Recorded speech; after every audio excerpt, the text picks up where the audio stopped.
Good afternoon and welcome back to Pueblo, Colorado. We are on the campus of Colorado State University Pueblo in the Thunder Bowl for the 2025 NCAA Division II Men's and Women's Outdoor Track and Field Championships. If you're joining us live, we're glad you got the message. We're here 4 hours earlier than planned, but if you are watching on delay, we don't know who won anything yet, so we'll keep you glued to your seats throughout our commentary for the next few hours. Again, the weather is great right now. We're talking about mid-70s. Competition is underway. Sun is shining. Very, very slight breeze. The severe weather is not supposed to come in until this evening.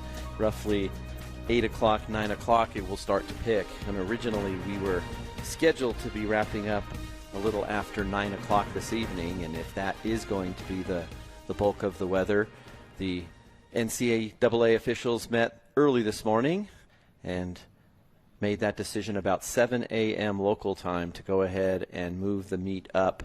Basically just a straight 4 hours. They bumped everything up. So we are already underway with our morning field events, the women's pole vault, the women's javelin throw, and our women's shot put, all underway. You see those trophies there. We have 7 field events to crown today and 10 running events, so a lot of those trophies to be given away, including our team championship trophy. There you see the men's standings on the left of your screen. Our defending champion, Pittsburgh State. They got off to a slow start on day 1, but a solid day 2 has them now in the lead with 8 events scored. You see there Pitt State leading with 28. West Texas A&M has 27. Harding has 23. Those are the 3 teams that we have expected to be in contention for most of the year. Again, Pittsburgh, the 3-time defending national champions. West Texas A&M, the 4-time runner-up, so very hungry for a victory. So that will be a great team race to watch as we go through the rest of today. On the women's side, we've actually completed just 7 of 21 events. Grand Valley State is the early leader. Pittsburgh State, they are the defending champions, both the men and women's side. So Pittsburgh State lurking at 28.5 points. Then you've got Adams State with their powerful middle and long distance contingent. They are up into 3rd place with 28 points. And again, those are the 3 main contenders that we will see. Obviously, with 17 more events to be scored overall. On the women's side, 14 of those events. We will see some change, but we'll keep you posted throughout the afternoon on the team standings.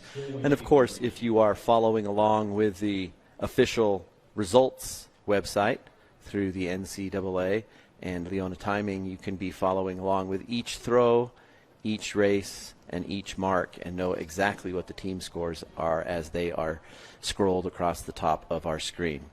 As we did mention, our women's pole vault competition was the first one underway today. You can see the pole vault runway and mat located right in the middle of the football field here in the Thunder Bowl. We started our pole vault with 22 athletes, as most of our events have, and we found it was the 3rd height today, 4 meters 07. That's 13.4 1/4, and that is the height that has taken the greatest toll early. 9 vaulters went out at that height, leaving us with just 7 remaining in competition. The bar has since gone to 417. That's 13 feet 8 1/4. All 7 vaulters cleared that, with just Tara Townsend needing 3 attempts at 4 meters 17. That means the bar will be going up to 4 meters 27. You see it there. That is exactly 14 feet, and we have 7 vaulters remaining. Tara Townsend will be the first up. Isabel DeMarco de Quadros from Washburn, Annabeth Ballman of Fort Hays, Sarah Ferguson of Roberts Wesleyan, Isabel Peters from Pitt State, Kyla Davis from Pitt State, and Brooke Bowers of Grand Valley State. And we say 7 still in competition, actually 8. We can't forget our top seed, Bryn King, the fantastic senior out of Roberts Wesleyan. She has not entered the competition yet. Great vaulter there at Roberts Wesleyan, and she will enter the competition later. So technically we still do have 8 vaulters remaining in competition. We do place 8 on the podium, so as long as Bryn King does eventually clear a height, you will be able to watch our podium finishers as they continue the competition and try to settle that out. Again, this is Tara Townsend of Hillsdale. She will be taking not only her first attempt, but any first attempt at 4 meters 27. That is 14 feet. You can see that flag blowing just slightly. No wind, but any wind would be a tailwind for these vaulters. And it's going to be an unsuccessful attempt for her first try, Tara Townsend. But again, after first attempt clearances at 3 meters 92 and 4:07, it did take her 3 attempts to get over 4 meters 17. So she is very well warmed up. She will have a little bit of a breather here before she's next on for her second attempt. Next up will be Sarah Ferguson of Roberts Wesleyan.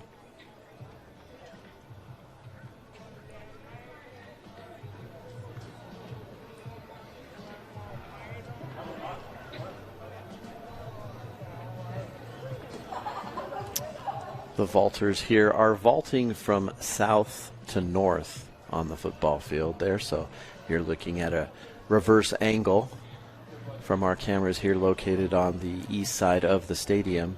The wind all weekend has been coming in from the south and the east, blowing towards the northwest, so any breeze you see there, which has picked up here for Ferguson's attempt, it is behind them.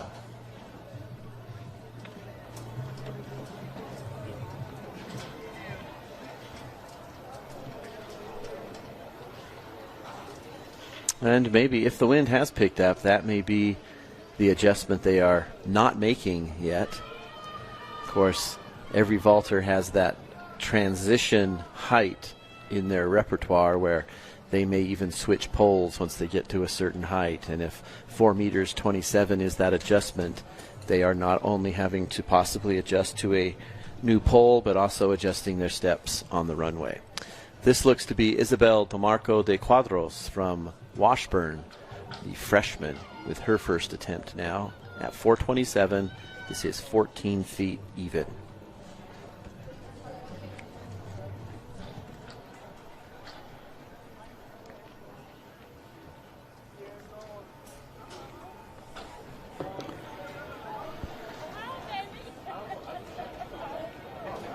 And a miss for DeMarco de Quadros at 14 feet. But if he did get her plant down and up in the air, hitting that bar with her feet. So 3 down. Looks like we still will have just 4 vaulters to go at this height. Bryn King choosing to pass yet again at 14 feet. So 2 gorillas from Pittsburgh State in competition. This will be the first up. It's Kyla Davis. She has passed to 4:07, so she just has 2 clearances on 2 attempts. This will be her 3rd attempt of the day, but first at 14 feet.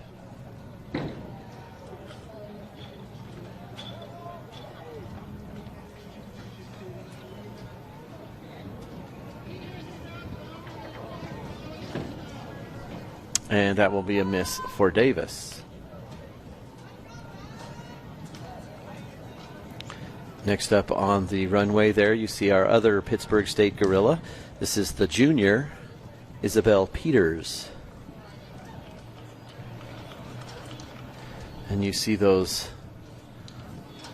2 markers, indicators, just to the left of the runway there. The one in the front that is now counting, that's their countdown clock, so they know if they are going to wait for the wind to pick up or go down.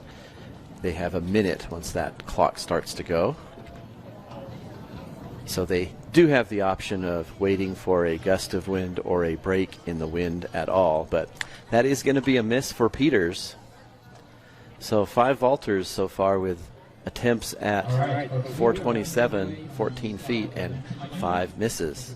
And you can see them all there discussing with their coaches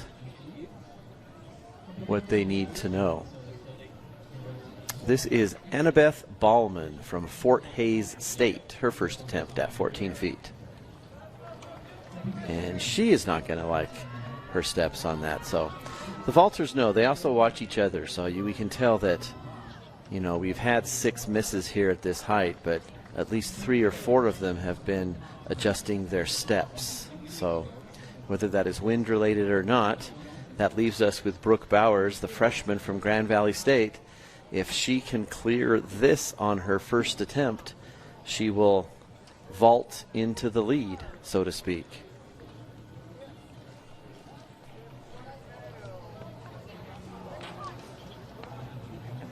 And she was the closest of the 7, but another miss. So all 7 vaulters with a first attempt miss at 427 or 14 feet. So we'll go back down to Tara Townsend of Hillsdale.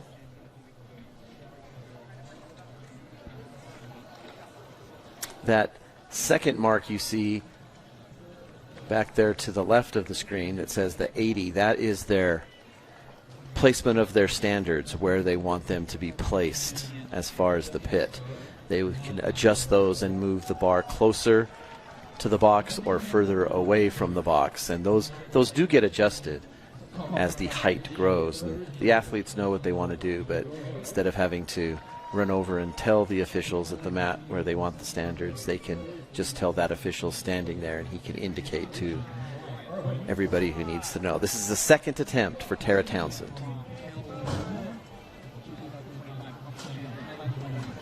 And she'll feel a little better on that one. She was up with an attempt over the bar. She didn't make it, but at least the first adjustments have been made, so she will have a third attempt to come, but probably feeling a little bit more confident.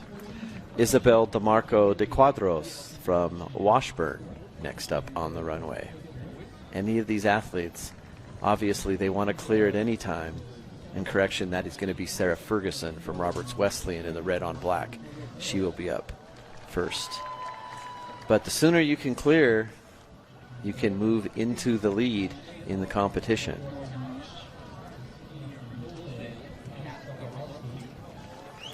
So this is the sophomore, Sarah Ferguson from Roberts Wesleyan.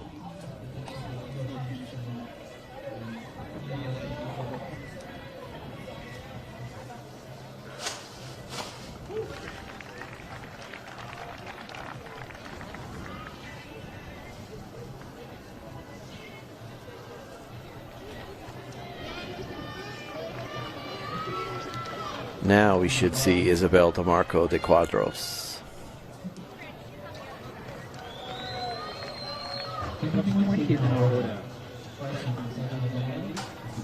And this is the freshman from Washburn. Washburn located in Topeka, Kansas. Building a very good program there, but definitely a strength towards the indoor season. They have a wonderful new facility, an indoor facility at Washburn, and that has helped recruiting, and it does also lend to early season success and a great indoor season, and we are seeing some of that overlap to the outdoor season with more qualifiers here to the outdoor national championships. DeMarco de Quadros, second attempt, and she is not going to like that. So as we mentioned a little bit earlier, we lost 9 vaulters at 13 feet 4. We didn't lose anybody at 13 feet 8. And now we're up to 14 feet even and yet to have a clearance. And again, we'll see the first of our gorillas, Kyla Davis. Second attempt at 4 meters, 27, 14 feet.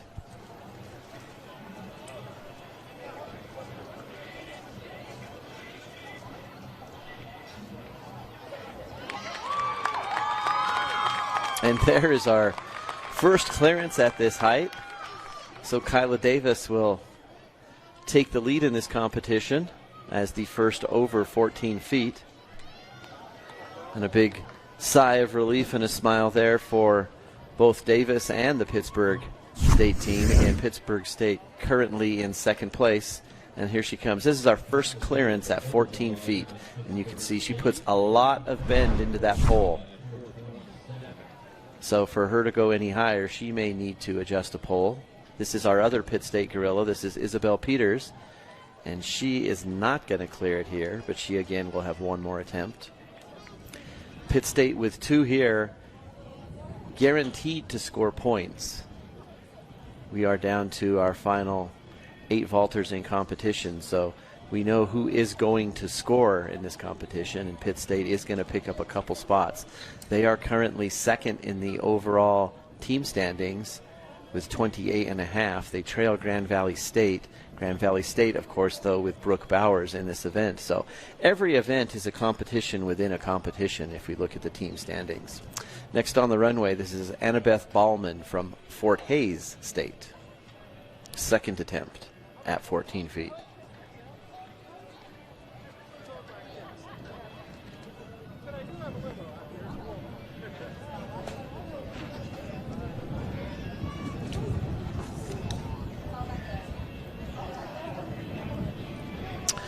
And a miss for Ballman.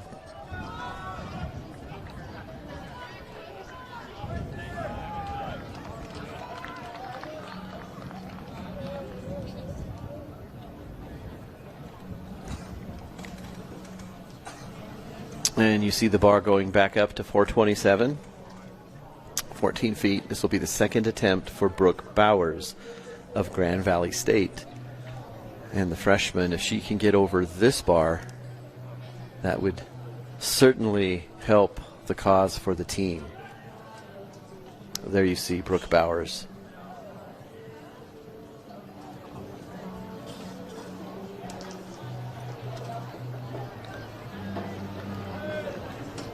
So the second round sees just one vaulter clear. That's Kyla Davis. So again, recapping, as I say, we head into our third and final attempt at this height. Bryn King has not yet entered the competition, so she'll have to get a clearance to make sure that she is going to place. Kyla Davis of Pitt State is over 427, 14 feet.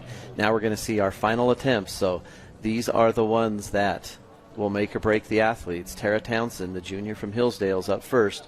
This will be their third and final attempts at 14 feet. That's 4 meters, 27.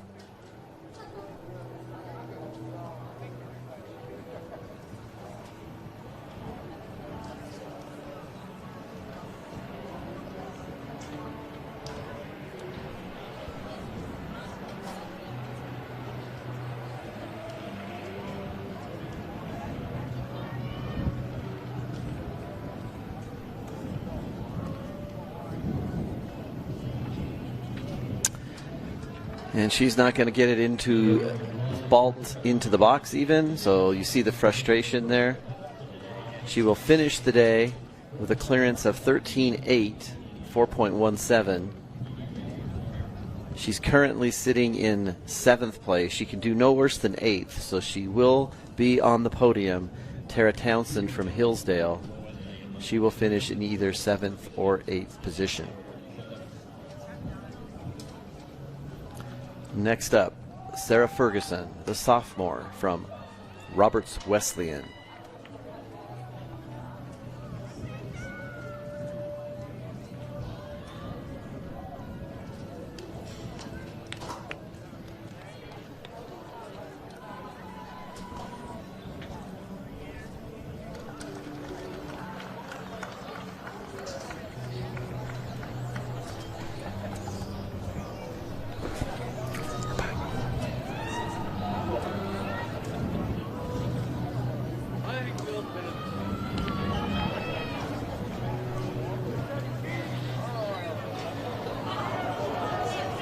Oh, so close.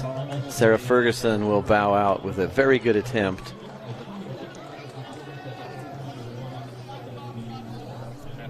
Again, all these athletes that we do see, they will have podium finishes. They'll make the podium. We are down to our 8 vaulters in competition.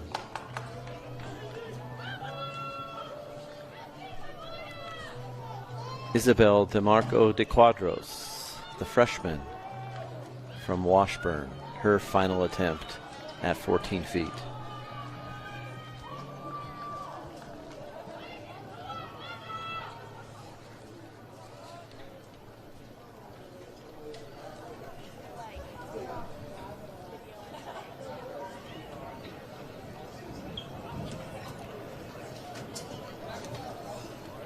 And you see the clock ticking now on DeMarco de Quadros.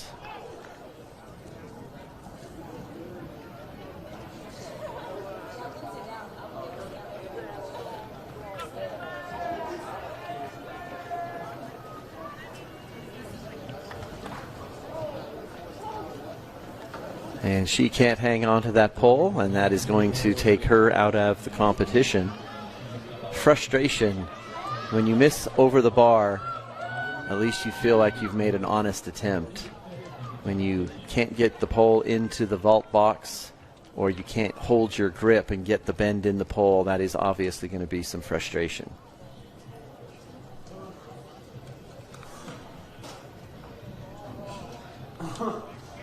Isabel Peters from Pittsburgh State. And that is a huge clearance, not only for Peters, who will continue in the competition, but for Pittsburgh State. Right now, they have the only two vaulters to clear this height. So whether they're going to finish first and second, or second and third, that is going to drastically help their attempt to repeat as team champions here. This is Isabel Peters, and you can see she gets those legs well up over the bar. She's got the standards located in just the right spot so that full extension can get her over the bar. Looks like we are just about ready for the 4x100. We have all of our exchange zones setting their marks, looking like they are ready to perform. We're going to get one last look at Annabeth Ballman. And there is a third attempt clearance. So Ballman, the junior from Fort Hays, she will join the Gorillas at the next height. That's 3 over this bar. We've got one more attempt at this height for Brooke Bowers from Grand Valley State. And then, of course, we do have our favorite in the competition, Bryn King of Roberts Wesleyan, who has not entered yet. We're looking at Brooke Bowers, just a freshman from Grand Valley State.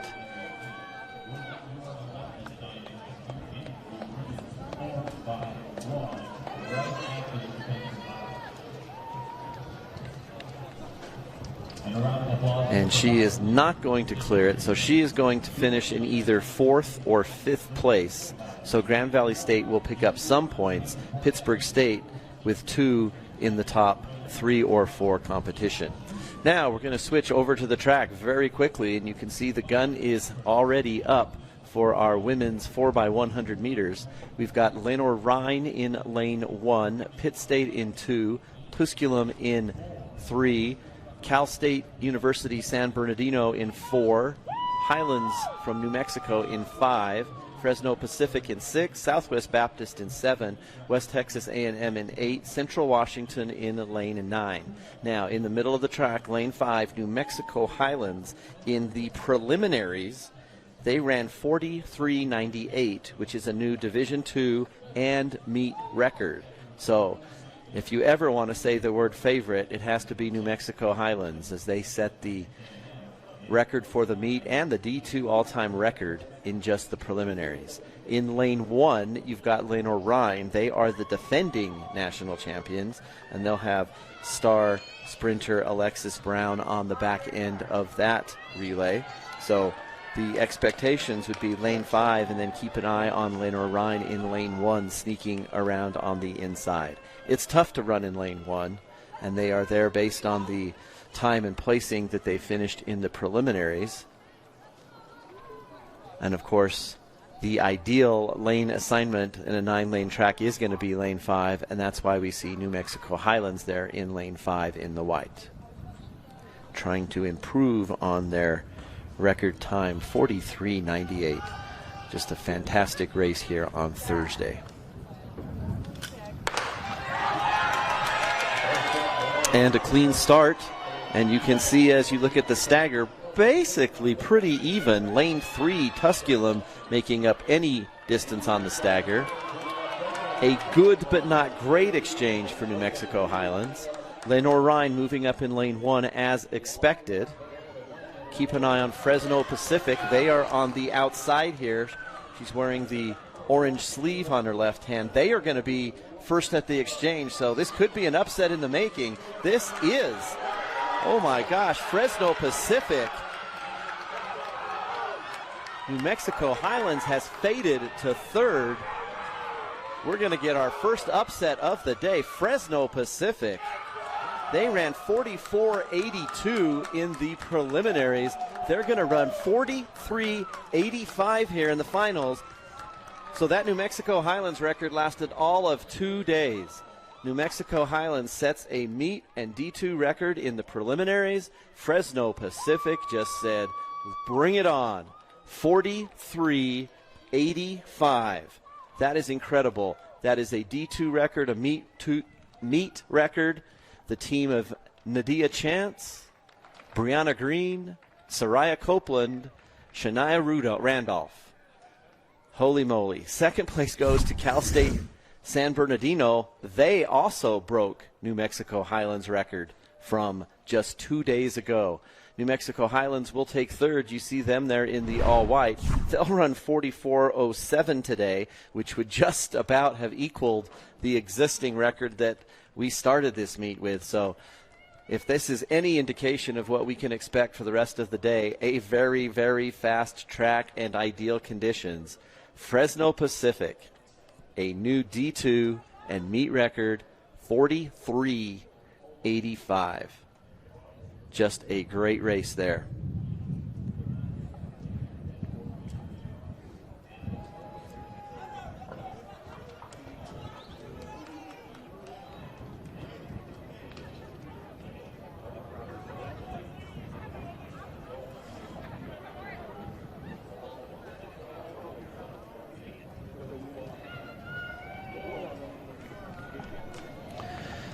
And you can see that in our accelerated schedule today, everything is a final. So once the race concludes, all podium finishers, the top 8 teams, will head towards the award stand. And just as soon as the official results are confirmed and the officials are ready to go, we will have the presentation of these awards. Now it looks like they are continuing their trend of the shoe inspection. The winners of each event on the track have checked in with officials for a shoe inspection. And if you are a fan of track and field, you know that this year there are some new technology out and some great debate on whether certain shoes or spikes should be allowed in competition. Also, there is always the rule of the spike length. So at the conclusion of these races, their athletes are being checked in a shoe inspection. Looking quickly back to the women's pole vault here, we are now at 4 meters 32. That is 14 feet 2 inches. We are looking at Kyla Davis. She would be the first up on the runway here at 4:32. Only Kyla Davis and her teammate Isabel Peters, along with Fort Hays State's Annabeth Ballman and Bryn King from Roberts Wesleyan. Just 4 vaulters remaining in the competition. And of course, Bryn King yet to make an attempt. So Davis is actually the leader right now, based on fewer misses at the previous height. She did clear 14 feet on her second attempt.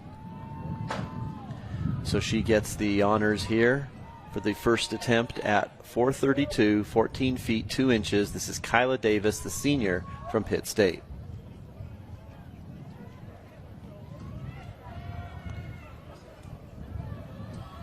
And that is not a miss there. She can put the pole in the box, she just can't cross the plane. So we talked a little bit earlier about seeing that clock on the runway that the athletes can see. We don't see it from this angle, but she knows exactly how much time she has. So that's another reason they don't always leave it for the clock to count down closer to 0. If they make that first attempt at 50, 45, or even 40 seconds, they know they have enough time to come back and make a better attempt. Kyla Davis of Pitt State. And that is not going to be close for her, so that'll just be her first miss at 4:32. That's 14 feet 2 inches.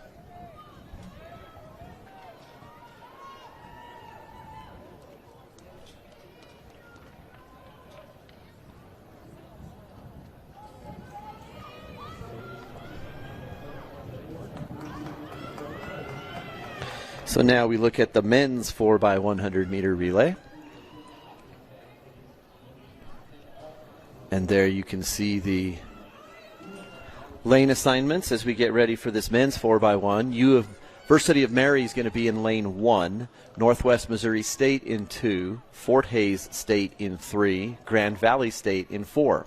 Minnesota State in 5, Converse will be in 6, Harding in 7, Carson Newman in 8, and West Texas A&M, they'll be in the outside in lane 9. They are the defending national champions, so they'll be running from the outside in lane 9. And as we do keep our team scoring in mind, Pitt State is not in this event, so any points that West Texas A&M can pick up here in the 4x1 will not only put them into the lead, but help boost their total for when we get to the end of the meet. Harding is currently in 3rd place. They're in lane 7.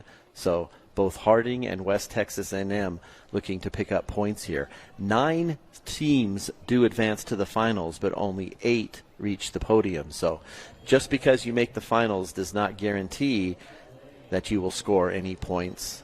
You still will have to beat at least one team on the track to score a team point.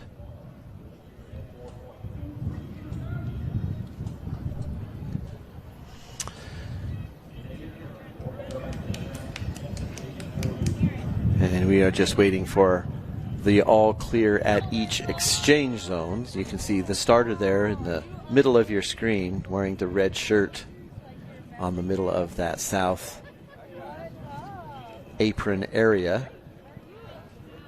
Once they get the all clear, the runners will take their marks. This is the men's 4x100 meter relay. Again, from the inside out, UMary, Northwest Missouri, Fort Hays, Grand Valley, Minnesota State, Converse, Harding, Carson Newman, West Texas A&M.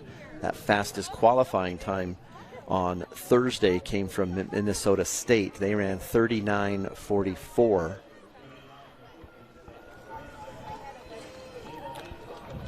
Last year, for West Texas A&M to win, they ran 39:42. They've got everybody back with one substitution, West Texas A&M team. Their squad scheduled to be out in lane 9. J.C. Lynch leading off, Jerry Jackpa second, James Dadsey running third, and Isaac Bozio running the anchor leg. They just have had to make one change from last year. Jeremiah Lauzon was the third leg last year, and James Dadsey, who's also made some individual contributions, he has taken over that third spot for the defending champions from West Texas A&M. But as we learned from the women's heat, lane 5 is the favorite, but New Mexico Highlands running a great time but finishing third. When you have two teams in front of you that break the existing record, there's not much for you to do to complain. We'll see how Minnesota State here does in lane 5. And obviously we're going to keep an eye on the outside, West Texas A&M in 9.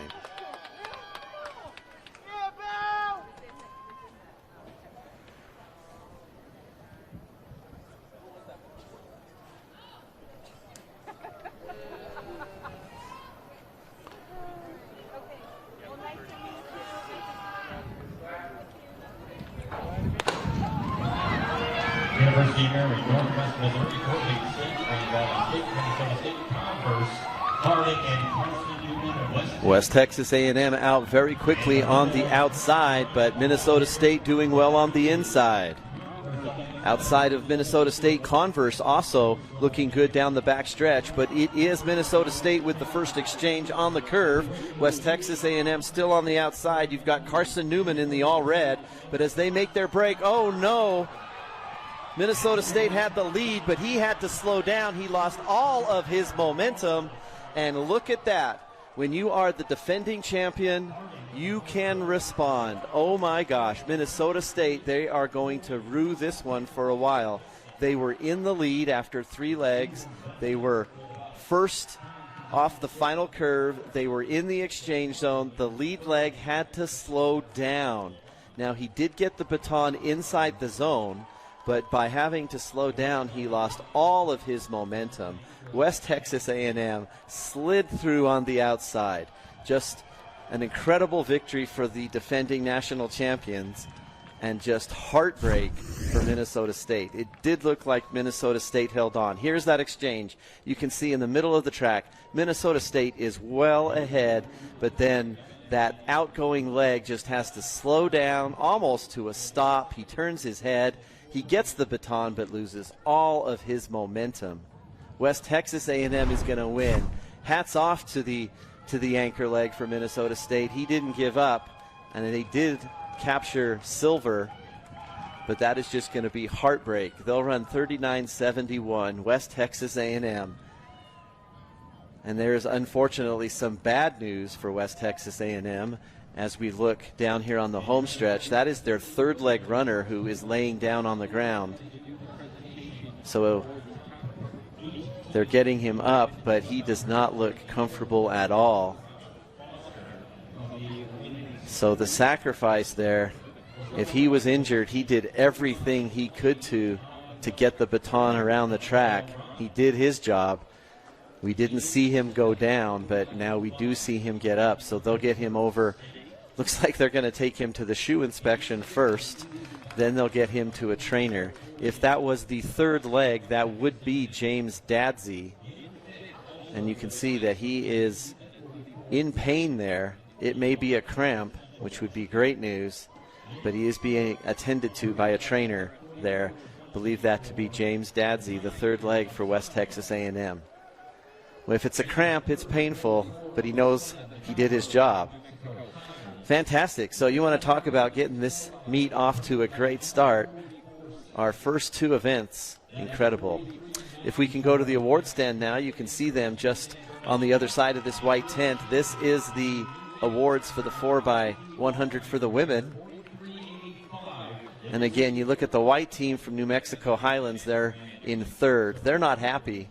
They set the meet record on Thursday. But today, the 2 teams to the left of them, Cal State University San Bernardino and Fresno Pacific, both breaking that record. Fresno Pacific runs 43.85. That is the new D2 all-time best and also a meet record.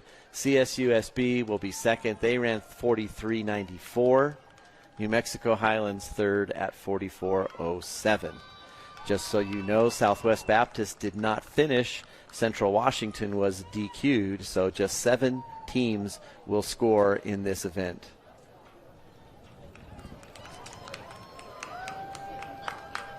They'll get the men up there momentarily.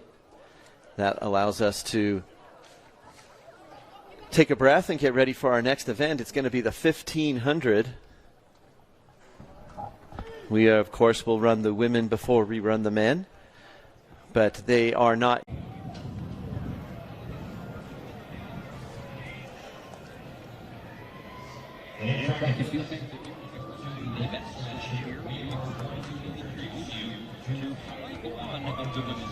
And welcome back to Pueblo, Colorado for the NCAA D2 National Championships. We're just looking at the women's pole vault competition. We're down to our final 2 vaulters. Bryn King, the senior from Roberts Wesleyan, has finally entered competition, and she is first over 4 meters 32. That's 14 feet 2 inches. The bar is currently at 437. It's 14.4. This is the second attempt for Isabel Peters from Pittsburg State, and she was up over the bar, but she could not come down on the other side of it. So that will be her second miss now at 14 feet 4 inches. It looks like King may have passed at this height. Just waiting for the official results to catch up with the live television that you are seeing. We're looking at Isabel Peters, so she can finish no worse than second. So we were down to 4 vaulters at 14 feet 2 inches. We had 2 vaulters go out at 432. Kyla Davis, the senior from Pitt State, and Annabelle Ballman of Fort Hays State. Isabel Peters did get over 4 meters 32 on her second attempt. Bryn King entering the competition at 432, and she is over. And again, just still waiting for our official results board. It's telling us that Isabel Peters has 1 miss at 437, and that Bryn King has 1 miss at 437. I'm not quite sure that is true, so we'll keep an eye. We're watching live. You're looking at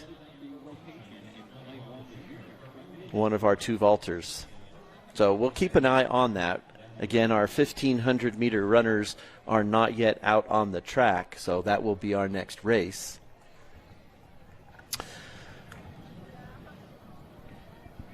Again, we are looking at 7 field events on the day, so 7 field events will take place. Most of them have started, with just a couple still to come once the men or women have completed at competition. And now we've got a confirmation in the pole vault. Each vaulter has 1 miss at 14 feet 4 inches. So we are at 437, 14.4. This is Isabel Peters, the junior from Pitt State. This is her second attempt. She is currently in second place.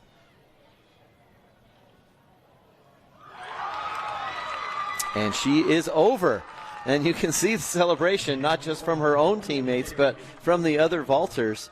That is a personal best, so she has never cleared that height before.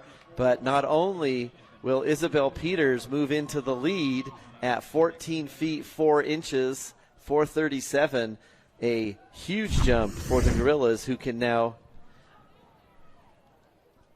do no worse. Peters, this is a personal best jump, so you're seeing the first and only time she has cleared 14 feet 4 inches, and she had room to spare there, so she ought to feel confident. The bar will go up to 14 feet 6. She cleared that with that jump as well. That now does put a little bit more pressure on Bryn King, the favorite, the senior from Roberts Wesleyan. Here she goes on her second attempt. And that's what happens. Champions respond. So Bryn King over on her second attempt. And so the bar will continue to go up. Technically now, Bryn King is back in the lead. They both cleared 14.4 on their second attempt. But then when we go back, Bryn King cleared 14.2 on her first attempt, while Peters took 2 attempts to clear that height. So the bar scheduled to go to 4 meters 42. That is 14 feet 6 inches, with just Peters and King still in competition. Pittsburg State is excited. They can do no worse than second and third in this event. They still hope to finish first and third, as Kyla Davis concluded competition. She can do no worse than third place.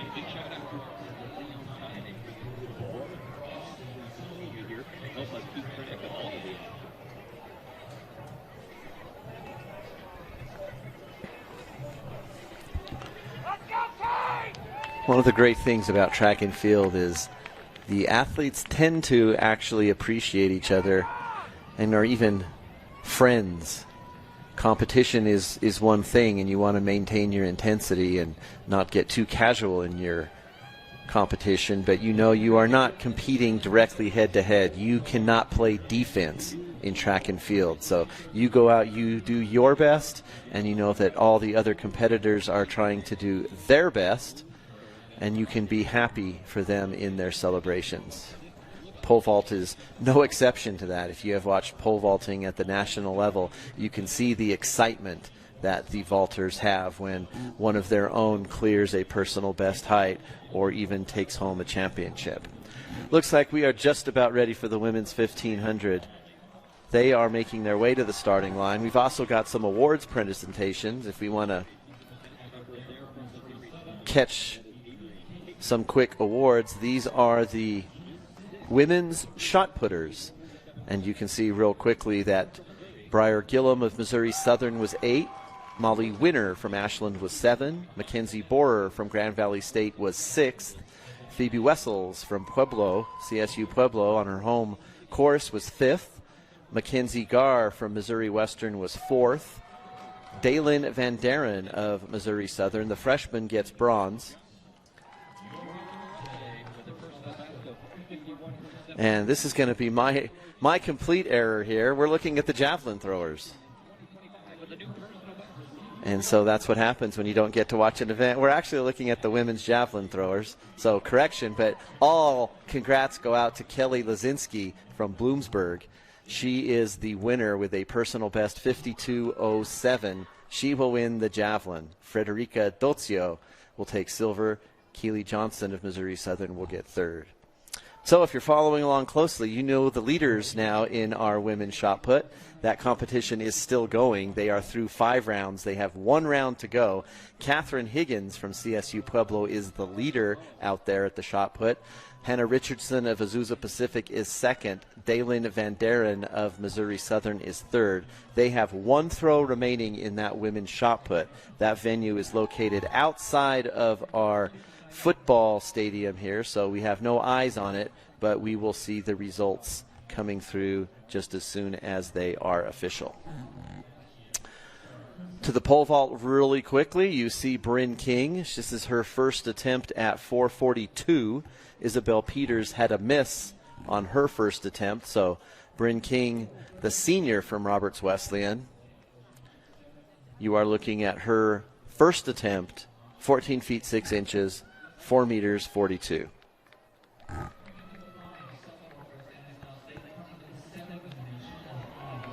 And a clean vault for Bryn King at 442, 14 feet 6 inches. Isabel Peters already clearing a personal best, so not quite as much as incentive to try and pass to the next height and capture the victory. We'll see if she wants to increase her personal best to 14 feet 6 inches or make an attempt at 14 feet 8. We need to get over to the track to see the women's 1500. The lineup from the outside in: Estella Clemens from Lee, Elena Carey from Adams State, Mia Cabrera from Wingate, Lily Hare from Lee, Emily Walsh from Cedarville, Claudia O'Malley from Grand Valley State, Evan Humphrey from Hillsdale, Annie Wild from Stanislaus State, Maggie McCleskey from Adams State, Evie Brooks from Wingate, Sarah Coomson from West Texas A&M, and Kate Strader from Pittsburgh State. She is the senior for the Gorillas. Claudia O'Malley from Grand Valley State. She was third in this event last year. Elena Carey from Adams State was fourth. You can't make too much of the actual qualifying times because one heat may have run much slower than the other heat. But the fastest qualifying time on Thursday does belong to Claudia O'Malley, the senior from Grand Valley State, the top returnee. She ran 4:18.43. So they step to the line, and they are underway. This is the women's 1,500-meter run.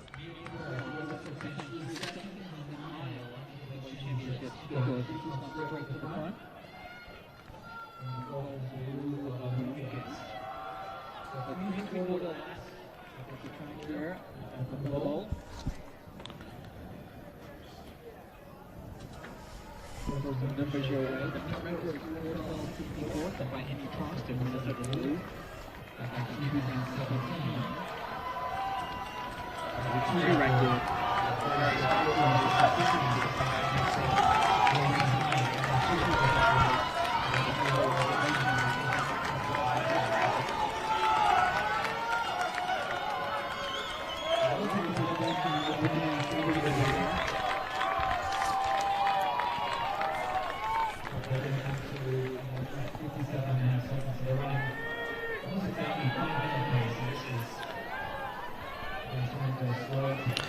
You can see that the pack still close together as they are finishing up the first lap on the track. That means a slower tactical race, which of course will favorite the sprinters in the field. They're going to come through their first 400 just about 80 seconds, so a very, very slow first 400. So the strategic race decision always comes down to those athletes who think they can outkick the field, or those that think they need to run the legs out of the favorites early. And the field has decided we are going to go out slowly and we are going to run together. That is Kate Strader from Pittsburgh State out front, so she is controlling the pace. She is running what she feels comfortable or what she wants to do, and nobody else has responded and taken advantage of that. You do see Claudia O'Malley, again, she is the top returnee. She is wearing hip number 7. She's in the white on black, running just off of the shoulder of Kate Strader, but they are all still together now on the track with just 2 laps to go. So somebody is going to make the move quickly, and then we are going to see an all-out sprint. Now just 700 meters to go in this 1500. So they've run the first half of the race very slowly. Now we could say the temperature was great. It's actually going up here. We started the day about 74 degrees. That's 77 the last time we took the opportunity. Here we see Maggie McCluskey from Adams State, the junior. She has made the first move. The field has responded, so there's going to be no breakaway here for McCluskey, but the pace has quickened. And now with just about 500 meters to go, we're going to see what we're going to call almost an all-out sprint for these middle distance runners. Maggie McCluskey is in the white on white. Kate Strader is on the red on black. And we've got about 5 runners there who look like they have the legs left for this now 1-lap sprint. Bell lap. Kate Strader of Pittsburgh State is going to be the leader. Maggie McCluskey is in the white on white. She is now behind Strader. That is Mia Cabrera from Wingate running in second place now on the outside shoulder of Strader. We're not going to count out Sarah Coomson of West Texas A&M or Claudia O'Malley from Grand Valley State. 5 running together down the back stretch. It is now less than 200 meters to go. Strader again to the front. Cabrera of Wingate on the outside. She's in good position. McCluskey looks like she may be spent. She's on the inside. There may be 3 now. Strader, Cabrera.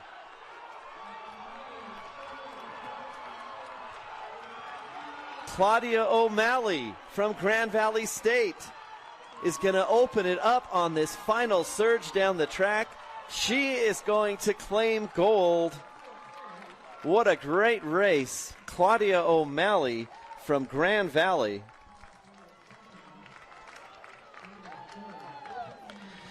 She was 4th last year, the top returning athlete. She's going to run 4:29, which if you look at the splits, their first full 400 coming through at about 78. Then they closed to 69. But that last 400 for O'Malley, 63 seconds. So she who runs the fastest final 400 generally wins the race, and that is Claudia O'Malley from Grand Valley State. The senior will capture the national championship. Mia Cabrera of Wingate will take silver, and Kate Strader, who led for most of that race and continually battled, she'll take home bronze. McCleskey will be fourth, Wild fifth, Coomson will be sixth on the track. So the women will make their way towards the award stand, and they will patiently wait the men's 4x100 meter relay.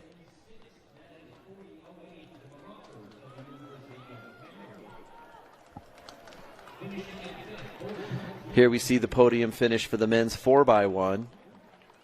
Fort Hays State will claim 7th. There will not be an 8th or 9th place due to baton drops and teams not finishing. So Fort Hays State is 7th. UMary is 6th. Carson Newman will be 5th. Grand Valley State will use those 5 points that they get for finishing in 4th place towards their team title. Harding, currently in 2nd place, they'll be happy with 6 points and a bronze medal. Minnesota State saying having to settle. They were the leaders and they were the favorites, but a bad exchange at the third exchange zone costs Minnesota State the momentum. They'll finish 2nd with 39.71, which is not a bad time, but it's not what they were expecting. But on the top of the podium, you see West Texas A&M, and we'll hope that those cramps have all gone away. But a season best, 39.43, and 10 team points that now puts them into the lead. West Texas A&M, 4x1 national champions.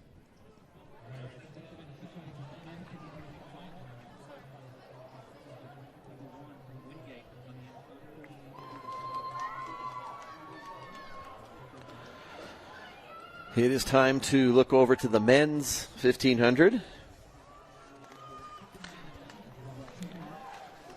And as we line up our men's 1500 here, again, tough to tell exactly what the splits from Thursday's preliminary competition are going to be, but we do have a very good field lined up there. From the outside in, we're going to see Titouan Legris, the senior from Wingate. He is out there. He's that far runner you see there with the dark hair and the gray or the gold singlet. He won the steeplechase last night. He is a 2-time defending steeplechase champion, and he's also the winner of the indoor mile. So he's on the outside, the senior from Wingate. Damian Garcia from Chico State, our defending champion there. You see he's on the left wearing the headband, the white headband. That is Aziz Mohammed from West Texas A&M. He is the defending champion. David Holman, the sophomore from Wingate. Reese Sharman Newell, the junior from CSU Pueblo there. You see him wearing the white with the red and blue chevron. He is running on his home track. He was 2nd in the indoor mile, and last year redshirting during the outdoor season, but placing 4th at the UK trials in an effort to make the team in the 800. So he's bumped up to the 1500 this year.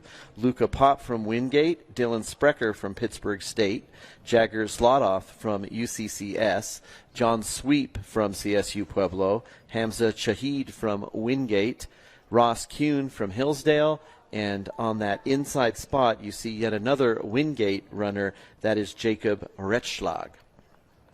So a very good field here assembled. You have to say that the defending champion is always the favorite. That's Aziz Mohammed from West Texas A&M. You've got our indoor mile champion, Titouan Legris.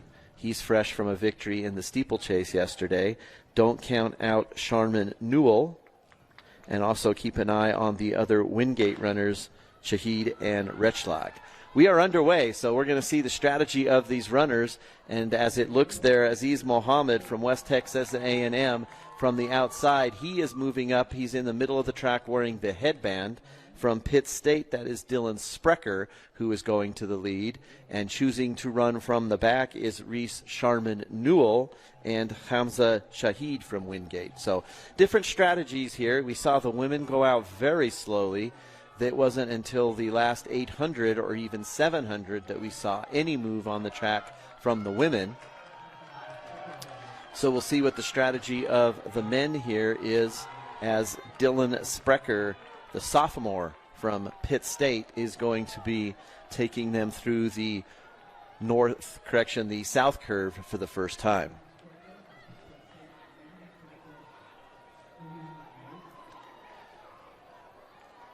I would maybe call this a medium pace. So they didn't go out incredibly hard, but it is about 65, 66 maybe on that first 400. This is, again, a reminder of collegiately running the 1500, so doing the math just a little bit harder than that 1600 or even the mile, where you can figure out exactly who is running where. But as they are on the north curve for the second time now, Dylan Sprecher of Pittsburgh State continuing to set the pace, but you can see the entire field is right there, all thinking about when they are prepared to make that move. You see the gold over blue. 4 athletes competing there from Wingate. Actually 5 athletes in this race from Wingate, and they've kind of formed a barrier there in that second tier of runners. So they have 2 laps to go now. And that last 400 meters, they are running about 67, 68 on the track. So probably going to favor the sprinters. You're going to need a strong finish if you are going to outkick this field. We've still got Sprecher and Mohammed out in front. We've got all of the Wingate runners there.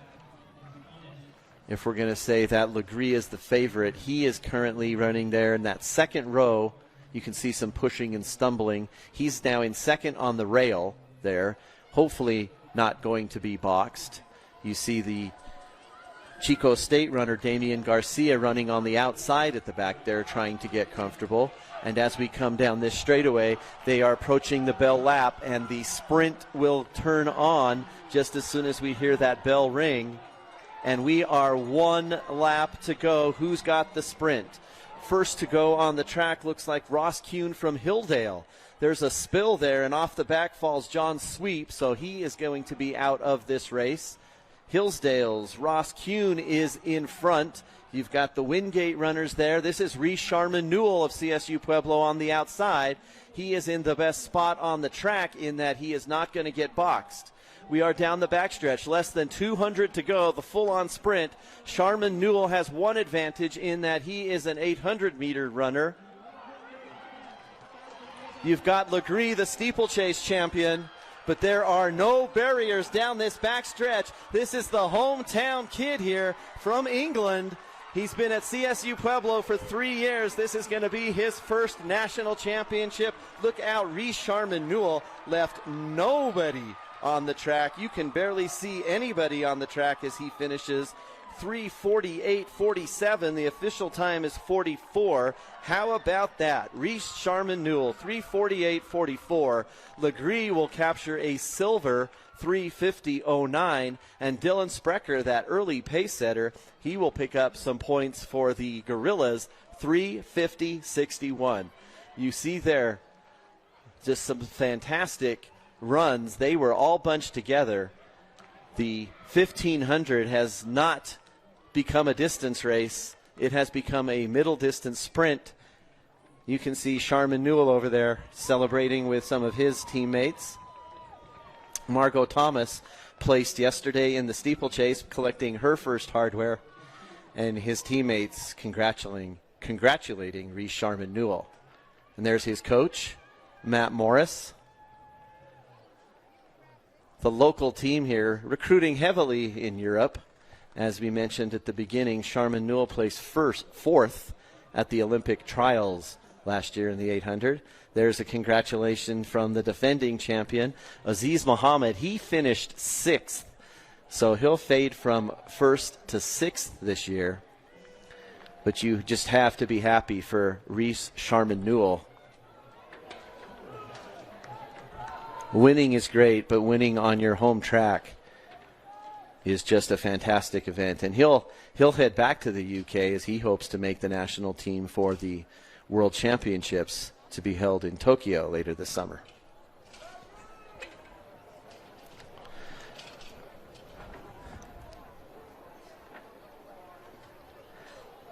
And if Charmin Newell getting extra congratulations there. Many of the volunteers here at the meet are locals, members of the CSU Pueblo team, or just the track fraternity in Pueblo, Colorado. Nothing better for a high school kid than to be able to come up and volunteer at a national championship meet. So I'm sure we'll hear a lot during the awards presentations for Charmin Newell. It looks like we might be ready for our women's presentations, but we're going to go back to the pole vault real quick just for a checkup. So there has been some jockeying for position.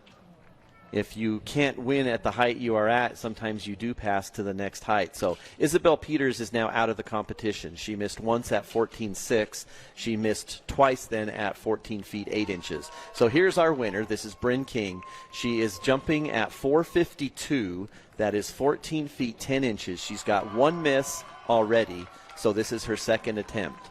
She didn't enter the competition until 4.32, which she cleared on her first attempt. But she is up and over the bar. Look at pole vaulting perfection there. 14 feet 10 inches. That is 4.52. She is over and will continue to be jumping in this women's pole vault. Here you look at the finishers of the women's 1500. We just saw that race, and proudly standing there with the big smile. She was fourth last year. She's first this year, the senior from Grand Valley State. That is Claudia O'Malley holding gold. Mia Cabrera from Wingate is silver. Kate Strader, the senior from Pitt State, is bronze. And you can see, again, the celebrations all around. Such good sportsmanship in track and field. The athletes are generally happy for each other and enjoy celebrating. We'll take a quick break on the track now. We'll come back. We'll see how that pole vault's going.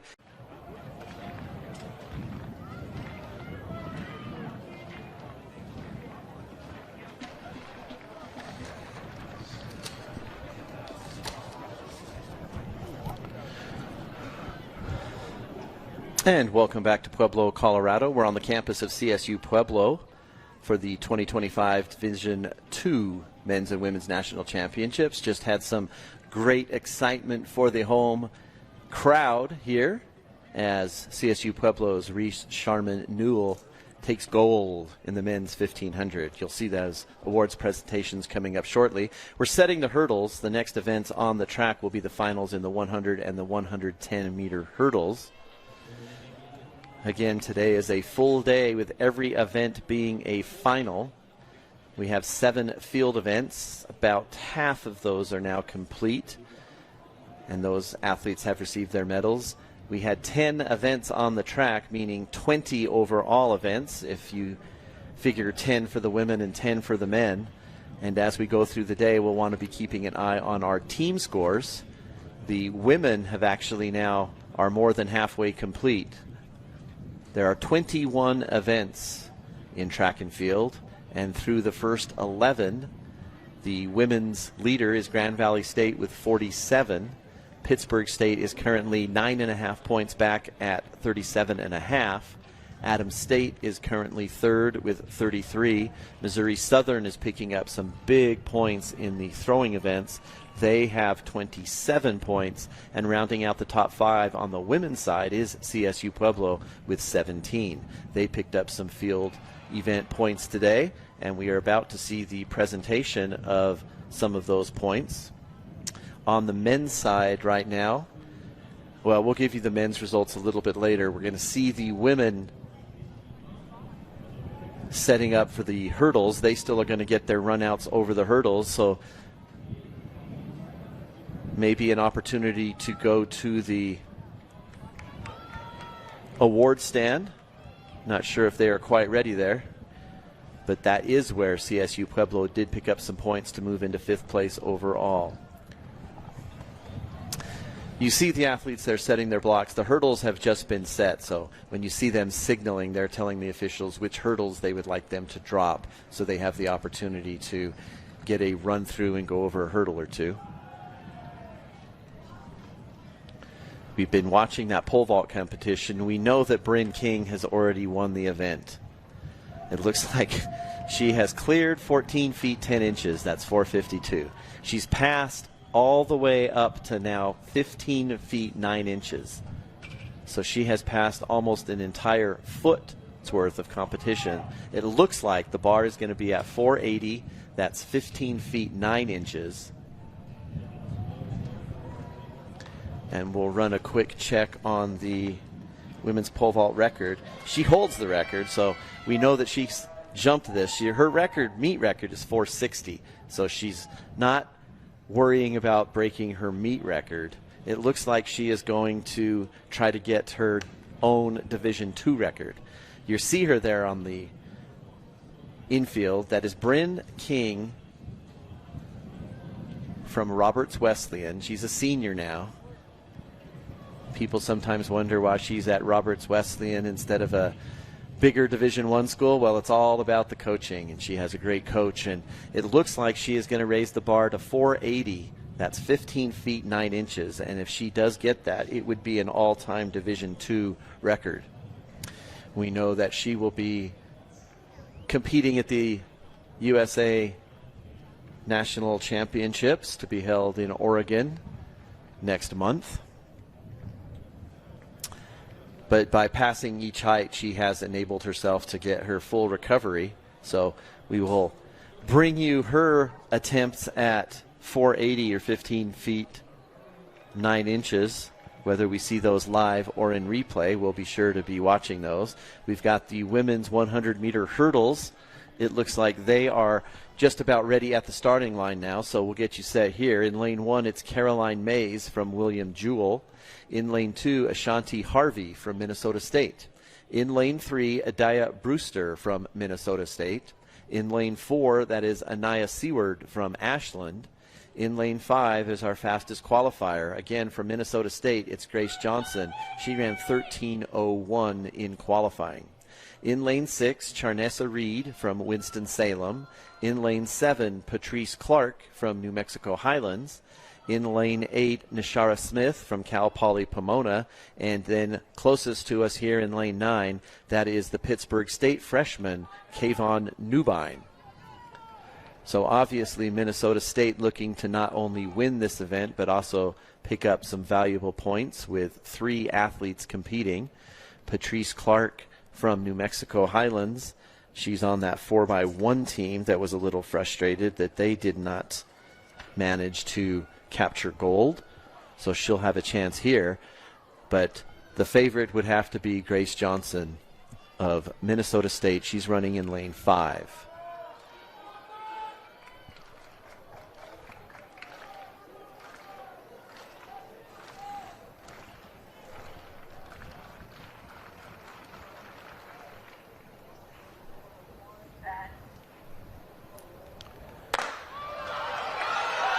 And a clean start, and the Minnesota State pair out quickly. Grace Johnson maybe not quite into the lead as she gets to the 4th or 5th hurdle.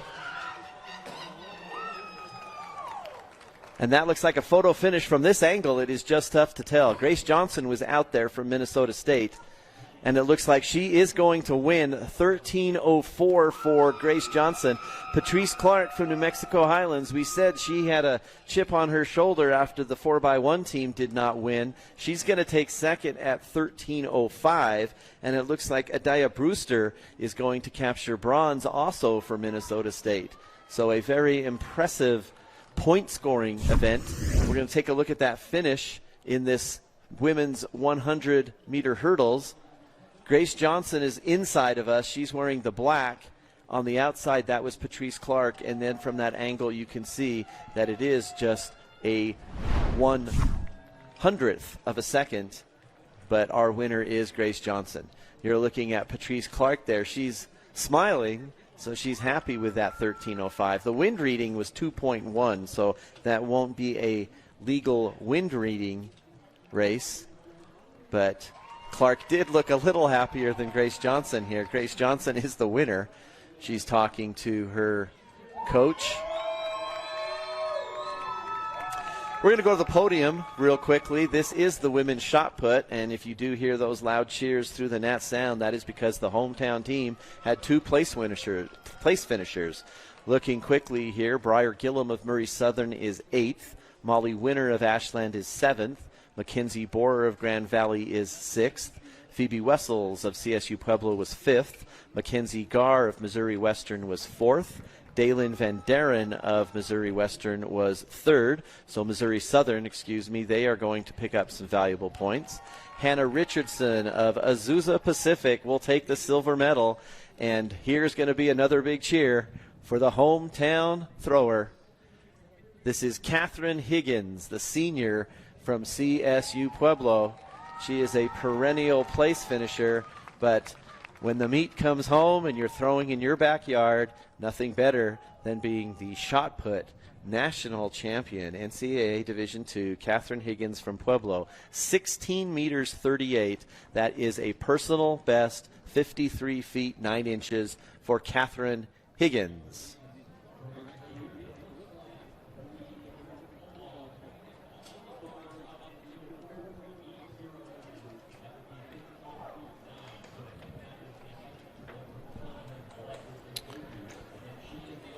So 2 Thunderwolf members there placing in this event.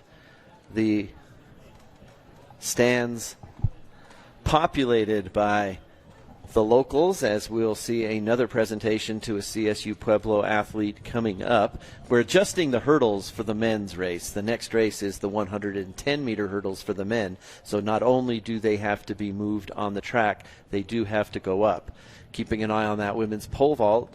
No attempts yet for Bryn King at a D2 record. The wind may have picked up a little bit. We've seen in these last 2 hurdle races, they have been over the allowable limit of 2.0, so the wind may have picked up. The flag looks like it is standing straight out. It is gusty. So as the pole vaulter there, you see Bryn King. She will, once her time's called, have 1 minute to make her attempt. So she will use that wind to her advantage. Again, if it's a little windy, if she thinks that's going to help her, she'll take advantage of it. If she would like the wind to die a little bit, she'll wait till that gust drops and make her run. Again, she's had 1 attempt at this height, 4 meters 80. It's 15 feet 9 inches, and if she clears it, she would beat her own NCAA Division II record in this event. It was March 29th of this year that she jumped and did clear 4 meters 75, which is going to be about 15 feet 6 inches. This is 480. This is 15 feet 9 inches. And here is her attempt.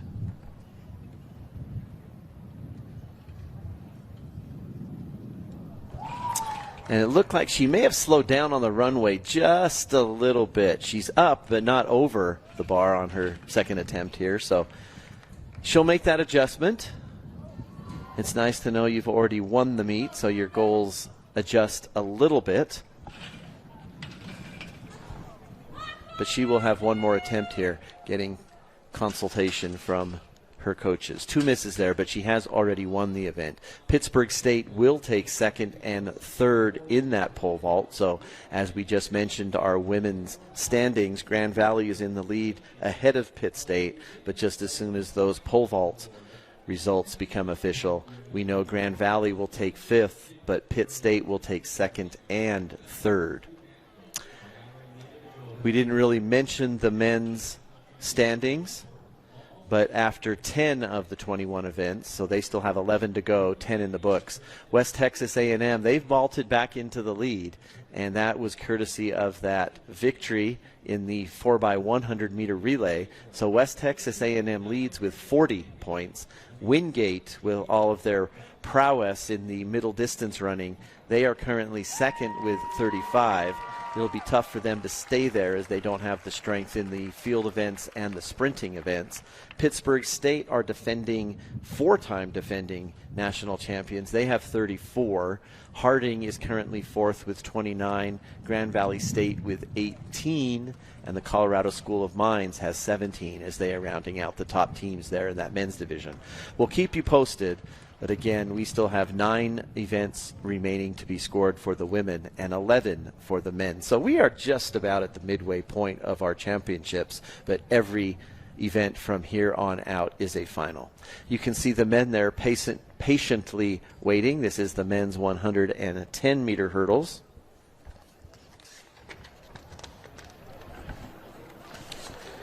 And we'll have an opportunity to give you their lineup just as soon as they start taking the blocks. Looks like the hurdles are all set, so we may be waiting for the official start time.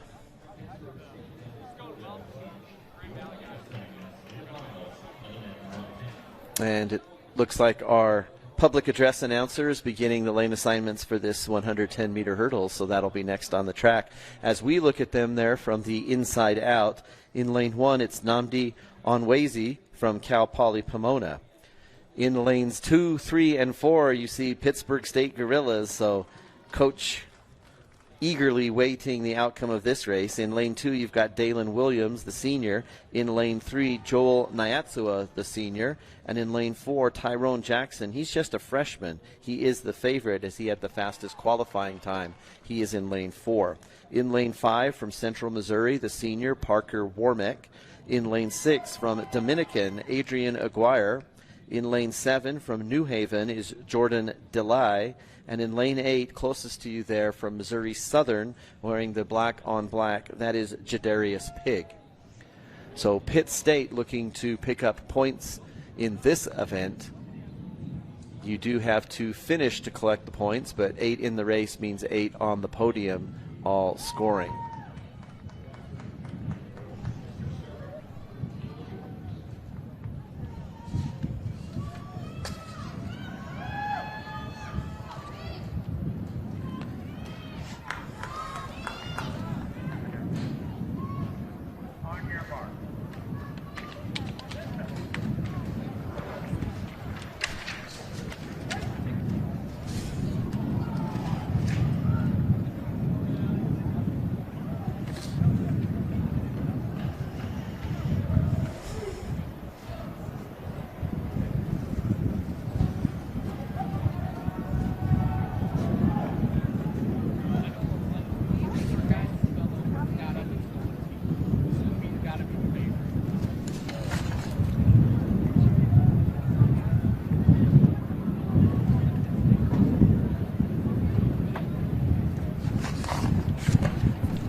Keep an eye on Tyrone Jackson, the freshman from Pitt State in the middle. With the hat, that's Parker Warmick of Central Missouri.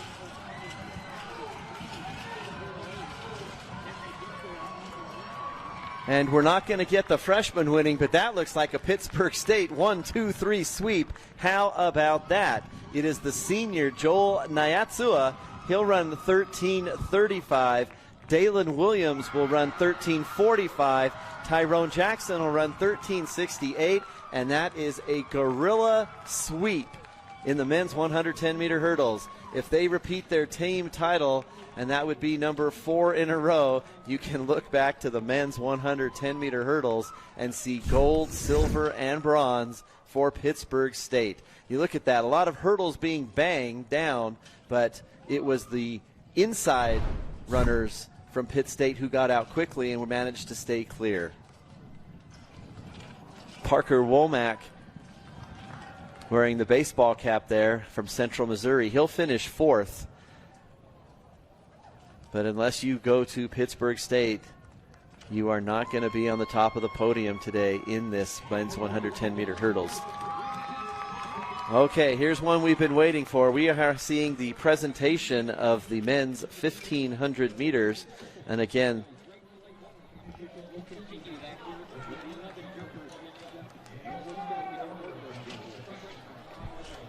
see Pittsburgh State, they're getting their congratulations all around. Again, the winners are being taken to the award stand for their shoe inspections.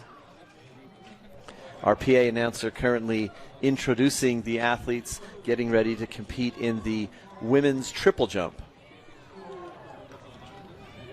But that's great. They're on the track. Again, you just see the excitement for these athletes as they know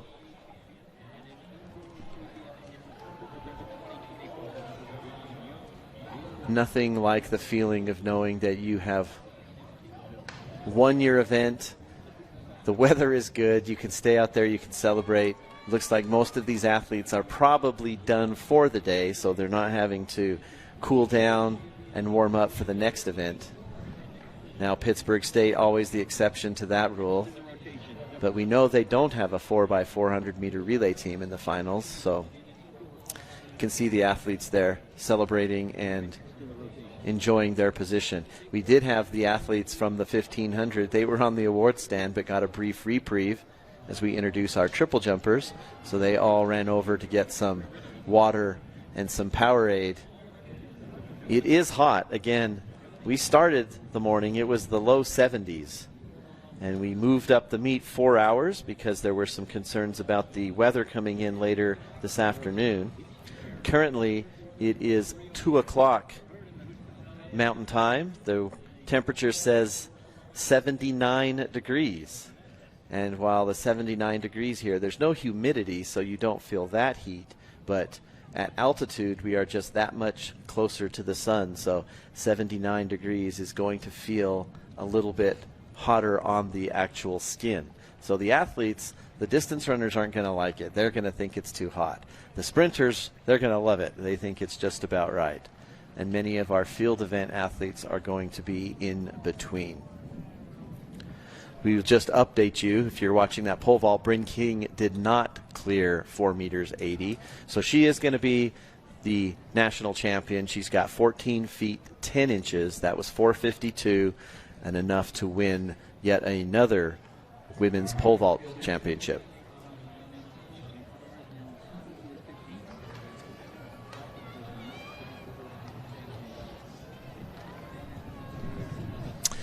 And there you can see our updated team standings after that Pittsburgh State sweep in the hurdles. When you take gold, silver, and bronze, that's a big jump. So Pittsburgh State now with 58 points. Remember, they are the 3-time defending champions trying to get number 4. West Texas A&M is the 4-time runner-up. They are now in a big hole with just 40 points. Wingate has 35, Harding 29, and you see the 5, 6, 7 schools there. But Pittsburgh State just building an incredible team, and that begins with getting good coaches. It helped that Pittsburgh State built a fantastic indoor facility. They just do a wonderful job recruiting, coaching, and just building a culture, because not only have the men won 4 in a row, the women are the defending team champions as well. So just a great program and a great culture there in Pittsburgh, Kansas. There we see now we're at the award stand. Again, this is the men's 1500. Loaded race. Ross Kuhn of Hillsdale, if you remember, he was the leader going down the stretch. He took off, and he had the lead almost coming off the curve. He finishes 8th. David Holman of Wingate was 7th. Our defending national champion ran a good time, but Aziz Mohammed from West Texas A&M will finish no better than 6th. Luca Pop from Wingate is 5th. You can see the Wingate dominance in this event. Hamza Shahid was 4th. Dylan Sprecher from Pitt State, as if they need more points, he was 3rd. That's Titouan Legris from Wingate capturing silver to go with his gold in the steeplechase. But here it comes, up to the top of the podium, Reese Sharman Newell from CSU Pueblo getting the award presented by his coach, Matt Morris. He is the 1,500 meter NCAA D2 national champion.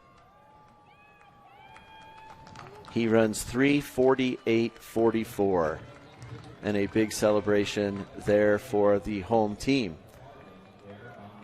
And we're not going to be done with CSU Pueblo athletes competing. They have one of the top seeds in the women's 800. That is coming up in just a few events from now.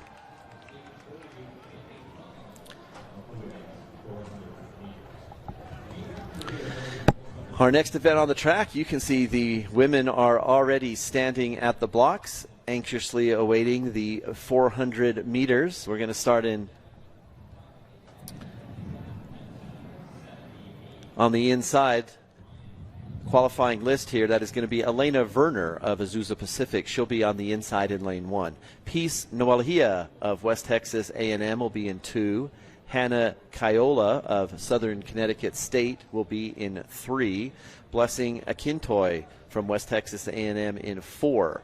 Fastest qualifier was Colonique Farrington of Southwest Baptist. She is going to be in lane 5. She ran 51.57 to advance. In lane 6 will be Tiffany Huey from Northwest Missouri State. Lane 7, Chevenet Thomas from Lincoln. In lane 8, Anna Salisbury from Lubbock Christian. And in the outside in lane 9, Asia Foster of Oklahoma Baptist. So again,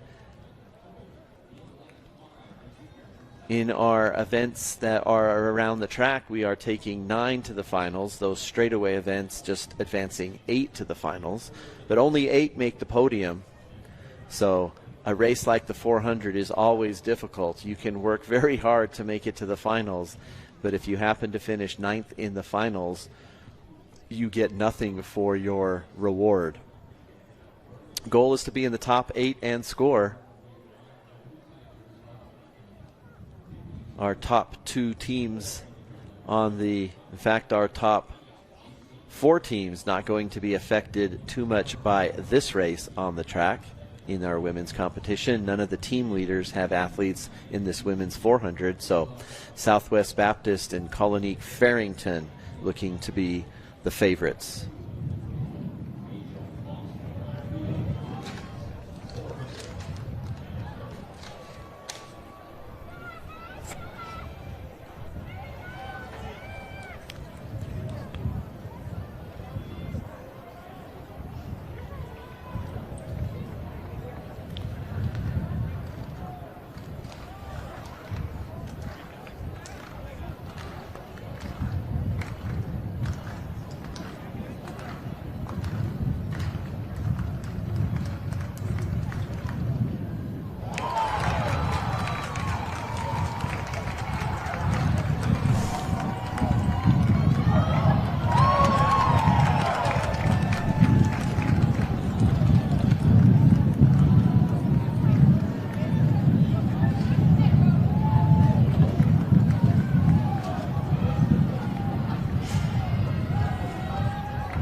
And as they come off the curve here, you are going to see that tight race. That was our favorite, Colonique Farrington from Southwest Baptist.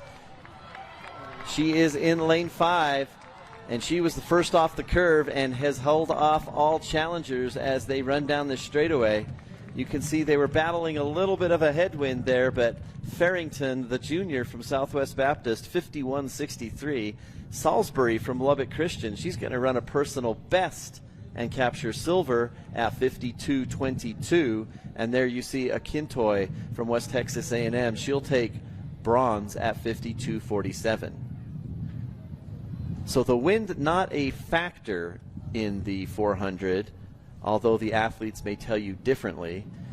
But it definitely looked at that .1 reading, and that's going to be taken as an average during a race. But it did look like down the home stretch, just when you are your most tired, that wind may have been hitting them in the face. And you can see there's our winner, fully exhausted, but obviously a little bit happier knowing that Colonique Farrington has captured gold in this women's 400.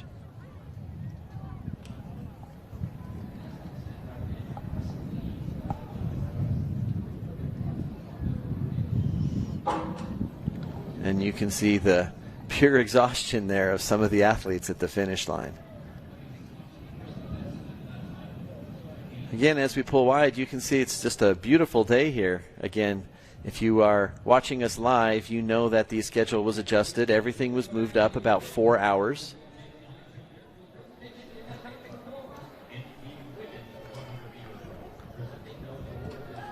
If you are watching this on demand later in the day, we know who has captured championships already, but we do not know anything new at this time other than we are going to look at the awards podium here for the women's 100 meter hurdles.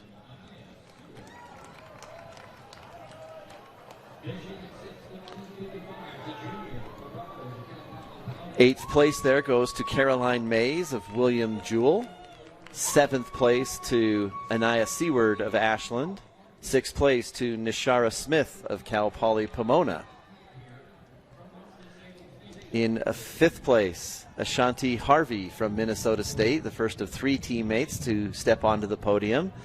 In fourth place, Sharnessa Reed from Winston-Salem. In third place, Adaya Brewster, Minnesota State number 2. In second place, capturing silver, Patrice Clark from New Mexico Highlands. And there you look at Minnesota State senior Grace Johnson. Finally, we see somewhat of a smile from Grace Johnson as she celebrates a national championship in the 100-meter hurdles.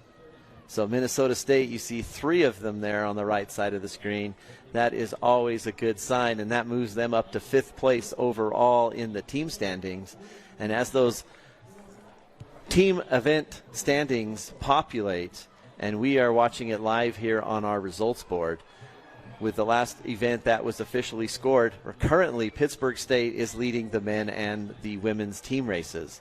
So we've got 13 of 21 events scored on the women's side. Pitt State with a half-point lead now on Grand Valley State. That may mean that our pole vault results have become official. On the men's side, we showed you after the hurdles race that Pitt State has hurdled their way into the lead, 58 points to West Texas A&M's 40. Looks like the men are now setting their blocks for the 400.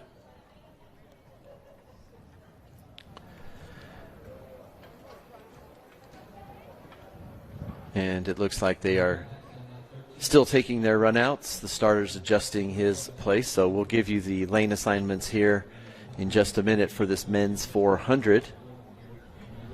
Reminding everybody we are just about halfway through our afternoon on the track. Our next events will be the 100 meters for both the men and the women. Then we'll move to the 800, and our events will continue this afternoon with the 400-meter hurdles, the 200, the 5,000 meters, and that traditional ending with the 4x400-meter relays, which we determined yesterday in the preliminaries may not have a huge effect on our team scoring. But at the conclusion of those 4x400-meter relays, we will also have the presentation of the team trophies. And looking out at the weather now, a few more clouds in the sky, but again, that rain and heavy weather not expected to come in this evening until at least 7 or 8 o'clock. So allowing all of our teams to get in clean competition and hopefully get on the road, allowing our officials to get all of their equipment picked up before any bad weather does come in. Haven't heard any complaints so far with moving the event up 4 hours. Traditionally, these championship events are scheduled into the late afternoon and evening just because of the heat.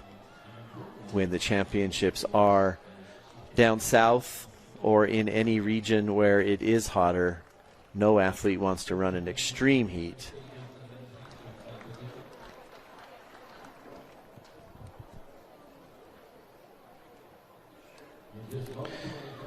And we mentioned these women's standings, but here you see now on your screen are the updated team standings. We just mentioned this, but after that pole vault competition, Pittsburgh State, they're the defending champions, so it's their title to lose. They now are the lead with 51.5 points. Of course, you get a half point when there is a tie in the event.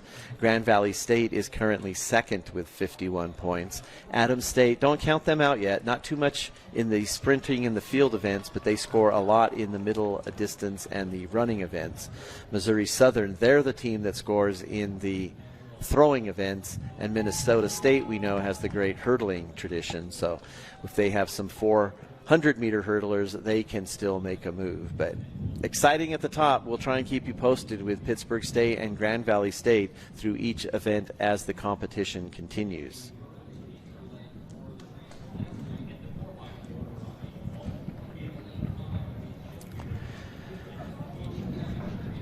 Looks like we are getting closer now for this men's 400. So here are the lane assignments, and you can see from the inside there, sitting on his lane marker, that is Warren Chapman from Pittsburgh State. He'll be in lane 1.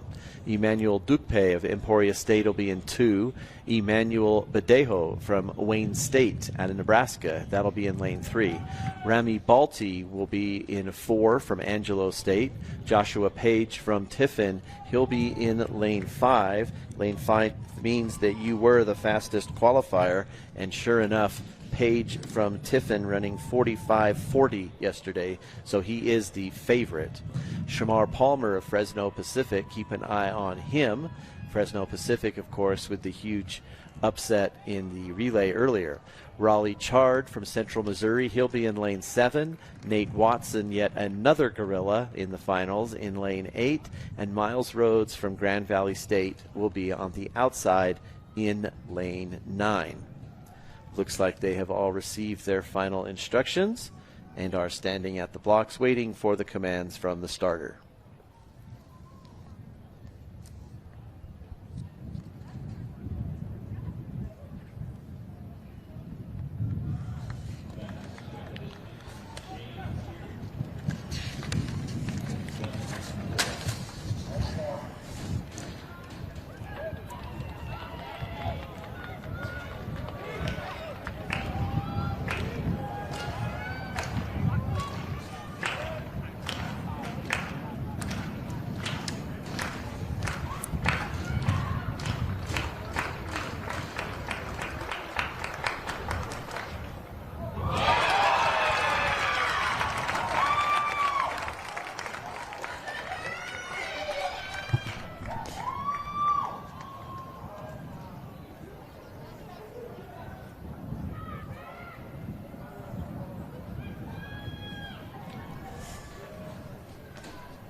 And as we look as they go down the backstretch in the middle of the track, that is our favorite. That is Joshua Page of Tiffin. He is just eating up the outside lanes on that stagger. A huge lead on the inside lanes, and he will be first off the curve. Shamar Palmer from Fresno Pacific, as expected, giving the first challenge. We've got Page and Palmer now as they run down to the finish line. You can see that wind hitting them, and look at this finish. Oh my gosh, from nowhere. That was Nate Watson from Pittsburgh State. Oh my gosh, he was nowhere in the lead, nowhere near the lead as they came off the curve. What a fantastic finish for Nate Watson. I don't know if running out there in the outside in lane 8, I don't know if he had any block of the wind from the bleachers and the stands as he came off that curve, but he was way back. Here you can see the replay when he's already made up so much of that ground, but he was a good 5-6 yards behind the top two, yet closed so fast. What a fantastic race. That's a personal best. He runs 45.32. Page will be second at 45.35. He'll be disappointed, although on the screen there we see he is all smiles and congratulations for Watson. Shamar Palmer of Fresno Pacific, he looked like he had a shot coming down the stretch. He'll run 45.57 and get bronze, but that's also a personal best. So the top three all with personal or season bests. But that was just an incredible finish for Nate Watson. And if we had any thoughts of West Texas A&M catching Pittsburgh State has proven that they have the depth, and they have all gorillas running on all cylinders with that fantastic, amazing finish in our men's 400. Congrats for the sophomore, Nate Watson. And you see as they make their way to the award stand, just at the bottom of the screen, though, those are going to be the award winners for our next presentation. And those are the men's 110-meter hurdlers. Speaking of gorillas, but we'll start on the outside of the podium. Jordani Delay of New Haven is 8th. Adrian Aguirre from Dominican will be 7th. Nnamdi Onwezi from Cal Poly Pomona will be 6th. Jadarius Pig from Missouri Southern will finish in 5th place. When he who wears the baseball cap, Parker Warmack of Central Missouri, he had the good start, but he is going to finish 4th today. And that means the top of the podium is going to be all the red and black of Pitt State. Tyrone Jackson, the freshman, he'll get 3rd, 13.68. Dalen Williams, a senior, he'll take silver, 13.45. And making way on the podium there for Joel Nyatsua, 13.35 for the senior for Pitt State. And you can see 3 very happy athletes there on the top. And that is what has vaulted or hurdled, as we say, the Gorillas back into the command as they seek their 4th national championship in a row. Next up on the track after our 400 meters, we're going to get to see the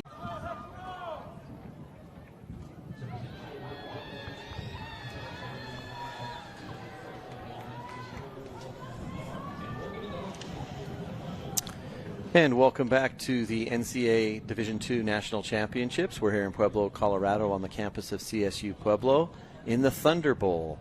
And we have had some amazing performances, and we are now about to find out who the fastest athletes on the track are this season. It's time for the 100-meter dash finals. Of course, the women will run first.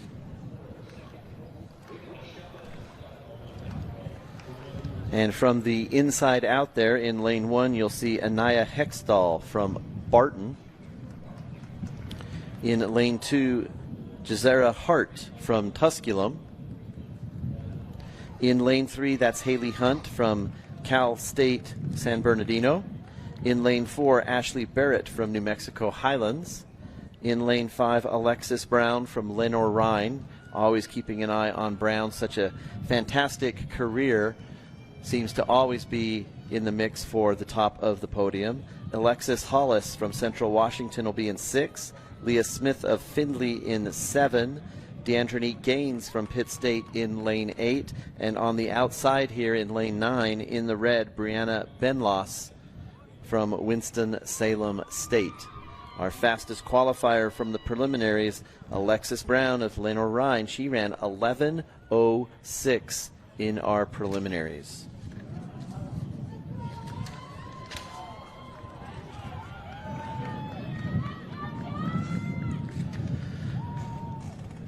Alexis Brown, the fastest seed in both the 100 and the 200 this year.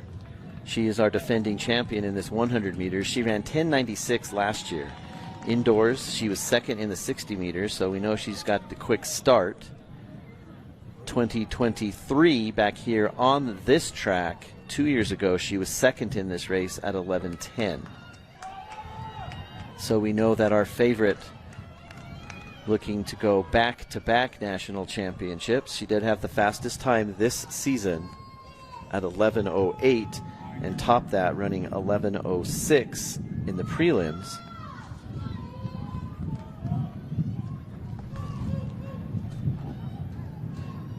And looking at our heat sheets here, that would have been a meet record. The meet record was 11:18. Can't remember what the wind exactly was on Monday, but obviously Alexis Brown is going to be our favorite. She is the Division II all-time record holder, running 11:04 last season.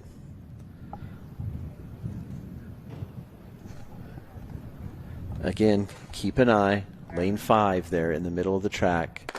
The black on purple or maroon, that is Alexis Brown. And there is no doubt on the field who the master in this 100 meters is. Now we're just going to look at the time. Oh my gosh, 10:93. 10:93, and the wind is legal. Just a 1.8 wind legal. What an incredible race. You can see she is overwhelmed there. Alexis Brown from Lenoir-Rhyne, just a junior. That is a personal best. That is a meet record. That is the Division II all-time national record. It's meet legal, 10:93. When all the conditions align, you can see what happens. You are looking at, well, you are looking at the fastest Division II sprinter ever. 10:93. We're going to see this race once again. You can see she captured at the start. We said she had a great start. She was out quickly. She led out of the blocks. 30 yards in, she has almost a 5-meter lead on the field. Look at that form, keeping it strength, no let up, no let down. She did not slow down at all, and she sees that time and can't believe that she finally breaks 11 seconds flat and finishes at 10:93. Just an amazing, amazing performance there for Lenoir-Rhyne. And she's going to come back and run the 200.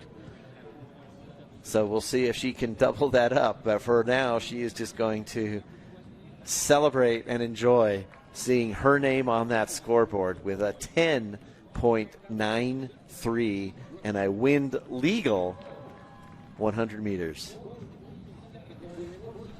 Wow. All right, here are the pole vault placers. We've been following the pole vault throughout the day. It was our first event. Took a while to finish because how well these vaulters are doing. And as we get to the top of the podium, in third place, capturing the bronze medal today, Kyla Davis, the senior from Pittsburgh State. Her teammate stepping up for silver, just a junior, Isabel Peters. She cleared 14 feet 4 inches, 4:37. But now we're looking at the senior, Bryn King from Roberts Wesleyan. She is going to be our national champion today at 14 feet 10 inches. That's 4:52. But don't forget, she took some good attempts at 15 feet 9 inches, 4:80. She is one that you are going to see competing later this season in Oregon and possibly even in Tokyo. Bryn King, one of the best vaulters in the country, representing Division II well, along with our Pitt State Gorillas. So congratulations to Bryn King of Roberts Wesleyan. Well, we know when the women set a record in the 100 meters, the men are going to be chomping at the bit. They are not out on the track yet.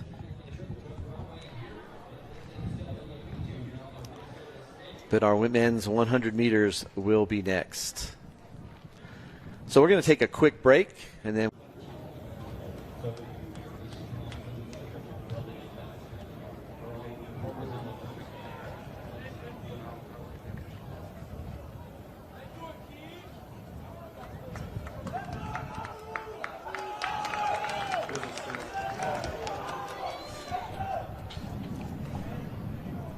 And welcome back to the Thunder Bowl on the campus of CSU Pueblo, Colorado. We are here at altitude in the sunshine. It is a beautiful day.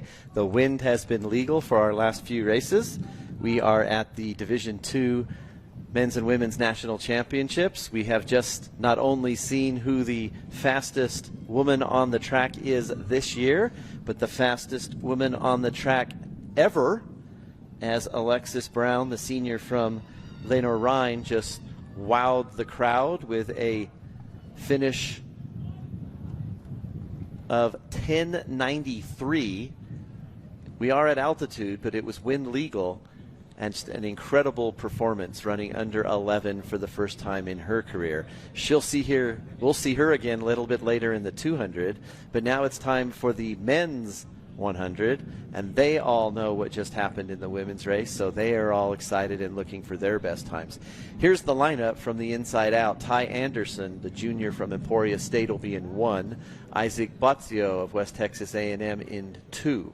Winfred Porter, the senior from Catawba, will be in 3. Paul Mosley, a junior from Lynn, will be in lane 4. In the middle, another Pittsburgh State gorilla with the fastest qualifying time. That's DePriest Hogans. He will be running out of lane 5. Oluwalu Olatunde from Harding will be in 6. Tyson Williams will be in 7. Hebron Moore of Albany State in lane 8. And yet another gorilla in the outside in lane 9, Dakari Charlton. So there is your lineup for the men's 100 meters.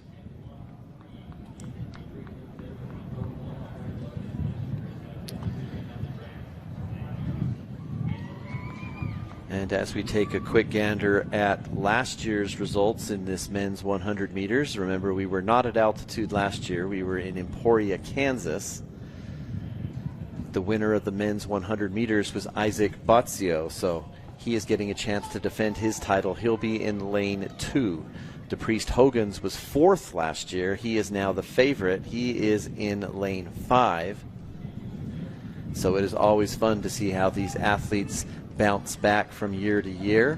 Some names familiar and always seem to be making the finals in the big meets, while others come and go, whether that is injury or transferring. Many of the athletes in Division II do end up transferring to a Division I school. We'll say transfer. Some coaches will tell you poached, but they do move on, and it is sometimes interesting to chart their success at the Division I level. But all we care about here today is our Division II championship. So again, as we look at this field, we can't count out lane 2, Isaac Botzio of West Texas A&M. He is the defending champion. We're going to keep an eye on the gorillas, not only the team favorites, but DePriest Hogans in the middle of the track. Again, he was 4th last year, but he does have the fastest qualifying time as he comes into this men's 100, having run 9.96.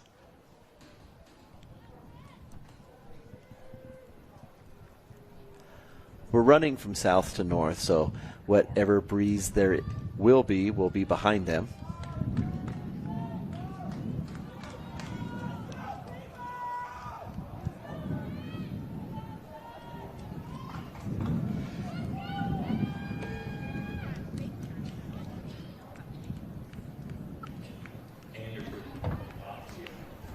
Looks like the temperature is still at 78 degrees.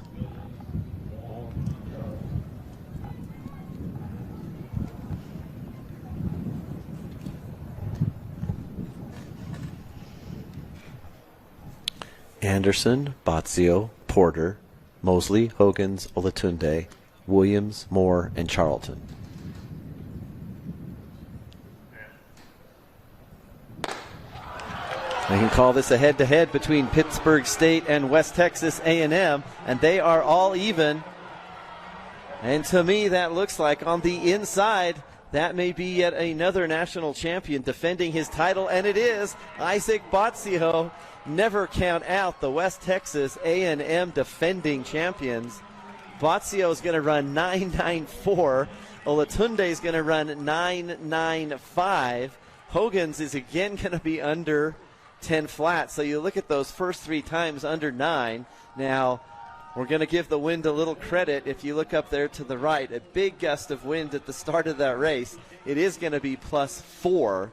So we know the times are going to be very fast because of the wind and the altitude. But West Texas A&M, they were the defending champs in the 4x1, but not the favorites, and they won. And then we watch here. Watch him on the inside in lane 2. It is Isaac Botzio. He gets out quickly. He's away from the other leaders, so maybe that is an advantage in that they can't see him. It did look like Olatunde may have thought he had won that race. But nope, it is the defending champion Isaac Bozio making back-to-back titles. And you can see there he is reminding everybody who the fastest man on the track is.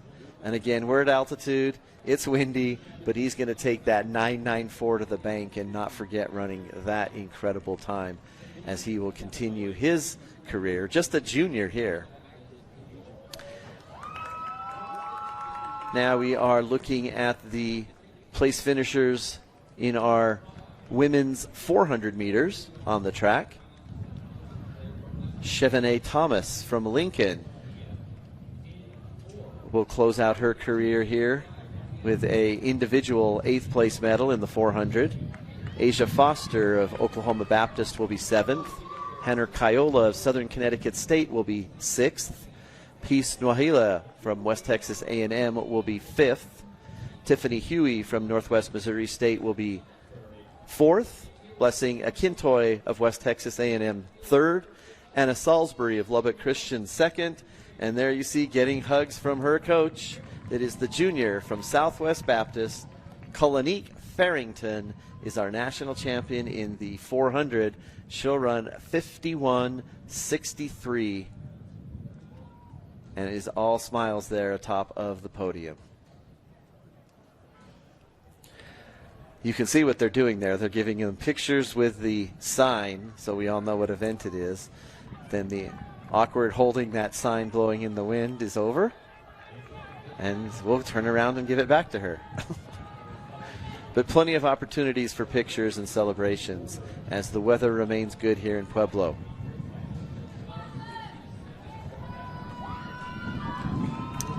Our next event on the track will be the 800.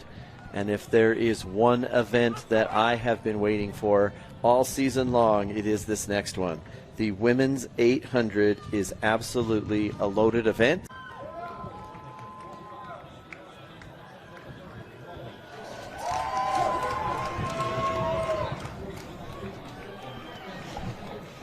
And we are back for the event of the meet.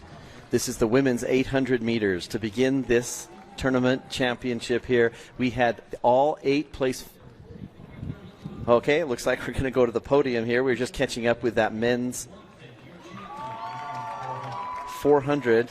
You're looking at the champion, Nate Watson from Pitt State. He came from nowhere down the home stretch to outlean the favorite there. Joshua Page giving his props. But it was Nate Watson who runs a personal best to capture that gold medal. Now it looks like we're ready for the women's 800. And knowing that all 8 place finishers in the indoor 800 were in the field, our defending national champion is in the field, our defending runner-up is in the field. We have advanced the top 9 to finals, and here they are from the inside out. Inez McAdam, the senior from Tiffin, she'll start in the inside in lane 1. Olivia Alexandra of Azusa Pacific is in 2. Jade Avance from Ashland is in 3. Lena Hanich of the Academy of Art, she'll be running out of lane 4. In lane 5, get ready for more hometown cheers. The junior from CSU Pueblo, she ran the fastest qualifying time at 2:05:15. She's the indoor national champion. That is Helen Braybrook. In lane 6, Abigail Abugar from West Texas A&M, just a freshman. She ran 2:05:84 in the prelims, so she will be expecting nothing but victory. Chanel Clark Giddings of Lincoln, she ran 2:05:90 in the prelims, so keep an eye on the sophomore. On the outside there in lane 8, we've got Lika Hoogstein from Adams State. And on the lane 9, you have the junior transfer from Edinburgh, Scotland. That is Leah Keisler representing CSU Pueblo. So just a loaded event here in this 800.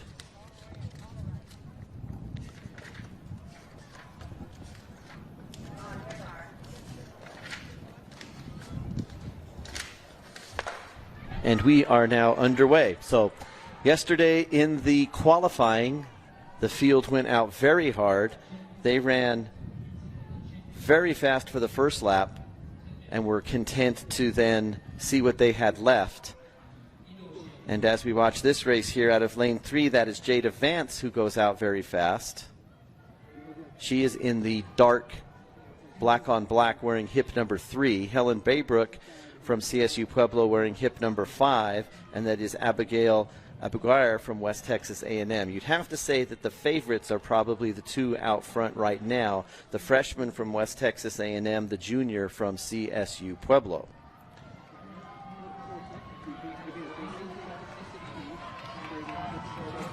A little bit slower for the first 400 today rather than yesterday, so I'm sure they're all saving something for the finish.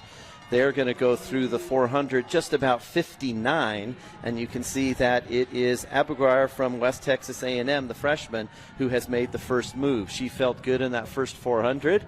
It's nice to know that you have the longer legs, though out front, if there's any wind, you are taking the wind in the face. Helen Braybrook, the shortest of stature, running second, and now you can see she's moving up on the outside preparing for her last chase. It looks like these two are going to be the two who go for it.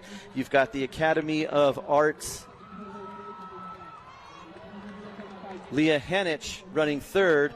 Baybrook has made her move, so she is in her full-on sprint. Can Abigail Abuguire of West Texas catch her?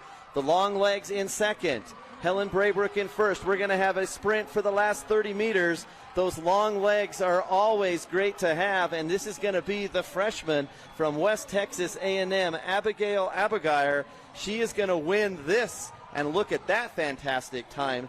Baybrook will be second, so she'll take silver to go with her gold in the indoor season. And as those boards go up, those are personal best times for both of them. An incredible 2:02.93 is going to win this race.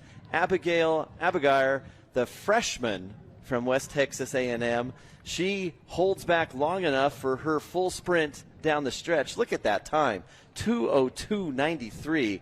A personal best for Braybrook, the indoor champion. She'll run 2:03.67. Jade Vance kind of lost in the shuffle back there. The chase pack could not stay up with the top two, but Vance will take bronze, the junior from Ashland, 2:06.28. What a race that was, the women's 800.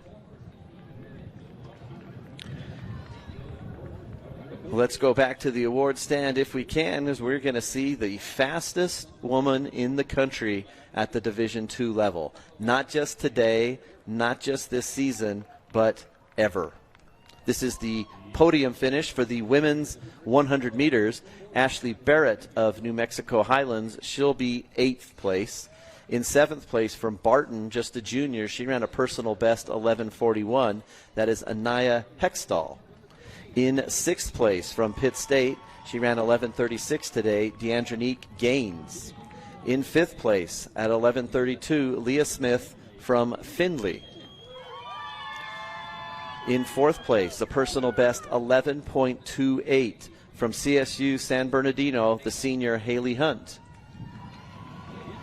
With a bronze medal today and a personal best 11.26 from Tusculum, Jazahara Hart. Silver medal today, another personal best 11.25 goes to Alexis Hollis from Central Washington. But there was absolutely no doubt who our national champion is going to be. From Lenore Ryan, she's back-to-back. She's still got the 200. She ran a meet best. She ran a meet record. She ran a Division II all-time record. It's wind legal. It's 10:93. Alexis Brown from Lenore Ryan. You can see nothing but smiles up there for our fastest women in the country this season. So congratulations to Brown. And again, like we said, she has the 200 still to come.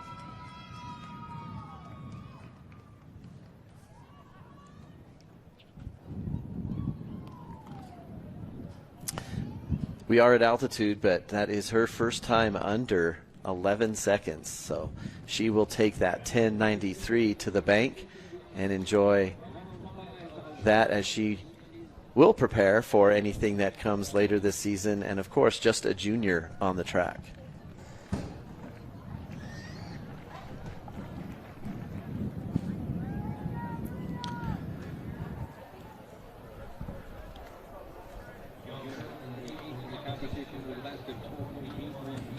You can see now that the field events are mostly complete, the stands on the east side of the track starting to thin out a little bit.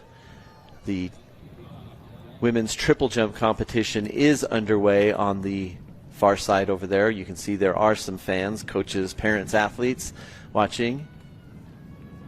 Currently in that women's triple jump, it is Central Washington's Emmy Ntekper. She is our leader. She jumped 13.26 on her third jump. That's 43 feet 6 inches. She's already been at the top of the podium this season, this weekend. Janera Bryant of Mount Olive is currently sitting second, and Michaela Miles of Embry-Riddle is sitting third. They each have 2 jumps remaining.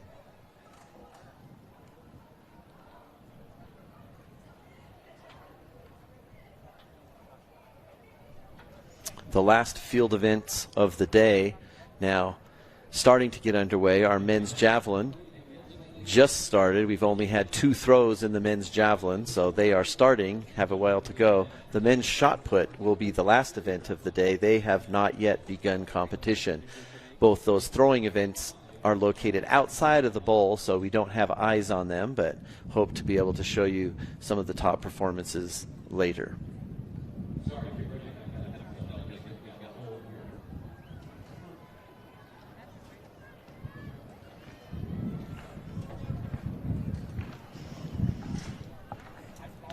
The next event on the track will be the men's 800, and those athletes not quite out on the track yet. Looks like we will be having some presentation of some events, but nothing but smiles around the stadium as we enjoy this weather, knowing that we have moved up the meet to beat the weather, so nobody will be rushing to get out of here at the end of the day or having to huddle up and stay warm or stay dry.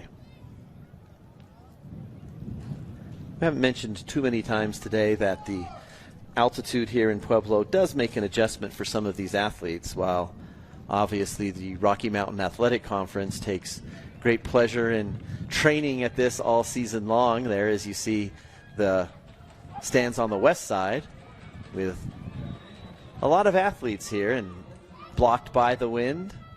Now starting to get a little bit of shade as the sun does go down or behind the clouds.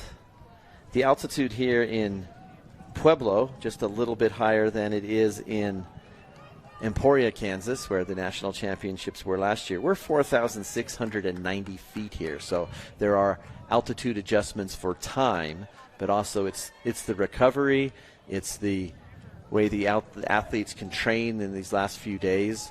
See how that makes a difference. Next year we'll go back to Emporia, so they will go back down and enjoy competing at a lower elevation next season in Emporia, Kansas.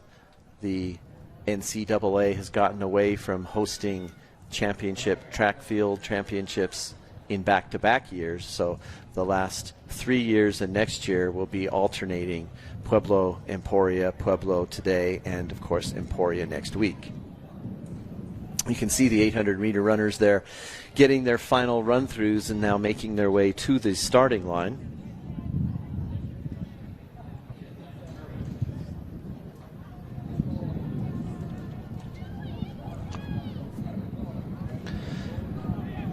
A very good field here for this men's 800. The only difference really between the men's and women's field this year was the fact that in the women's field, all those 800-meter runners from indoors all managed to come back and make the top times outdoors, while in the men's there is a bit more variety. But as you see them standing there at the starting line, from left to right, we'll see Zion Murray from Claflin. He'll be in lane 1. Starting in lane 2, Jonathan Rodriguez Osorno from Texas A&M Kingsville. Lane 3, Antonio Blair in the yellow of Angelo State. In lane 4, Tim Anstedt from CSU Pueblo. In lane 5, Johan Correa of Central Washington. He looks to be the favorite. He's our top returner and our top qualifier. Jose Lecadre from Indianapolis will be starting out of lane 6. In lane 7, Gabe McConville of Tampa. Lane 7, Prince Macabaloo from West Texas A&M.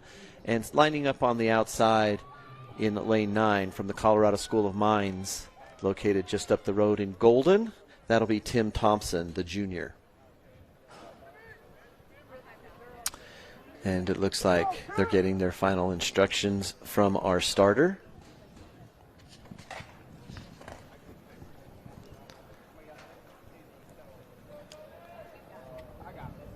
And we'll soon be on the way with this men's 800.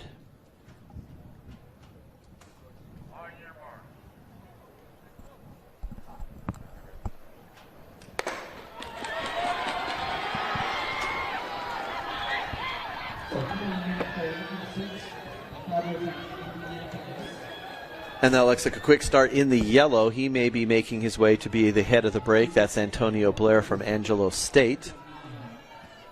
And then moving up on the outside, wanting to quickly get to the front of the track, that is Prince Macabello from West Texas A&M. And behind him now settling in Johan Correa of Central Washington. So our two runners out front, possibly looking to stay out there the whole time. Running wide and getting comfortable there on the outside, that is Jose Lecadre from Indianapolis. But we're going to go through the bell lap here. Just about 52, 53 seconds on the track, so not super fast, but definitely not slow. Macabello 52.69. He is leading them, and he is going to make everybody run around him as they go down the line. There goes Lecadre from Indianapolis, just the sophomore. He is now in the lead as they go through the 600-meter mark, and he is going to lead them around the curve. You see some wobbling. One of the athletes having trouble staying inside the track. When you're that tall, sometimes it's hard to go around that curve. It's definitely thrown off his cadence. And as we go down to the final sprint here, look at this. It's Jose Lecadre of Indianapolis. He is looking behind him. He sees nobody able to match him.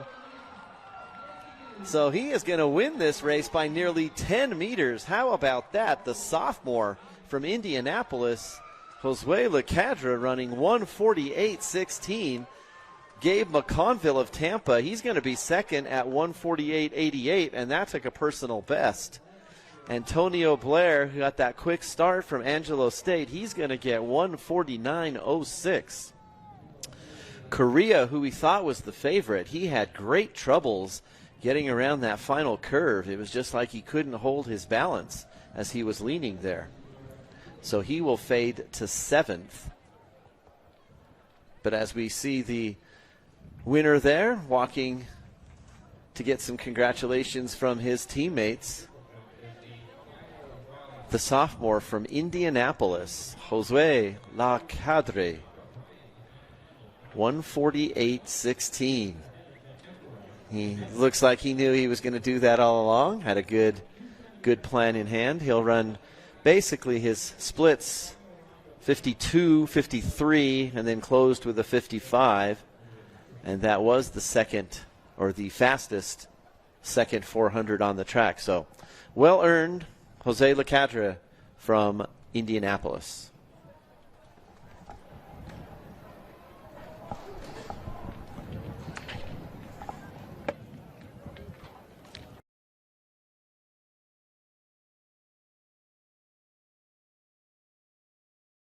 Final swing of our finals in the field events. It'll take a little while to set up the hurdles. The women's 400-meter hurdles will be next, followed by the men's 400-meter hurdles. They will take the hurdles off. We'll have the 200 meters. We want to stick around and see if those sprinters can match the 200 with their 100. Then we'll have our 5,000 and, of course, close with our 4x400-meter relays and bring you all.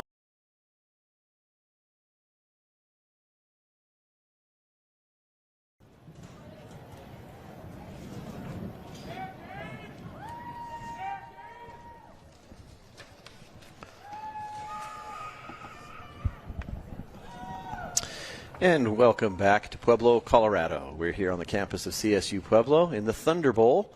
You can see it is still a beautiful day here. A few more clouds than we've had in the past 2 days here, but the track and field events have been full of fire. Lots of new records, lots of personal bests, and lots of hardware handed out on this third and final day of the national championships. You can see that the hurdles are being set out on the track. That means our next event will be the 400-meter hurdles for the women, followed by the men. As you can see, it looks like most of those field events are done. We are completed with our high jump. We've completed our pole vault. Here's our podium finish for that men's 100 meters. And he wasn't the favorite, but the defending champion, Isaac Botzio of West Texas A&M, he knows when to turn it on, so he's a back-to-back national champion. It was windy out there, but he ran 9.94. Our gold, silver, and bronze medalists all running under 10 seconds in a wind-aided 100 meters, but it is a back-to-back championships for Isaac Botzio of West Texas A&M.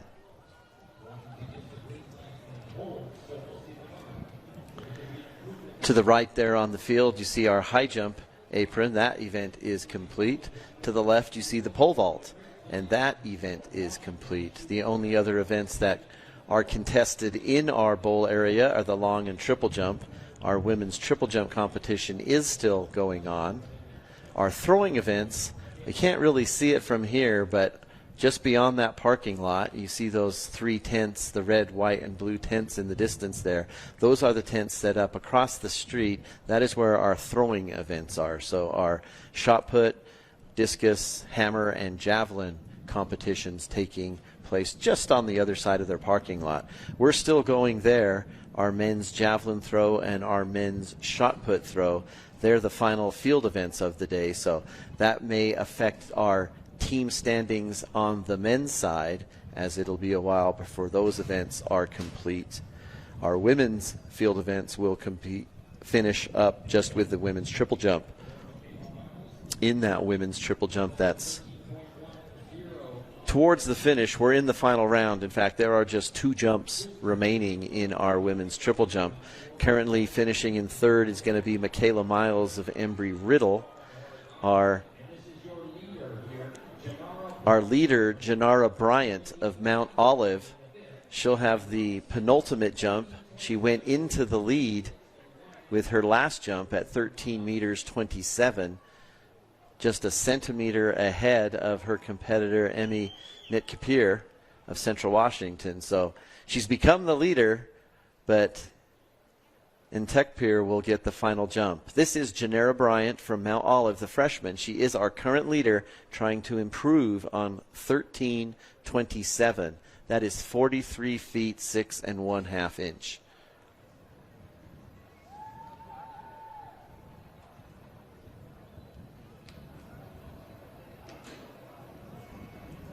And you can see what looks like a good clean jump there. She's kind of got a smile on her face as she comes out of the pit, so whether that means she knows it is not as good as the last one or not, at least a smile, as she will be the leader with just 1 jump remaining. And here we are following along with the live results from the web, so we should get that result just as soon as anybody.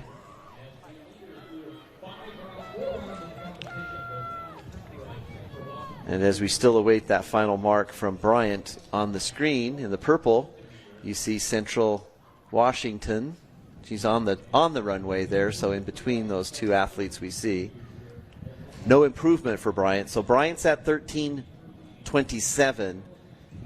Emmy Nitkapir from Central Washington, the sophomore, we're looking at her. She's had been our leader. She's jumped 13.26, 13.25, 13.24, so she's clearly had the best series, but it is Bryant who has 13.27. So last chance here to go back into the lead. And that looked like a pretty big jump. So it's a clean jump. Again, the top mark to beat, and she's done it. How about that? She is excited. 13.33. So you saw it here live. She was leading this women's triple jump all the way up until the 5th jump, She drops back into second, but she gets the last jump of the day, and she responds. That is 43.8 3/4 of an inch. That is 13 meters 33, and that is a national championship, the second of the weekend for Emmy Ntek-Hare from Central Washington, the sophomore.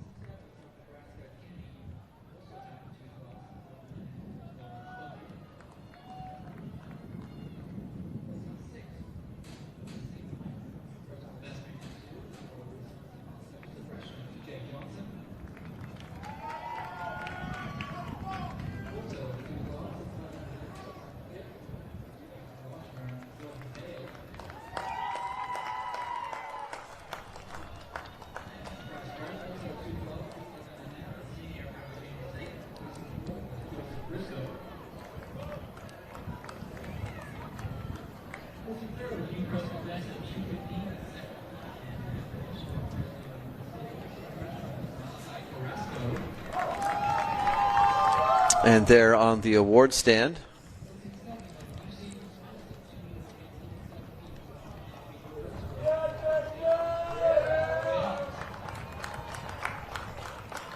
you are seeing the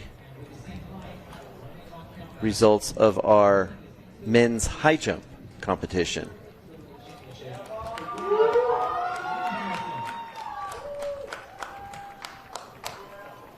Javon Harrison from Grand Valley State. 2 meters 18, that's 7'1 3/4, so he'll win.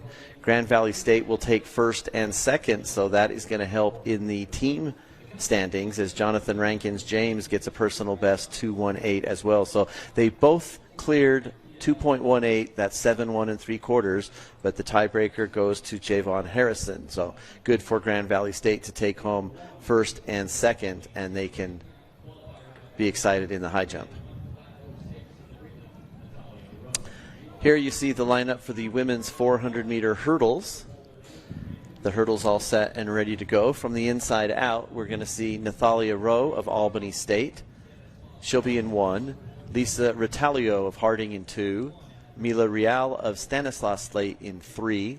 Brianna Green of Fresno Pacific in 4. Rasha Badrani, she'll be in lane 5, the junior from San Marcos. Kylie Ray will be in 6 from Findlay. In lane 7, she's competing for Biola as a freshman, but she is a local Colorado high school multiple-time state champion out of Colorado Springs area. Ebasalulu Omofoma. Never got her name right in high school, and we're messing it up here in college. Omofoma will be in lane 7. Isabel Flores of Belmont Abbey in 8, and Avril Mendoza of Fresno Pacific will be in lane 9.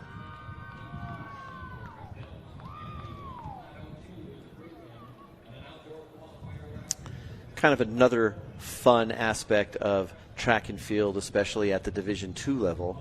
Obviously, you get high school athletes from all over the country traveling to compete at various D2 universities. For the Colorado athletes, it's always special to get to compete in your national championships in your home state, just as it was last year and next year for those athletes from the state of Kansas or even the Missouri area.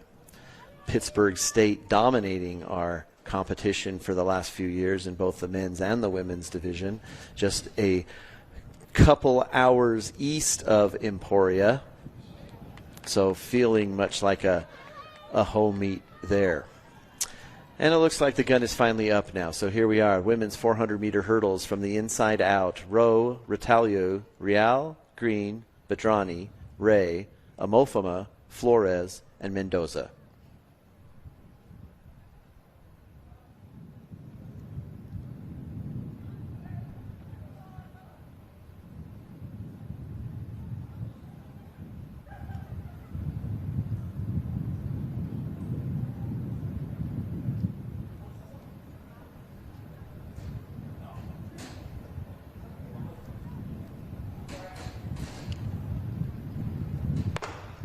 Lane 5, Rasha Badrani of San Marcos. She did have the fastest qualifying time, so we always want to look to the middle of the track in Lane 5, but you can see she does not get off to the best start. It's Brianna Green of Fresno Pacific.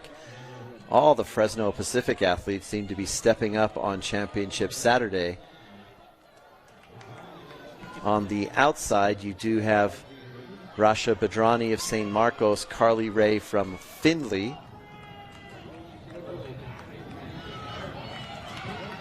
And as they make their way around that north curve, we get a really good chance to see who the leader is. And this is Kylie Ray of Findlay and Brianna Green of Fresno Pacific. Green and Ray, one hurdle to go, and they're both clean. Fresno Pacific going to capture yet another championship. It's been a good day for the Fresno Pacific athletes. Brianna Green is going to run 56.88. That is a personal best for her. Kylie Ray, the senior from Findlay, she'll get silver. That's a personal best for her at 57.72. And how about that? The Colorado kid, Ebsolulu Amofama, running for Biola. She's going to get a bronze medal in her first national championships. She'll run a personal best 58.80.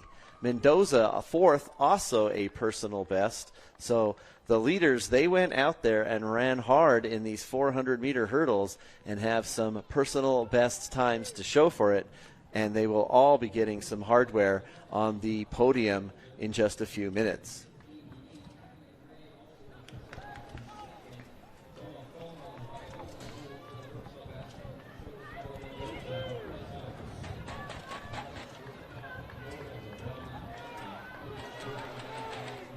Fresno Pacific, always a tough track team. They don't have as much depth as some of the other teams to compete for the national championships, but the events they are in, they place well. And they have surprised throughout the day, capturing some gold medals when they were not the favorites. Although, as they go home with that hardware, you'd have to say they are definitely deserving. Looks like we're going to have some awards coming up for our women's 800 meters. And in 8th place there, Lika Hoogstein, the junior from Adams State, Colorado. She'll take home 8th place. In 7th place, one of the local runners. She's from Edinburgh, Scotland, but she's running for CSU Pueblo. That is Leah Keisler. She will finish in 7th place. In 6th place, from Lincoln, Shaniel Clark Giddings. In 5th place, from the Academy of Art, that'll be Lena Hanich. In 4th place, from Azusa Pacific, Olivia Alexander. And at the top of the podium, earning bronze, the junior from Ashland, Jade Avance. Running second, she's going to catch a silver to go with her gold indoors. She runs a personal best 2:03.67. This is Helen Braybrook. And our NCAA champion, personal best, we're hearing number 6 all time, 2:02.93, Abigail Abagiri, the freshman from West Texas, the national champion in our women's 800 meters.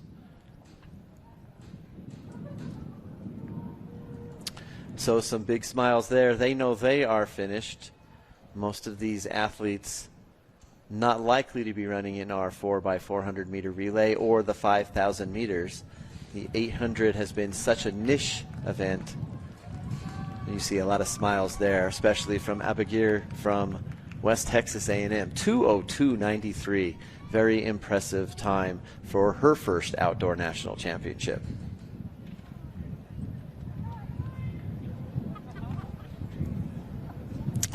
Well, the next event on the track, of course, will be the men's 400-meter hurdles. And it looks like all of our hurdles have been successfully adjusted. And the athletes now setting their blocks.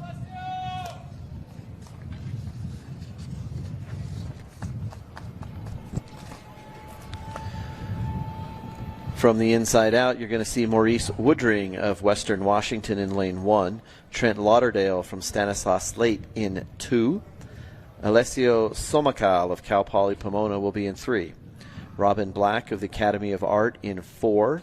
Sean Dixon of Oklahoma Baptist, he is our fastest qualifier, running 50.14.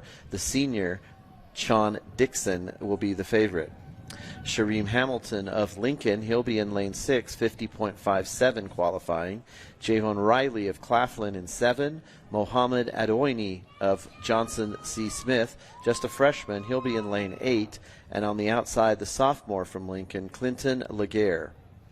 That is the field for this men's 400-meter hurdle event.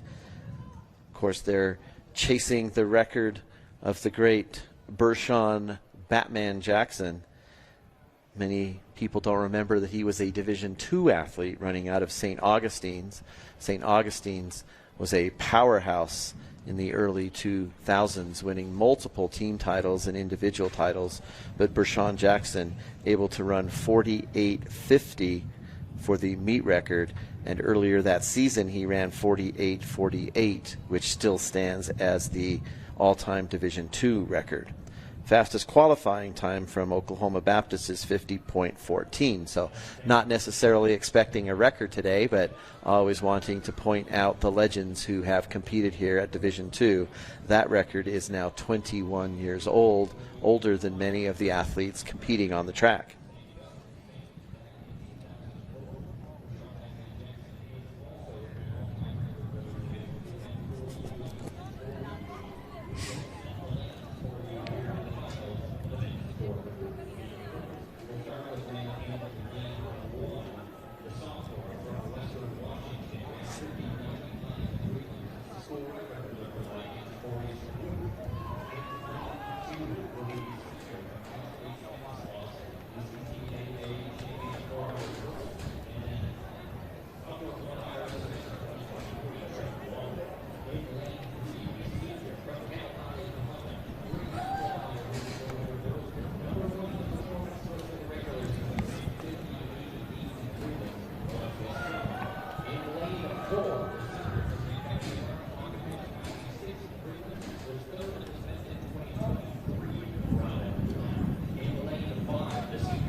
And we just heard our PA announcer giving all the lane assignments for this 400-meter hurdles. Again, from the inside out, it is Woodring, Lauderdale, Somacal, Black, Dixon, Hamilton, and Riley, Adoini, and Laguerre.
Woodring, Lauderdale, Somacal, Black, Dixon, Hamilton, Riley, Adoini, Laguerre.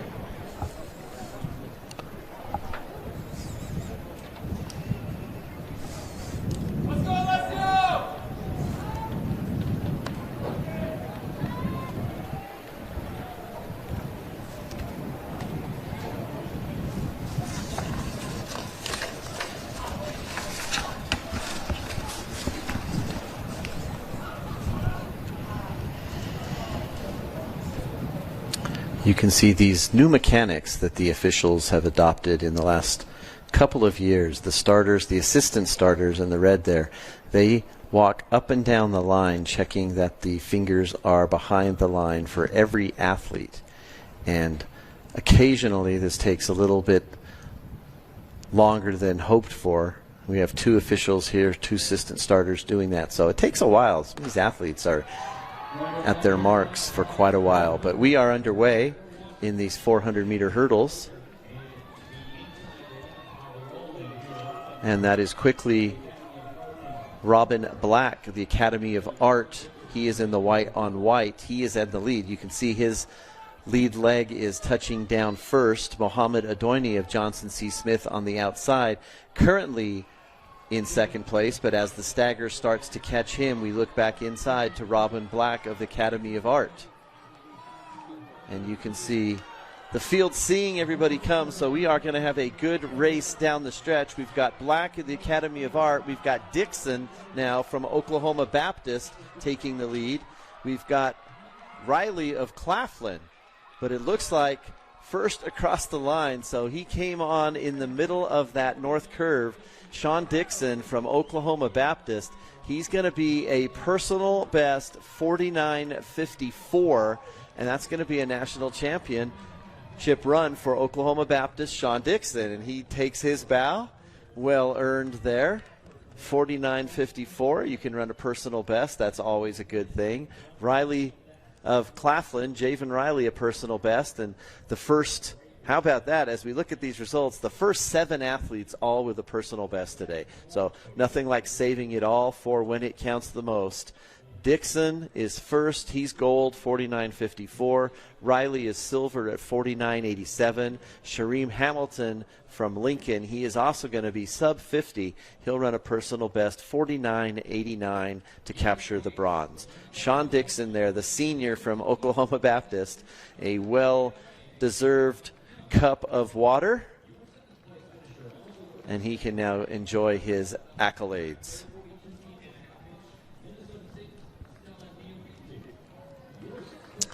Back to the award stand.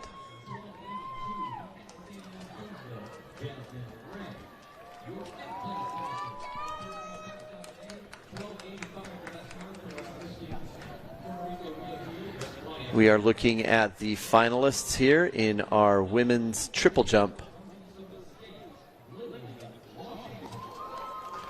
And as we get to the top there, Young of Cal State LA was 8th.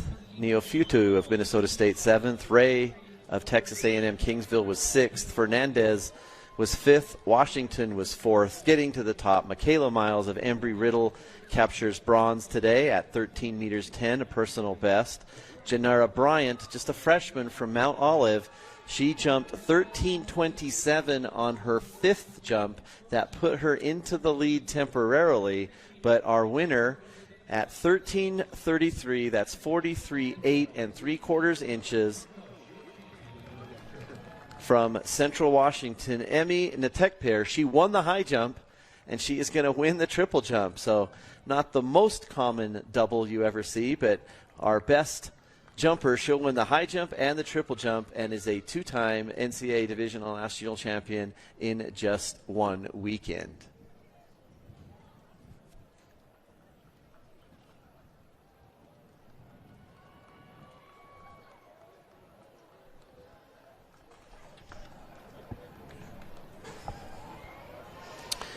You see those triple jumpers all celebrating together. That is going to conclude all of the field events on the women's side. So we are now seeing that there are 18 of 21 events completed. The only events remaining in our women's competition as far as team standings are the 200 meters, the 5,000 meters, and the women's 4x400 meter relay. And the competition is still fairly close. Up at the top, Pittsburgh State is leading with 54.5 points. Grand Valley State is second with 51. Adams State is third with 34. They're tied actually with West Texas A&M. They both have 34 points. Minnesota State now with 32, Central Washington with 28, and the home team, CSU Pueblo, they've moved into the top 7. They have 27 points, which is tied with Missouri Southern. So mainly want to keep our eye on Pittsburgh State and Grand Valley State as we look at our final events. The women's 200 meters is up next, and we do see an advantage here for Pittsburgh State as they have one of the favorites, DeAndronique Gaines, the senior from Pitt State. She'll be running in lane 3. Grand Valley State does not have any competitors in this event. So as the women are setting their blocks there, here they are, lane assignments from the inside out. Alexis Hollis, she was second in the 100. She'll be on the inside running that tight curve, the senior from Central Washington. In lane 2, Emma Cannon from Simon Fraser out of Canada. Haven't had too many podium finishes yet for Simon Fraser, one of the larger universities that we do welcome from the Northland. In lane 3, the pre-mentioned DeAndronique Gaines from Pittsburgh State, the senior, looking to score some points here that will extend that lead for the Gorillas. In lane 4, from Cal State San Bernardino, that is Haley Hunt, the senior. In lane 5, all eyes should be on lane 5. It is Alexis Brown from Lenoir-Rhyne. She won that 100 meters with not only a personal best, a school record, a meet record, but the all-time fastest 100 meters. So Alexis Brown getting ready for this double in the 200. Outside of her, she'll be chasing Colonique Farrington. She won the 400 today from Southwest Baptist. In lane 7, Amari Weatherford, another teammate for CSU San Bernardino, so they'll pick up some points here with 2 in the finals, hopefully on the podium. In lane 8, from Lincoln, the senior Shantae George looking to wrap up her outstanding career. And then in lane 9, Soraya Copeland of Fresno Pacific. So this is the women's 200 finals. You've heard these names quite a bit over the past 2 days. Many of them sprinters, a few of them jumpers, almost all of them running relays here. But we're going to keep our eyes focused on Alexis Brown in lane 5. When you have an incredible performance like she had in the 100 meters, generally that carries over, and we'll see if she's got an exciting 200 for us as well. We might mention that the record in this event is 22.62. So by my count, Brown may have beaten that in the preliminaries. To be honest with you, we are so excited in these preliminary competition for the past 2 days. We're not always noticing the times which possibly could be records. But, of course, you want to do it in the finals. But our previous record set in 2013, Danielle Williams of Johnson C. Smith, she ran 22.62. As I look at my heat sheet here, Alexis Brown of Lenoir-Rhyne, 22.35.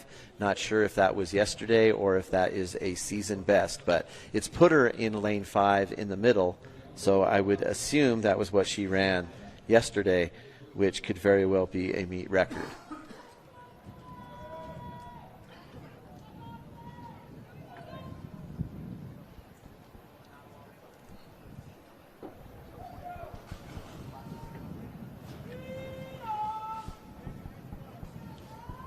And it looks like they've had their final instructions from the clerk. This is the women's 200. So again, they may face a slight headwind at the start of this race, but if there's going to be any wind behind them, it would be going down that back stretch when they need it most. From the inside out, Hollis, Cannon, Gaines, Hunt, Brown, Farrington, Weatherford, George, and Copeland. Keep an eye on lane 5. That maroon uniform of Lenoir-Rhyne Junior Alexis Brown.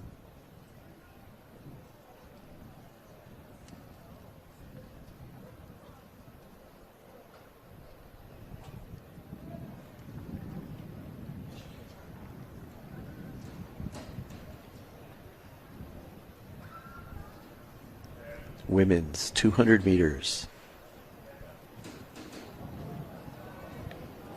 And looks like that one was a misfire on the gun. So if tensions weren't already high, they're just going to get a little bit higher. No warnings there. That is the gun, I believe, that misfired. We'll take a deep breath and we'll reset. Hollis, King, Brown, Harrington, Weatherford, George, and Copeland.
And a quick first curve. That who you expected to be leading, that is Alexis Brown. And she again establishing about that 5-meter lead as she comes down. Again, the time to beat, we were saying 22:37. The wind there. Waiting for that wind reading as well.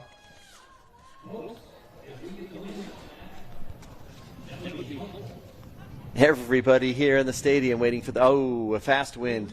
3.7 behind. So that is going to prevent any record. But 22:37 is an incredibly fast time. Farrington also under 23. She'll run 22:83. And how about that? The top three. Weatherford is going to take bronze, 22:92. 22:92, same time for George. Hunt is going to be also under 23. So the wind is a plus 3.7, but you look at that. You had 5 athletes running under 23 seconds, but leaving no doubt. Farrington won the 400. She'll be second in the 200. Alexis Brown won the 100. She easily wins the 200. So we know that Alexis Brown there, you can see she is recovering, taking just a little bit longer to recover. She was celebrating after that 100-meter victory. Here she is catching her breath. But a very fast 22:37, even in the wind and the altitude. And it is going to be a day to remember for Alexis Brown, just the junior from the Leonard Rhine.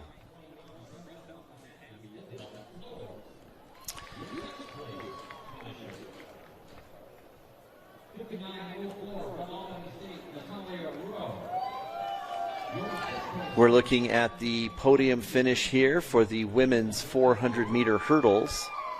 Mila Real of Stanislaus State picking up 8th place. Isabel Flores from Belmont Abbey is 7th. Natalia Rowe of Albany State is 6th. Lisa Ritalio of Harding is 5th. Avril Mendoza from Fresno Pacific will be 4th. As we look at the top 3, our bronze medal going to Biola freshman Ebesolulu Amofama. Silver to Kylie Ray, the senior from Findlay. And there is our national champion, stepping her way up to the top from Fresno Pacific, the senior, a personal best, 56.88. Brianna Green is going to be your national champion. 400-meter hurdles.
Tyson Williams. Four is the man from Harlem, who ran 20:39 in the prelim. The indoor All-American this year at 60 meters. Arnie was All-American today in the 100 Colorado. In the 5, the senior from Pittsburgh State ran 20:11 in the prelim. The indoor champion was in it last year. Second indoor is number 6 all time for Bruce Hogan. In the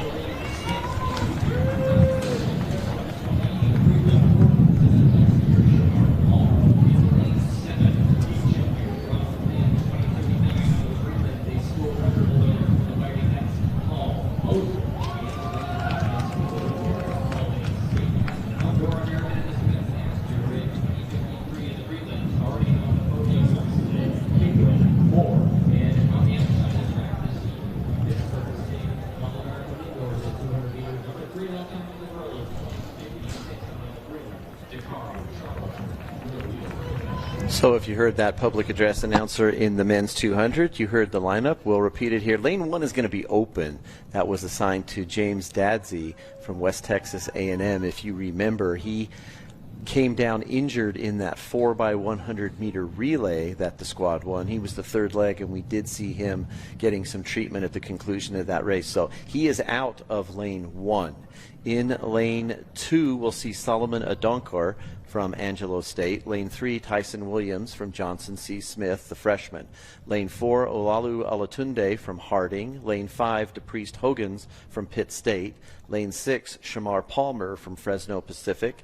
Lane 7, Paul Mosley from Lynn. Lane 8, Kibrin Moore from Albany State. And on the outside from Pittsburgh State, that will be Dakari Charlton. He'll be in lane 9. So 2 more Gorillas in the lineup here as they look to extend their lead over Texas, West Texas A&M.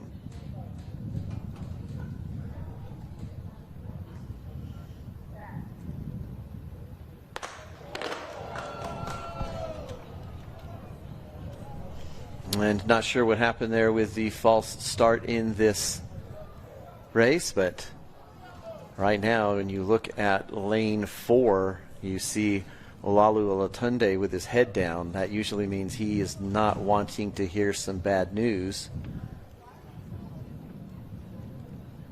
The worst moments of an athlete's life. You're not sure if it was you, or you know it was you and you're hoping they didn't notice. But you can tell from his body language he is not expecting good news. You can see the starter coming over with his card, and it is red. So we are going to lose lane 4, Olalu Olatunde from Harding, the sophomore. He will false start his way out of the men's 200 final. Just a terrible feeling as he heads back to the clerk's tent. So we've lost 2 now. We've lost Dadsey, we've lost Alatunde. So again, from the inside out, we're going to see Odonkor, Williams, Hogans, Palmer, Mosley, Moore, and Charlton.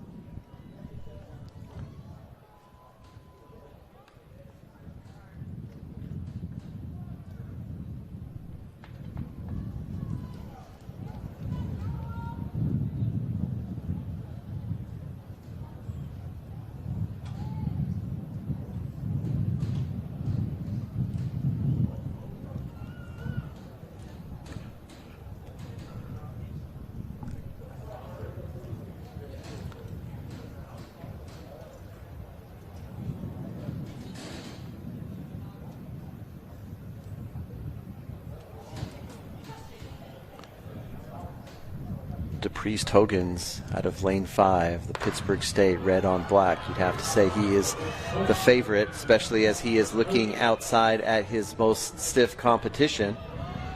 They're out quickly on the inside. It's tough to run on the inside, even when you get that good start. It's harder to slingshot yourself off. They are all across as we look across the track, finishing the 200, but it does look like DePriest Hogans is going to cruise to victory. 20.39 is the official time for Hogans. 20.39. Paul Mosley of Lynn is going to be second at 25.5, and 20.63 for the freshman from Johnson C. Smith. You see the wind there, a plus 2.6, so not quite as strong as it was for the women's race, but still above the legal allowable limit at 2.6. But again, as you look at these times, the top 6 all under 20.9.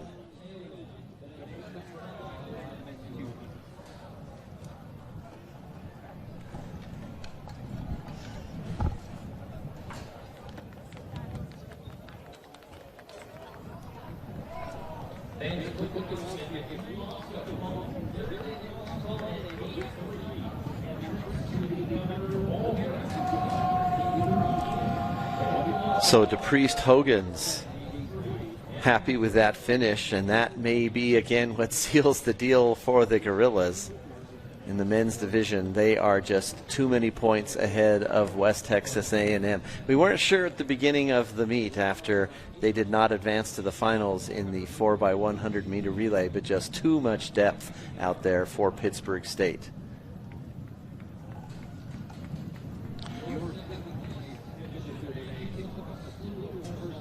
So we are now looking at the award stand for the men's 400 meter hurdles.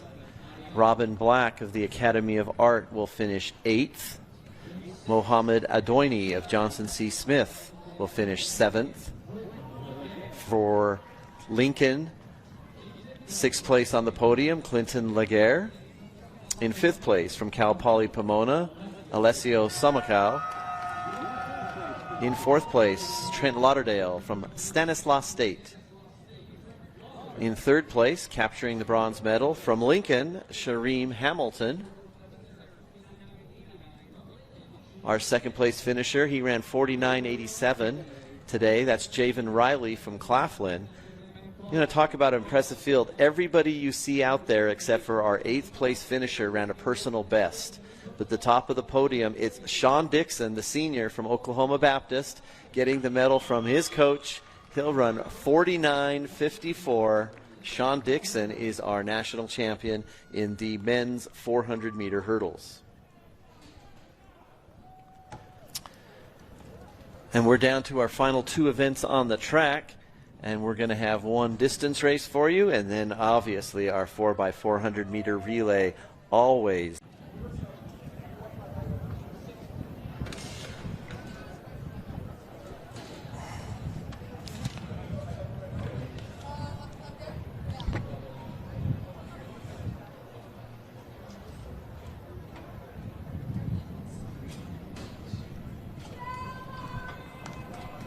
And welcome back to the Thunder Bowl on the campus of CSU Pueblo in Pueblo, Colorado. We're here this year for the 2025 NCAA Division II Men's and Women's Outdoor Track and Field Championships. We were here 2 years ago.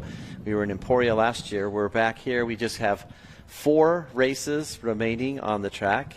And you see there the field for the women's 5,000 meters. So one of the races that did not have to qualify for the finals. We just took the top 22 athletes, and they are here to run in their final. They are in 2 staggers there. So to give you an idea of who is in the field here, starting on our outside, or our early stagger, we've got Natalie Graber from Grand Valley State, Ava O'Connor from Adams State, Annika Esvelt from Seattle Pacific, Brianna Robles of Adams State. She was our 10,000 meter champion on Thursday night. Tristan Spence from Adams State, Jenna Ramsey Rutledge from the Colorado School of Mines, Claudia O'Malley from Grand Valley State, Anna Fauski from UCCS, Emily Sholkoff of Adams State, Kalkidian Vincendu of West Texas A&M. And there is the start, so we'll continue to give you the lineup as they run around that north curve. Irish Molina of Chico State, Maddie Miller of Illinois Springfield, Katie Hughes of Adams State, Sarah Coomson of West Texas A&M, Della Molina of Chico State, Paige Mullen from Pitt State, Maddie McCleskey from Adams State, Naomi Addo from West Texas A&M, Lily Dowdle from Ashland, Elise Laville from West Texas A&M, Hannah Smurka from Lewis, and Mia Cabrera from Wingate. Many of those names sounding familiar, whether they ran the 10,000 meters or have competed in other events over the weekend. Not everybody who is entered always runs this final race, the 5,000. But what does happen is the athletes who had maybe not planned on running it, they see how they feel at the end.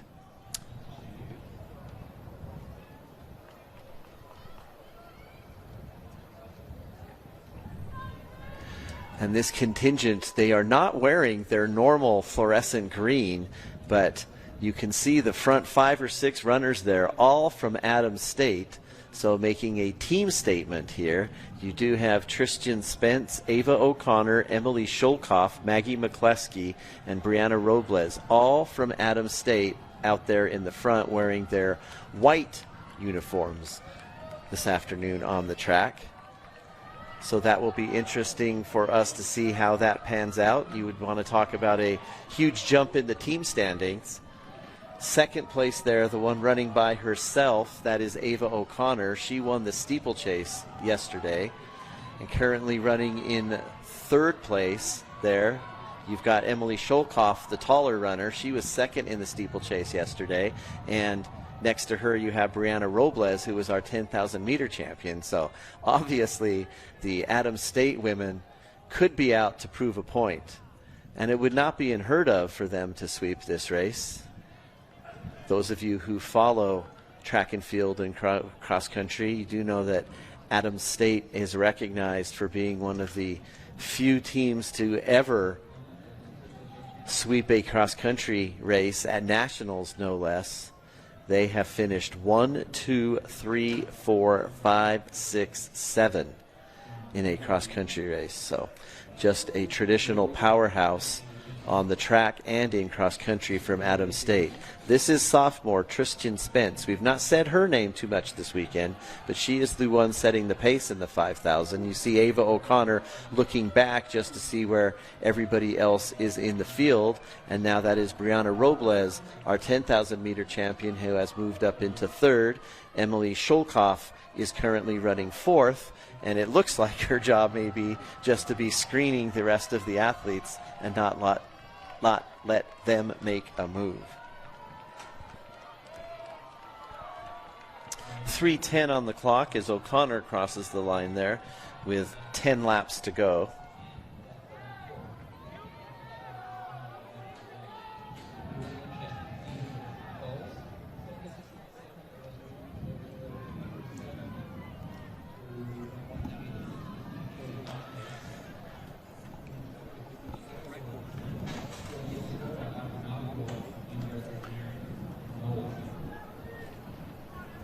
So the last two 400-meter splits, 75, 76 seconds for Spence. As we go back into the field there, the large group of the field, they're running 78, 79. So the Adams State leaders are not content to just get the early lead. They are continuing to push this pace. Adams State currently running 1, 2, 3, 4, 5. And they have another one in that next group. So we'll see who dares challenge the Grizzlies on the track. The first non-Adams State runner there is Sarah Kumson, the junior from West Texas A&M.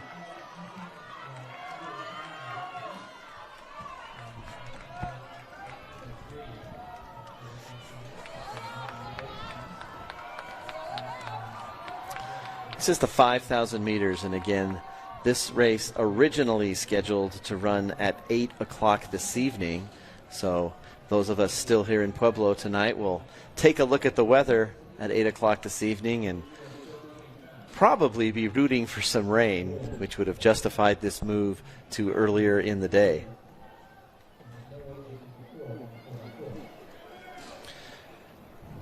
The wind may have picked up. Again, this is a difficult wind here. This campus is on the outskirts of Pueblo.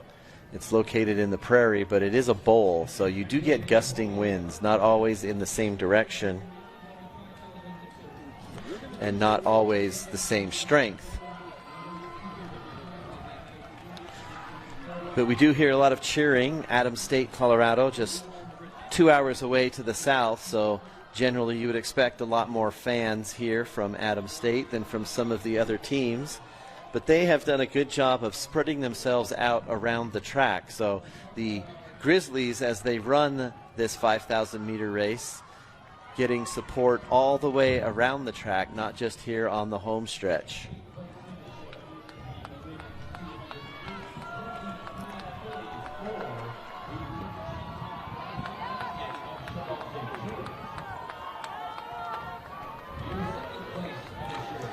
We're going to take a quick jump away from the race as you continue to see our leaders from Adams State running down the backstretch. On the right hand of the screen there, you'll see the place finishers in that women's 200. Again, the wind was 3.7, so it was gusty, but you did have the top 4 finishers all run under 23 seconds. And as we get to the top of the podium there, you can see our top 4 will be Haley Hunt, the senior from CSU San Bernardino at 22.93.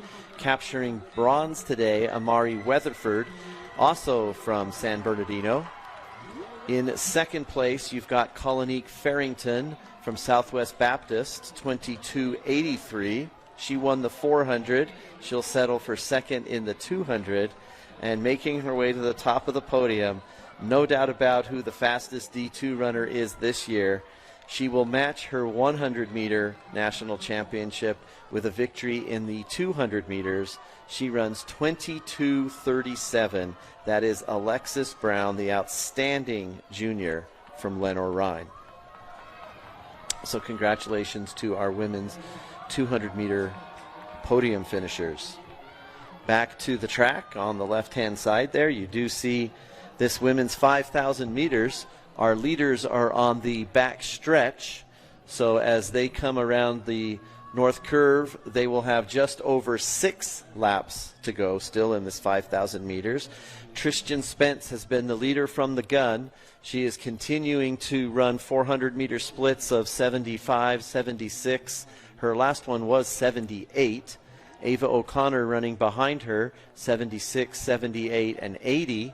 Robles, our 10,000-meter champion, 79 and 80. So definitely not running away from the pack, but the pack is not gaining on our leaders at all. So they were not just out there to get a lead, they were out there to continue to set the pace. Adams State still running 1, 2, 3 with Spence, O'Connor, and Robles.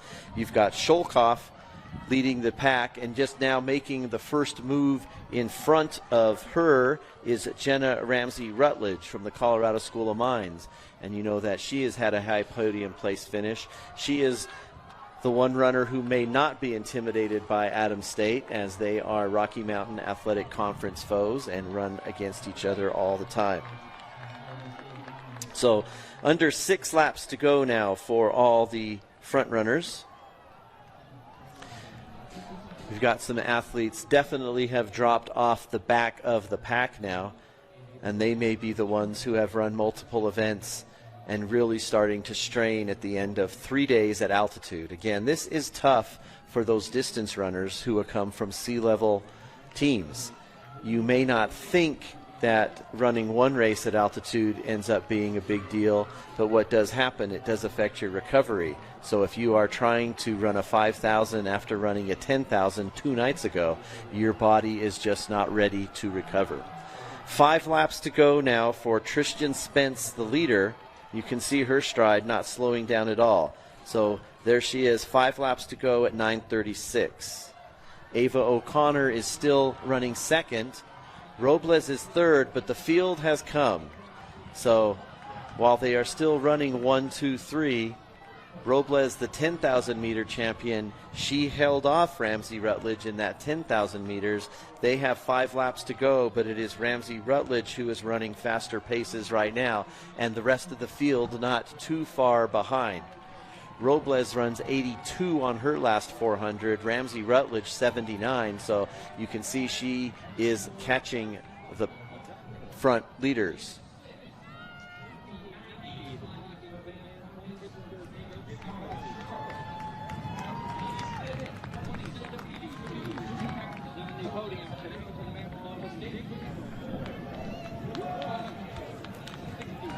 You can see the lead there that Spence has.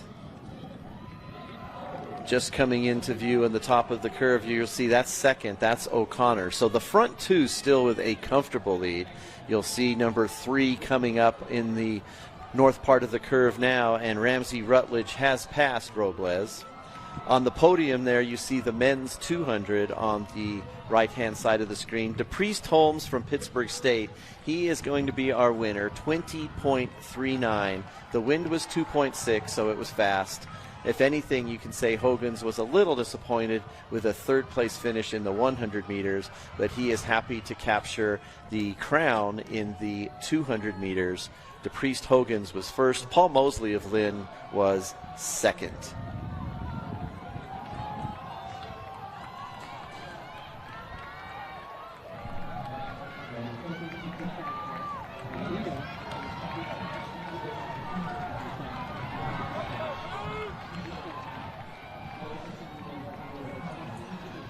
Back to the track. They continue to make their way around this oval. 12 and a half laps for this 5,000 meters. We're seeing the back of Tristan Spence right now as she comes off the curve. When she finishes this straightaway, she will have just 3 laps remaining.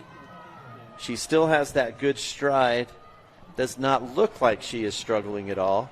Her last 400 was 81, so she has slowed. Ava O'Connor, her last 400 was also 81, so she is not gaining, but you can see now, if you are looking at our second place runner, she's got a little more bounce to her stride. The one that's coming is Jenna Ramsey Rutledge from the Colorado School of Mines. She is now up into 3rd position and looking very strong. In 4th place, Brianna Robles still falling back. Her own teammate has caught up to her, that's Sholkoff. So if you're just looking at this race, you see a lot of competition all around the track. Does look like we've had an athlete go down outside the race here at the beginning of this home straightaway.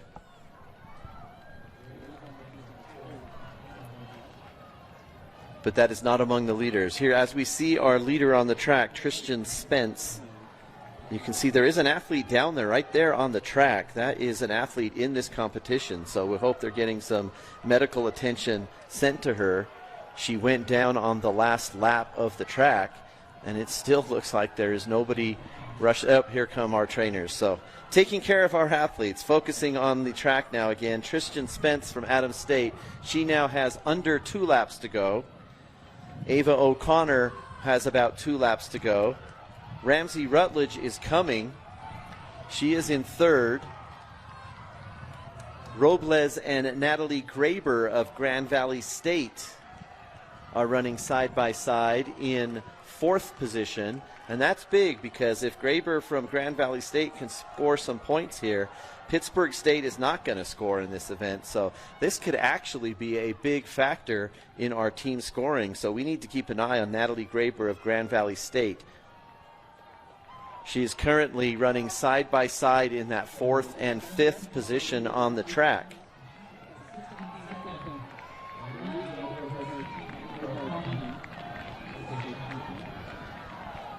We're going to focus on the finish of this race, and hopefully we will stay on our leaders. She's coming down the home stretch here. There you see her in the white, wearing hip number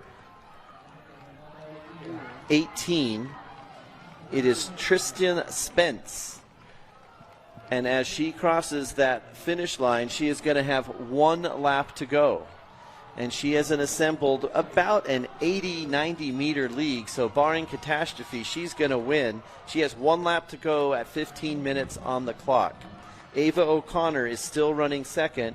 She is going to have about a 40 or 50 meter lead on Ramsey Rutledge.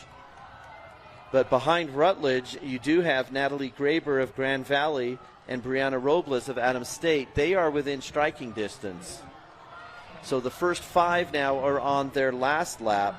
Anna Fauski of UCCS, Naomi Adu of West Texas A&M, and Claudia O'Malley of Grand Valley State are competing there. O'Malley is currently in 8th place, which would be more points for Grand Valley State.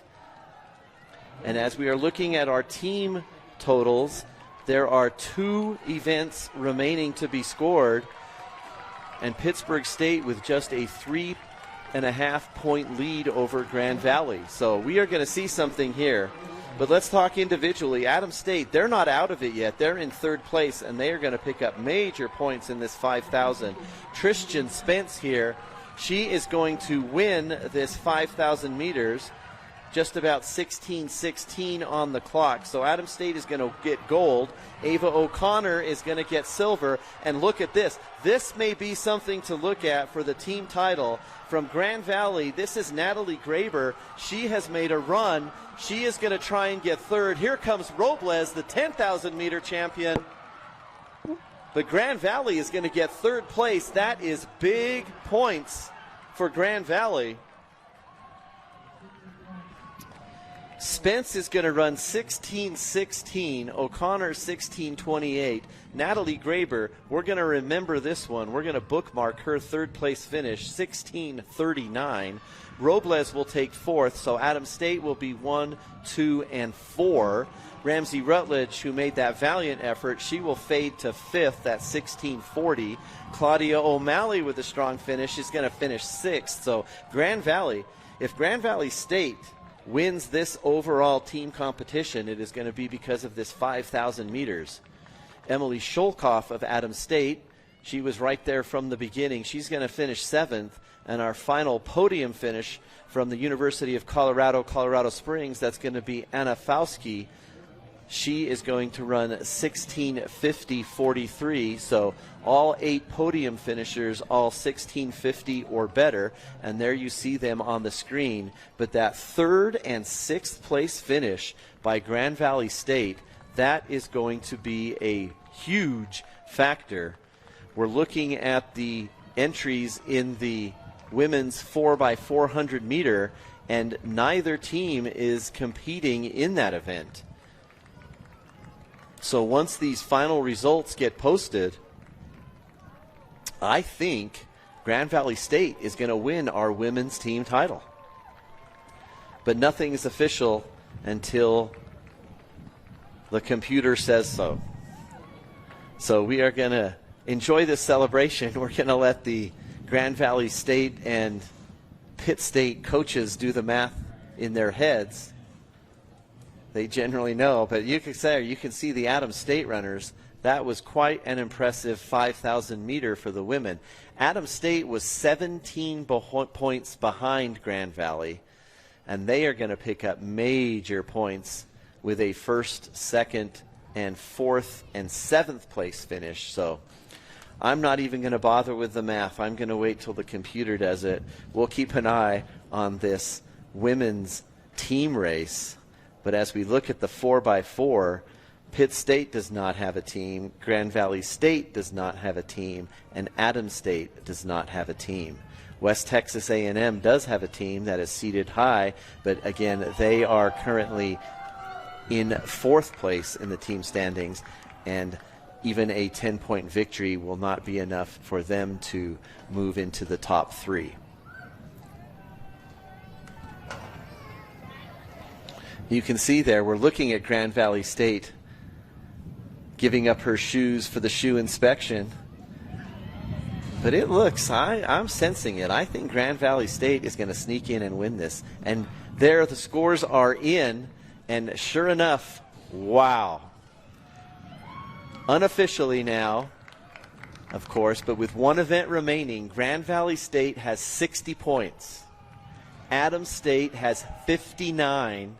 Pittsburgh State has 54.5.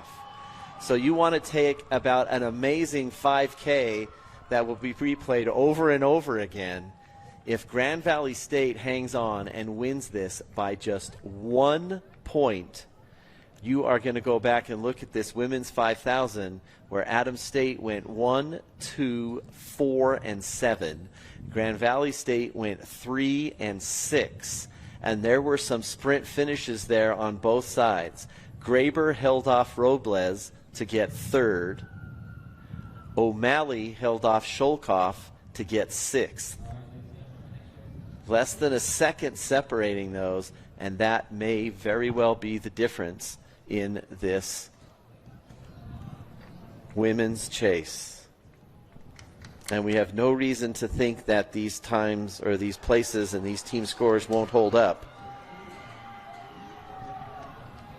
And we do invite you to join us at the conclusion of our final event and the presentation of the awards in these 4x400 meter relays. We will have the presentation of the team trophies. And we're going to take a look. Those are the women's standings after that 5,000 meters, and it could be not more exciting. And if you have tuned in cheering for Grand Valley State, I think you can feel awful confident right now that your team may be bringing home a national championship. Adams State just 1 point off, and their strategy to go out and dominate that 5,000 meters, it paid off because they were well back in third. They were tied with West Texas A&M at 34 points, so they picked up 25 points in one event, but Grand Valley State picks up 9 and moves to the lead. Pittsburgh State, they may be done with competition. They sit third at 54.5. They're the defending team champion. West Texas A&M, as we said, they do have a team in the 4x4, and even if they do score the max 10 points there, 44 points would not be enough to move into the top 3. Okay, looks like they're lining up over on the far side for the men's 5,000. Again, we are going to have 22 athletes competing for the finals.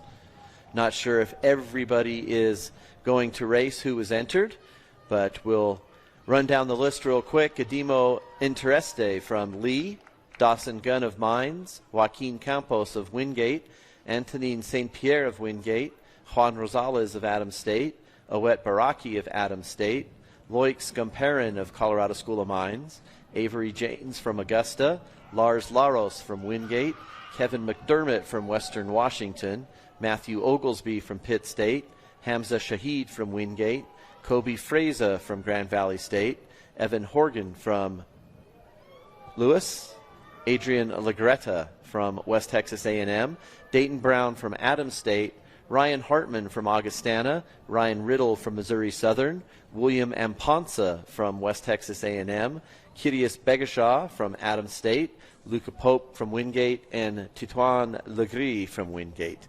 So you see what happens here. These athletes can run their 10K or their 5K here at some point during the season and establish that mark. Now, if they qualify for the 10K, the 5K, the steeplechase, maybe even the 1500, they may choose not to run all the races that they have qualified for, but they do get an opportunity to declare, and then, of course, that decision can be made at the conclusion of their other races. So it definitely looks like a full field here, all 22 athletes. Wingate will score some major points in this event. We know that. And you can see now as the two staggers come together, there may be our favorite, Titouan Legris. He was the winner of the steeplechase last night. He finished second in the 1500. One of the great distance runners, the senior from Wingate, leading their contingent. So this may be equivalent to Adams State in that 5,000. The women scored 25 points in the 5,000 to propel them to second place. In the men's standings, we do have a few more events because we have 2 field events still underway in our men's competition. Unfortunately for Wingate, they do generally not score in the field events, but they are going to pick up some major points here in this 5,000. They're currently 5th with 35 points. Harding has 37. Grand Valley State has 40. West Texas A&M has 56, and I think Pittsburgh State may be out of reach. They have 87 points leading the men's competition.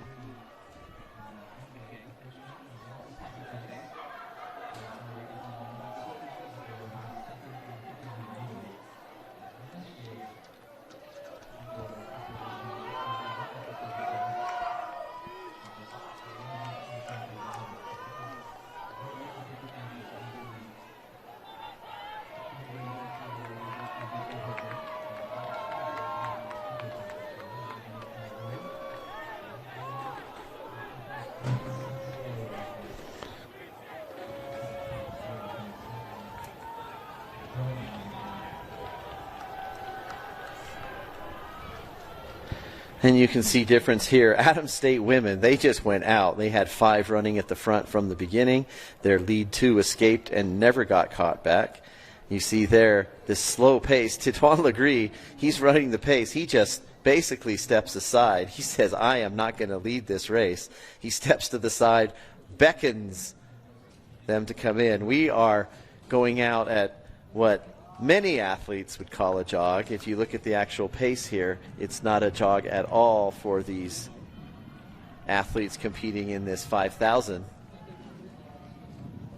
But while they will stay in a big pack here as they're coming off the curve, you're going to see that we do have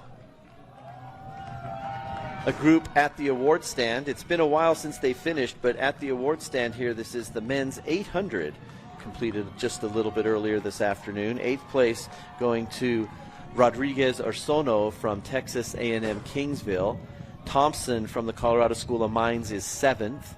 Johan Correa of Central Washington is 6th. Tim Anstedt from CSU Pueblo is 5th. Zion Murray of Claflin is 4th. And the top 3 spots, bronze going to Prince Macabello from West Texas A&M. Silver going to Antonio Blair of Angelo State. And gold and the national championship going to the Indianapolis sophomore Josue Lecadre. So he will stand on top of the podium and celebrate this 800-meter victory. Lecadre runs 1:48.16. And those presentations took just about a lap on the track. And as we come back and we look to see who the leaders are, we've got William Amponsa from West Texas A&M now running at the front, not pushing the pace at all. They are just running in one big pack. They ran their first 600 in about 2:20. Since then, they've been knocking off 400s in 67, 62, and 62. So quite content, 77 and 72. So they've been content to go out as an easy jog. We'll see at what point this 5,000-meter race truly begins. But that's Amponsa out front, 72 on his last split. Lars Laros of Wingate moving up towards the front. He ran 70 to get there, while Owet Baraki of Adams State, he's currently 3rd. He ran 73. So you can see as these athletes move from the back to the front of the pack, they are all just really, they run so much in practice. They're just going out for what would be a practice run with their teammates, seeing how they feel. And at some point, there will be at least one on the track who feels good, who says, altitude's not going to bother me here in Pueblo, and I will go ahead and give it a run. We've got 3,200 meters to go, 8 laps. We're at 5:33 on the clock. So the pace not picking up at all, just about 73 for all of the runners at the front. But as they do go around that south curve and head down the backstretch, it does look like now they have picked up the pace a little bit. Amponsa is running out in the front. Lars Laros of Wingate is 2nd. And you can see we have gone from that big pack that was all together. The field has stretched out, not quite to single file, but that does mean that the pace has increased. So we'll see who is ready to go with William Amponsa as he has stretched out. You can see him looking behind him there to see, is everybody coming? Will he crank it up a notch into the next gear, or will he be content? But the pace is definitely faster now. Owet Baraki from Adams State, the boy is also wearing the white on white as we move into these final event of the day. They've got 7 laps to go. Pace has picked up after 72 and 73 400-meter splits. That last one was 77. So the pace has picked up and it looks like most of the field have gone with them, as the pace went 6 seconds faster at the front of the pack. We're reading the splits, and it looks like it also went 5 to 6 seconds faster at the back of the pack. So they've only lost one off the back of the pack as the pace has increased, and we'll see what Amponsa has done with it as he continues to be the leader. The Adams State runners, Baraki and Begashaw, are content to sit in second and third as we look for Legree. Legree is sitting back in 8th place right now, still within striking distance, but not trying to expend any more energy than necessary. You can kind of draft in track and field. It's not so much drafting as in cycling where you're using the wind, but when you are running with somebody else and you match strides with them, it is much easier than running by yourself. But as we look here on the back stretch now, as they have just about 5.5 laps to go, you can see the front three have said, okay, enough is enough. We are going to pick up this pace and see who comes with us. This is William Amponsa from West Texas A&M, Awet Baraki from Adams State, and Kiris Bagashaw, also from Adams State. 2 seniors and a junior, but it is the seniors now who may even have broken away yet again and are running by themselves. Baraki has been here many times, been the leader in this and other races, never quite seems to be able to hold on. We'll see if he can stay on with Amponsa now as they have under 5 laps to go on the track. Kiris Bagashaw, the junior from Adams State, he's the one that finds himself in no man's land. He cannot stay up with the leaders. He doesn't want to immediately fall back, but he is out there by himself, and you can see it is windy as they come off that curve. The chase pack, that's Ryan Hartman from Augustana in the yellow on blue. He is currently in 4th overall, but he is at the front of a pack of about almost 16 runners there. There are only 3 off the back completely. But they are clearly not running the same pace as our leaders are, Amponsa and Baraki. They are running a full stride here now. Their last 400-meter split was the 65 that we mentioned earlier. They've got 4 laps now, just under a mile to go for Amponsa and Baraki, and their last 400-meter split even faster. So they are just getting faster and faster on the track. 64 for Amponsa and Baraki, and it looks like Amponsa may now have finally broken Baraki.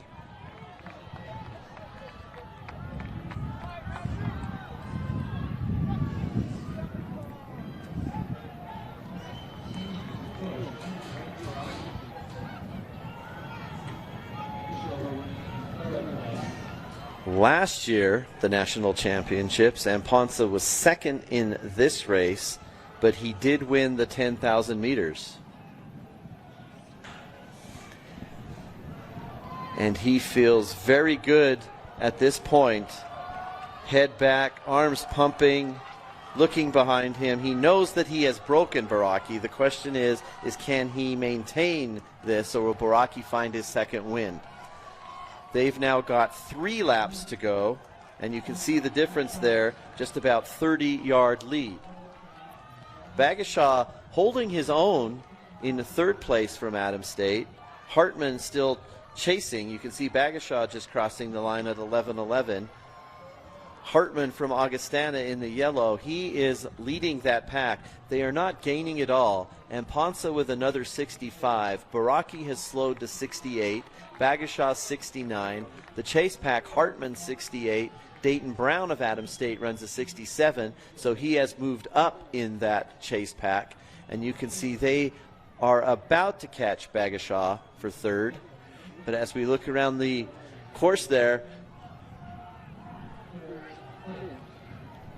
just 900 meters left out of the 5,000, and there is no slowing down for William Amponsa. Baraki is struggling, but he's got a nice lead. The pack is coming. They may catch Bagashaw right here down the home stretch. Ryan Hartman of Augustana, Dayton Brown of Adams, Kevin McDermott, Legree is not going to factor into this race.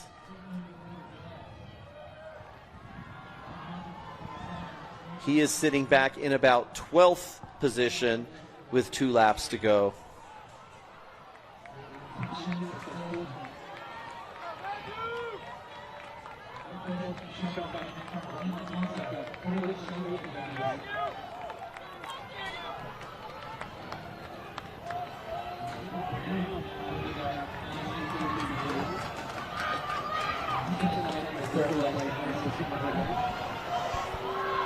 And he's coming off the curve for the penultimate time down the home straightaway. William Amponsa, the senior. He is the defending national champion in the 10,000. He won the 10,000, actually the 2-time defending champion, as he won that the last 2 years. He was second in this race last year, so trying to get his 3rd gold medal. Amponsa, there is no looking back. We're going to have 1 lap now, and we have got a race. Baraki, it is Dayton Brown of Adams State moving up into 3rd and now into 2nd place. Hartman from Augustana will go into, or he will challenge for 3rd. Adams State running 2nd and 3rd now, but Hartman moving into 3rd down the back stretch. So Baraki is done. He is not going to pass anybody else. But while you can't see them, we're just going to take one final look at the senior from West Texas A&M, William Amponsa. This is going to be his final 100 meters as an NCAA athlete at West Texas A&M. He is sprinting to the finish line. Dayton Brown is coming, but he's just too far back. Amponsa is going to win this 5,000 meters to go with his 10,000 meter crown. Amponsa is done. Dayton Brown, we are going to have a chase here. It is Bagashaw who has come back. Bagashaw is going to come back and get 4th. So as we look at the results now scrolling across our computer, Amponsa is going to be the winner at 14:26. Dayton Brown, the senior, he was back in that chase pack for most of the race. He'll run 14:29. He ran a 60 flat 400 for the final time. So the fastest 400 on the track was Dayton Brown. He runs 60 flat final 400 meters after running 4,600 meters before that. Dayton Brown's going to get silver. Ryan Hartman of Augustana, he led that chase pack. He's going to get bronze. Kiddis Bagashaw, he fell back but then finished strong to get 4th. Kobe Fraza from Grand Valley, he's going to be 5th. Owet Baraki, who was at the front for most of the race, fell back to 2nd, could not hold off the pack. He's going to finish 6th, but another podium finish for the senior from Adams State. You see the times there. Lars Laros from Wingate will be 7th, and that final podium spot is going to go to Wingate's Hamza Chahid. You can see the times for all of the other finishers. All 22 athletes registered in this event. They did compete, but there you see the winners. And it is going to be Amponsa collecting his 3rd national championship and 1st in the 5,000 meters. And we know the women are down to just one event. It's going to be the 4x400. The men still with 3 events to be scored after this 5,000. We still have field events going on. Again, we don't see them here because they're across the street, but the men's javelin looks like it actually may have just finished, the men's javelin, and it's not going to surprise anybody to hear that Pittsburgh State will take gold in the men's javelin. Caleb Calvin, the senior from Pitt State, he throws 75.94 on his very last throw of the competition. He was already in front, but his mark, 249 feet 2 inches, will establish his standing as our national champion in the javelin. Waldbauer from Northwest Nazarene is second, and Chris Fredericks from East Stroudsburg will take home a bronze medal. The other field event that is actually also just completed, so the timing is great as our field events have complete. They haven't been officially scored yet, but they are complete. Our men's shot put looks like our winner is going to be Ronald Grusso Mosquera of Texas A&M Kingsville. He'll throw 18.92 on his third attempt, and it looks like that is going to hold on for the win. Cameron Belton of Southern Connecticut State will be silver, and Cole Gorham from East Stroudsburg will be 3. So East Stroudsburg picking up a pair of bronze medals in the men's javelin and the men's shot put as we wrap up our field events. So they are complete but not scored. They will go into the scorebook, I'm sure, before we get to the men's 4x4. So we will be able to tell you exactly what the team scores are. But Pitt State safely ahead of West Texas A&M, we believe. Wingate did not pick up a lot of points. Neither did Adams State in that last race, or enough points to move into the top 3. But we will give you the update as we get ready. What we are looking at here was the race of the day, as it turns out. Adams State women scoring 25 points in this race. And, of course, Grand Valley State picking up their all-important points to propel them to the lead. So here are the results of the women's 5,000. Anna Fauski of UCCS will finish in 8th place. Emily Sholkoff in 7th. Claudia O'Malley in 6th. Jenna Ramsey Rutledge in 5th position. Brianna Robles, she won the 10,000, but she'll be happy with her 4th place finish here from Adams State. Natalie Graber, that may be the one. She's happy. Not only did she earn a bronze medal, but holding off Robles may have been the difference in the team title as well. It's too bad they didn't know that on the track. Ava O'Connor from Adams State, she won the steeplechase. She will add silver in the 5,000. And Tristan Spence, just a sophomore from Adams State, again getting the trophy from her coach, and you can see big smiles up there for Spence and O'Connor, but also for Graber. Spence runs 16-16-11. And she will be, as you see on the board there, our 5,000-meter women's national champion.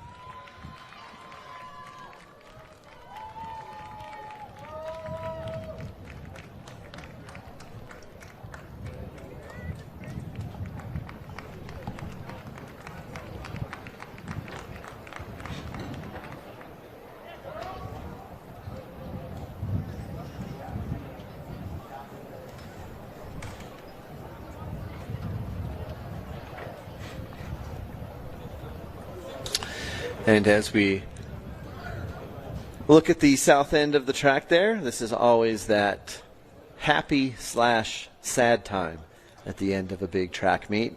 We're just about finished. The athletes are happily recovered. Most of them, many of them anyway, celebrating their victories, holding their hardware. It's a good feeling when you know that a meet is over, you've worked hard, your body feels that overall satisfaction of having worked hard and competed to your fullest. Yet it is sad. There's always a sadness at the end of a meet that it is over at the end. But we are not quite finished. We do have our 4x400 meter relays. And you see the women there in the clerk's tent. They are waiting to be brought out. And while they are waiting, we are also going.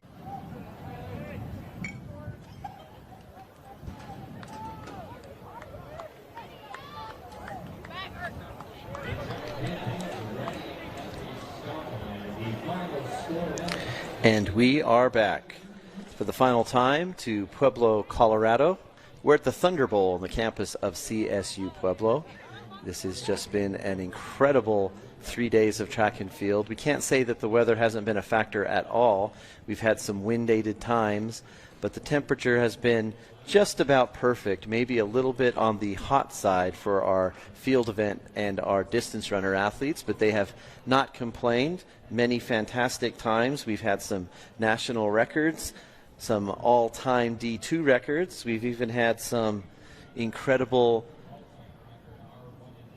finishes that have led to many school records.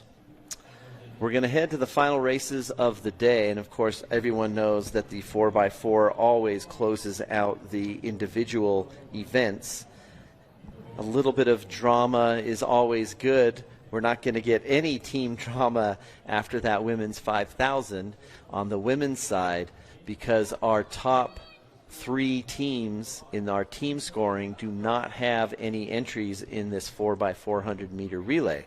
But you can bet Pittsburgh State and Adams State wish they did, because as we head into this final event, our team scores are showing that Grand Valley leads with 60, Adams State has 59, Pittsburgh State has 54.5, and again, none of them are entered in this final race. But for the teams in the 4x4, nothing is more important than winning the last race of the season. So here is the lineup now for this women's 4x4. In lane 1, it'll be Texas A&M Kingsville. In lane 2, University of Mary. Lane 3 will be Northwest Missouri State.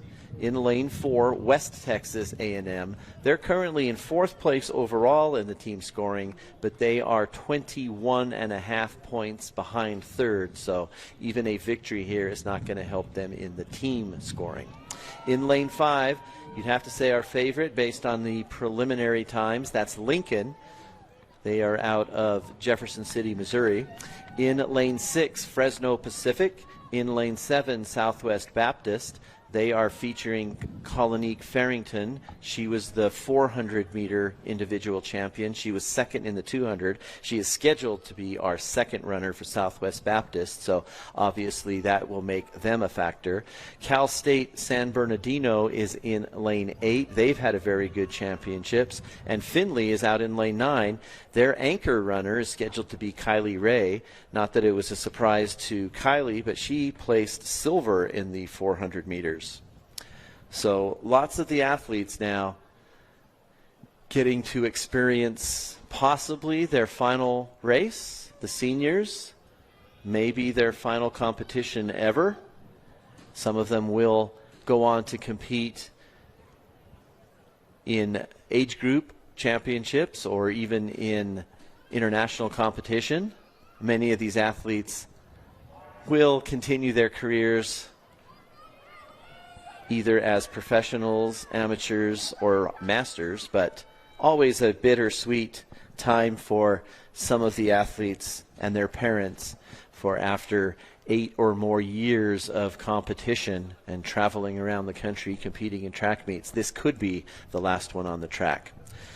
But here we go. They're in their blocks. Texas A&M Kingsville, UMary, Northwest Missouri, West Texas A&M, Lincoln, Fresno Pacific, Southwest Baptist, CSU San Bernardino, and Findlay.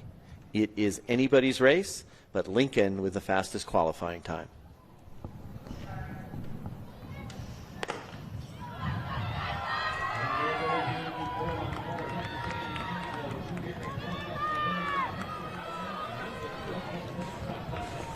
Quickly out there, Fresno Pacific, they have continued to surprise us all weekend long. Fresno Pacific, never the favorite in any race, but they have taken home more than one championship title. So always keep an eye out on Fresno Pacific and the women's race. They're currently in 7th place, but if they could get a victory here, that could move them up as high as 4th, depending what the other teams do.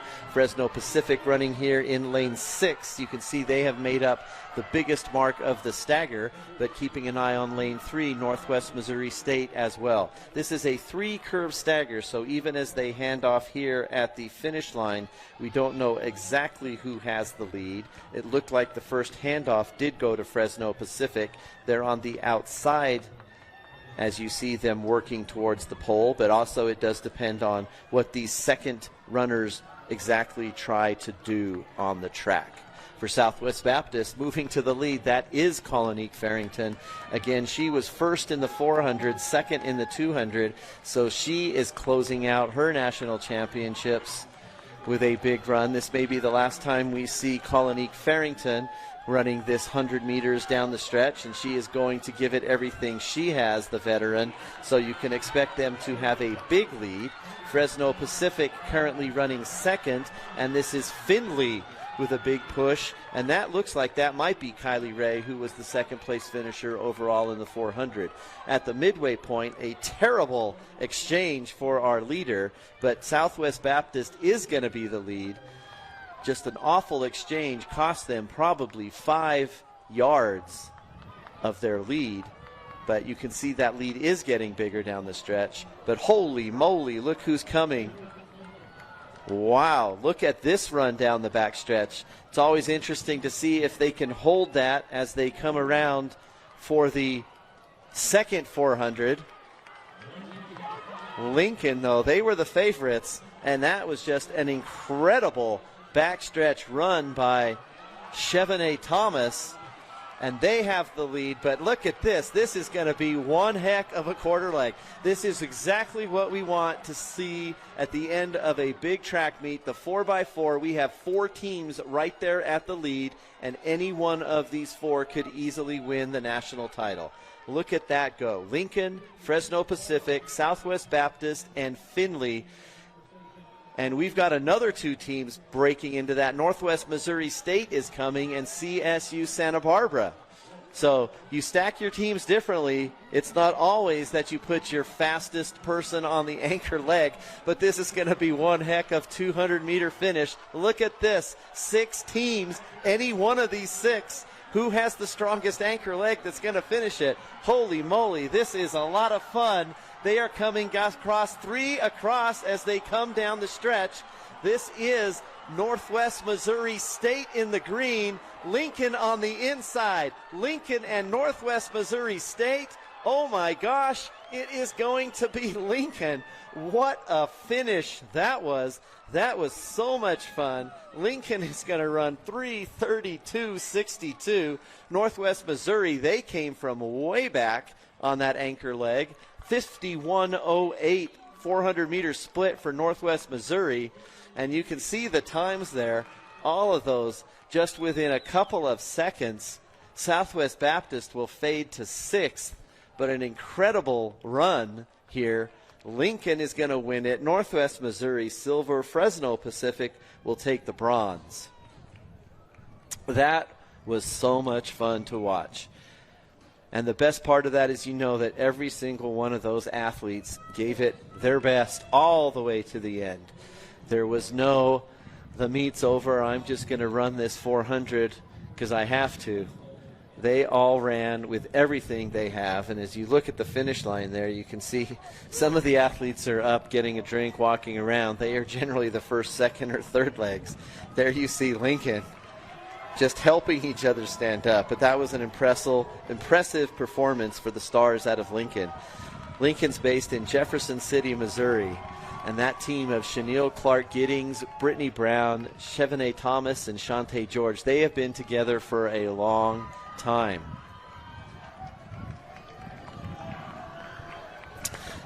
And we hope that you can hear the Nat sound coming from the crowd here as we get ready for our final race. The men in the 4x4, they're taking their runouts here down the home stretch. And we've got all the fans of all the teams that are still here. We've got a great crowd here on the west side of our stadium. Most of them are in the shade from the press box. The wind definitely has picked up a little bit, but it's still a warm wind, the temperature in the mid to low 70s. And again, this is just a fun part of track and field, seeing the teammates, the fans, the parents, the coaches, just cheering their athletes on.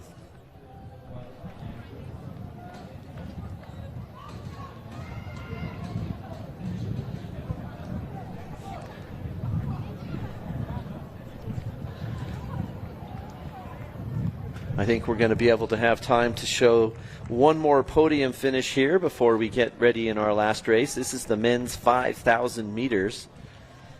And you can see there already on the podium in 8th place, that was Hamza Shahid, so he'll score for Wingate, the senior, in his final meet. And in 7th place, Lars Laros from Wingate. So Wingate's going to pick up a few more points, 8th and 7th. In 6th place, Awet Baraki from Adams State. In 5th place from Grand Valley State, it's Kobe Fraser. In 4th place from Adams State, Kyrios Bagshaw.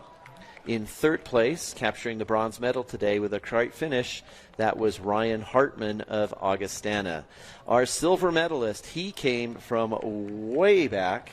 You can see the unique hairstyle he's featuring there. When we see him running around the track, he looks like a ginger, and when we see him going down the backstretch, a brunette, Dayton Brown of Adams State. And there's our champion. So he won the 10,000 meters. He now will add the 5,000 meters and pull off that double. That is William Aponsa from West Texas A&M. 2 championships in the 10,000 meters, and he holds on here and is also a 5,000 meter men's national champion. That's William Aponsa. He ran 14:26:23 today.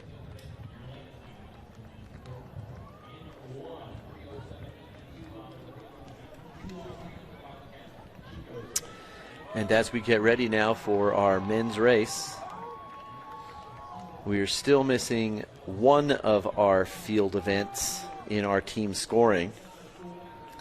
But I do believe Pittsburgh State is going to be uncatchable. They currently have a 31-point lead over West Texas A&M. And for West Texas A&M, their 4x4 team did not make the finals. Grand Valley State is currently 3rd at 44. They are in this race, but even 10 points can't help them unless they scored well in this other field event that has not been scored. So we'll keep an eye on it just to let you know, but we're going to get ready for the men's 4x4 and hope that it becomes exciting as the women's. Lots of excitement here. Some people get tired at the end of a meet. Those of us that are still here ready to cheer are excited because the sun is shining and we've got a 4x4. Here are the teams that are going to try and win one more medal. Chico State will be running out of lane 1. Angelo State in 2. Grand Valley State in 3. Lincoln will be in 4. Can the men match their women and pick up a gold medal? Lubbock Christian will be in 5. Pittsburgh State, they've won the team title. It's always nice to go out with an exclamation point, so Pittsburgh State trying to win this 4x4. The Academy of Art always has a good team. They're in lane 7. Emporia State, as we mentioned yesterday, they hosted this meet last year and they'll host it again next year. So the Emporia State quartet trying to keep the mojo going for Emporia, Kansas. And outside in lane 9, it's going to be Texas A&M Kingsville. They'll round out the field here in this 4x4.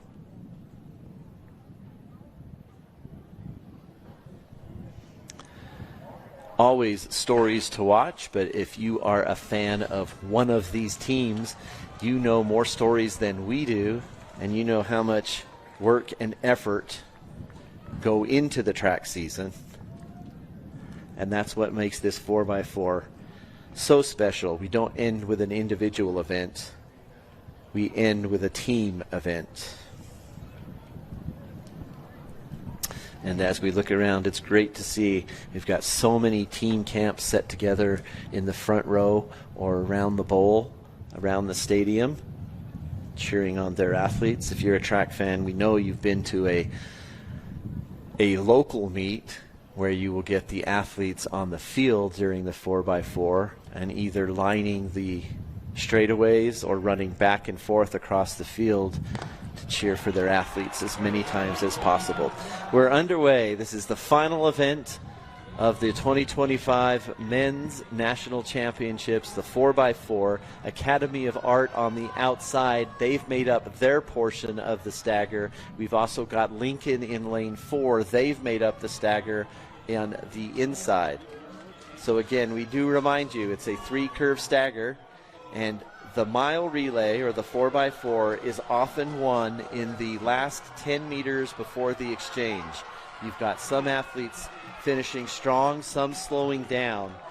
There is so much change in this last 10 meters before the exchange, and just how quickly that exiting runner gets out. That is where you win or you lose the 4x4. Around the south curve, before we head to the break, it looks like the leaders are going to be on the outside. You see Pitt State there in the red. It looks like they are going to settle into second place. I believe that is Lincoln in the lead. So they are trying to match their women. They say what they did. That is always going to inspire your men's team if you have seen what the race ahead of you has done. And as we come down this home stretch, we've got Lincoln, Pitt State, and Pitt State has got that strong finish. They're looking for that exclamation point. And at the midway point of this race, it is going to be Pitt State in the lead.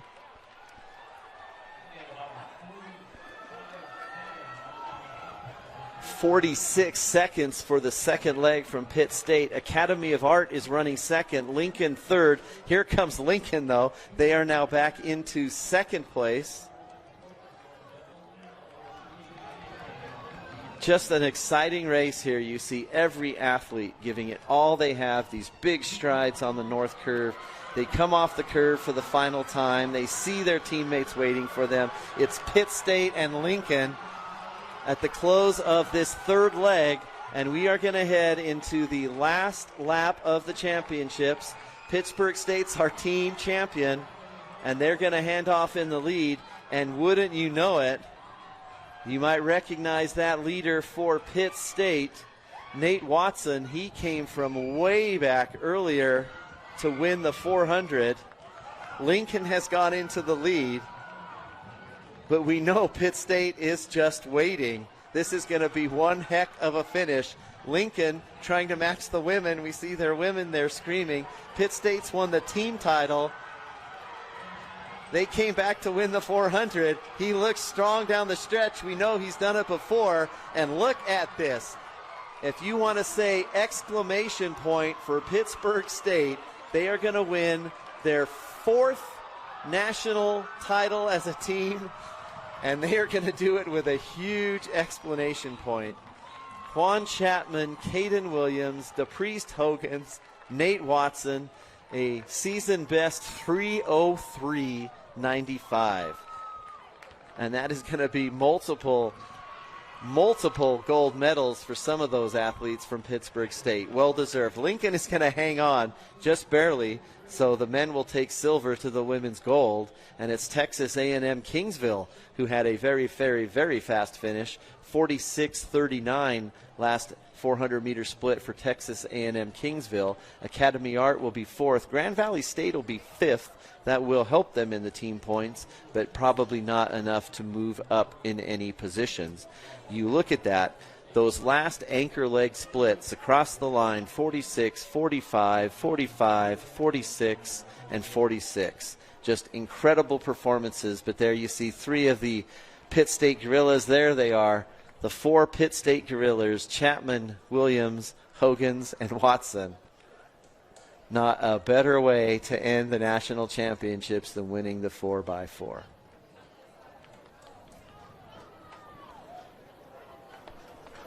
And 3:03.95, that is not just a token time. That is an incredible time.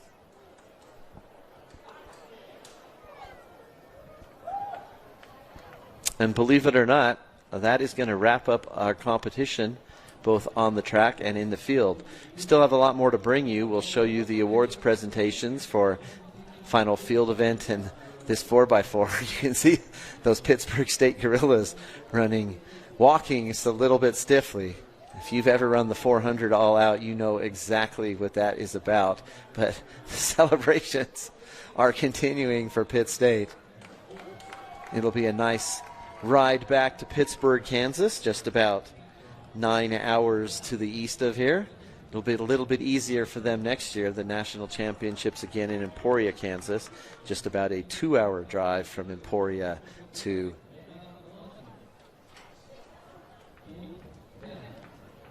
Emporia, Kansas. On the podium now, we do see the finalists, podium winners on the men's javelin.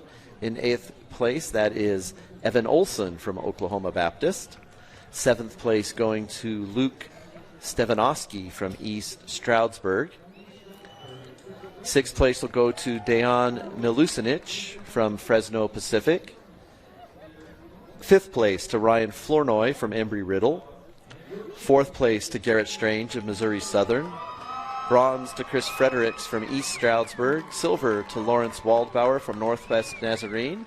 And if we had an exclamation point on the track, how about an exclamation point in the men's javelin? The field event, it is Caleb Calvin, the senior from Pitt State, adding yet another 10 points to the Gorilla total. He'll throw 75.94. That's 249 feet, 2 inches. And yet another individual champion for the team champions from Pittsburgh State. Congrats to Caleb Calvin.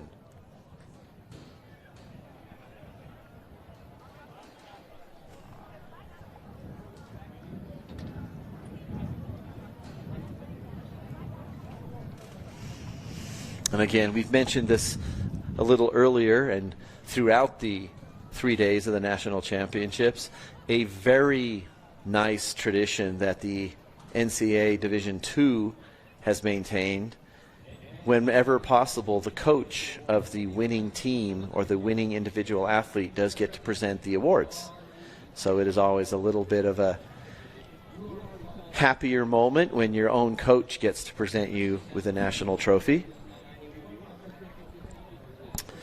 So by my count, we're going to have 2 more presentations. We're going to have presentations of the 4x400 meter relays. And of course, our team trophy presentations as always.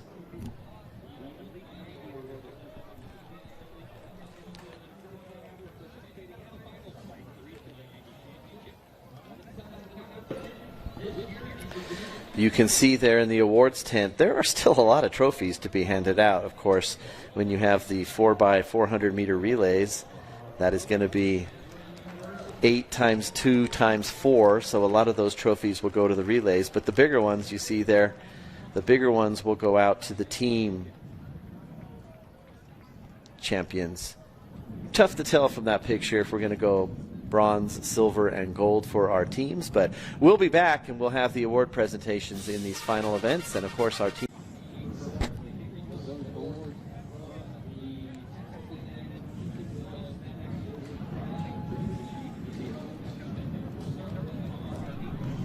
And welcome back to Pueblo, Colorado. For the final time, our events are complete. We just have some award presentations to go for you here from the Thunder Bowl at the campus of CSU Pueblo. You are looking at the top 8 finishers here of the men's shot put. 8th place went to Tyler Hyatt of Sioux Falls. 7th place to David Guzman of Texas A&M Kingsville. 6th place to Kalathan Laiwa McKay from San Marcos. In 5th place from Pittsburgh State, Cole Sample. In 4th place from Missouri Southern, it will be Cedric Pearson.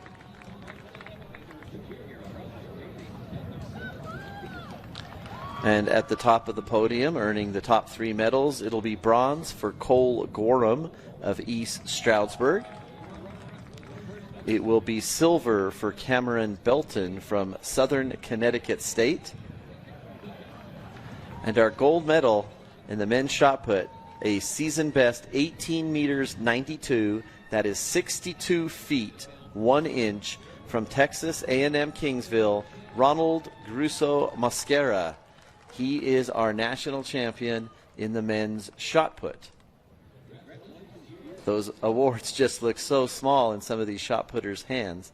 Trust us, they're all the same size.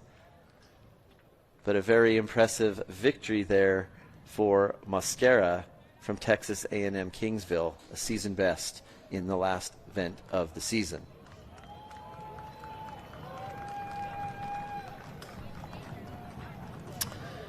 Always a pleasant time here. We're so glad we bumped up this meet a few hours. Track time here is 5:09, so on the original schedule, we would be just getting started and running our women's 4x100 meter relays and hoping to hold off the weather. But here we are, complete on the track and in the field events at 5:10. All of our final award presentations on their way. We'll have just the awards in the 4x400 meter relays for both the women and the men, and that should enable us to very quickly get into our team trophy presentations. So 4 more times with us there, and then we'll be able to say goodbye and see you next year in Emporia State. You can see, though, a lot of fans here, nobody in a rush to leave. The storms generally roll in from the west there, and you can see it isn't a clear sky. We can't see the mountains like we did the first 2 days, but the clouds are still cloudy and bright. No gray storms coming in yet. But we will obviously want to hope and have all of our teams get underway if they are heading home today. You can see that white tent that has been there on the middle of the football field all weekend long, hosting all the trophies. And our athletes now really getting to enjoy the celebration of not only a successful weekend, but a successful season. Most of these athletes are done.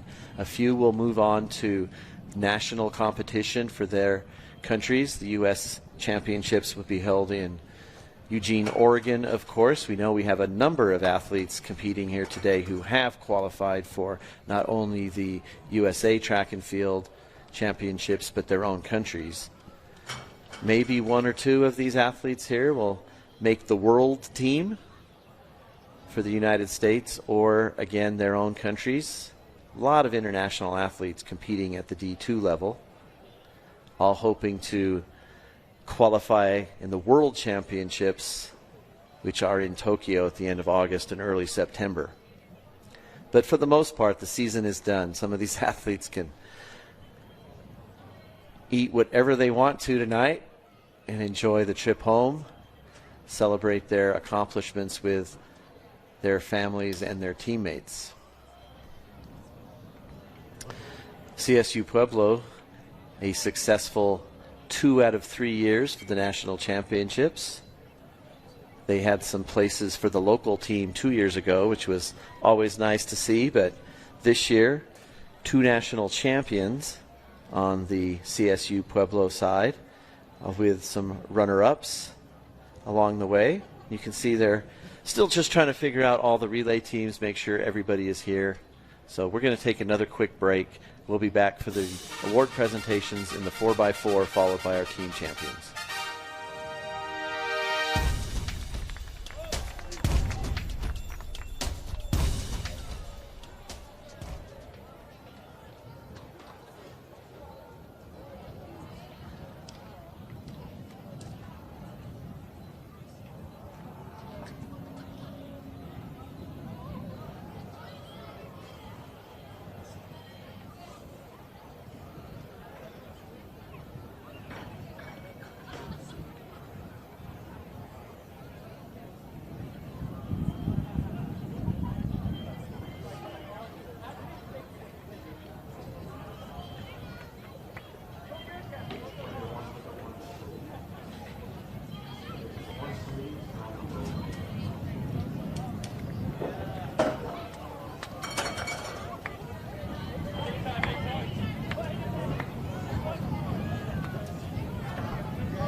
Chesterfield fans, we are assembled and ready to do the award presentation for the women's 4x4. It was simply electric, if you want to describe that. Presenting the awards is the head coach from Lincoln, that is Aileen Smith. We will start with the 8:35 of this Texas A&M. And welcome back one more time to our awards presentation at the 2025 NCAA DII National Championships. This is the 4x400 meter relays for women, and it was a fantastic race. We had the top 7 teams all together down the stretch at the end, and all 7 set personal best times. So 8th place, West Texas A&M, the only team that didn't run a personal best, but heck, they were out there competing just as hard. UMary was 7th place. They ran 3:35.17. In 6th place, Southwest Baptist, they ran 3:34.42. They were the leaders early. In 5th place, Cal State University San Bernardino, they ran a personal best 3:34.12. 4th place went to Findlay. They ran 3:33.72. At the top of the podium, earning bronze today, Fresno Pacific. That team of Copeland, Randolph, Hayslip, and Green, they'll run 3:33.12. Our silver medalists, they came all the way back at the end and nearly won the race. It's Northwest Missouri State, the team of Sines, Barnes, Rowland, and Huey. You can see it's tough to get relay teams up on this podium. They're squeezing in the best they can, making the front 2 sit and the back 2 stand. Got to leave enough room here for our champions. Out of Jeff City, Missouri, our 4x4 national champions, the veteran team, Chenille Clark-Giddings, Brittany Brown, Chevonnet Thomas, and Shantae George from Lincoln. They'll run 3:32.62 today. Lincoln is your national champion in the 4x4. A lot of smiles out there and a lot of well-placed effort. They all competed all the way to the end of the final race of the season. Up go the trophies.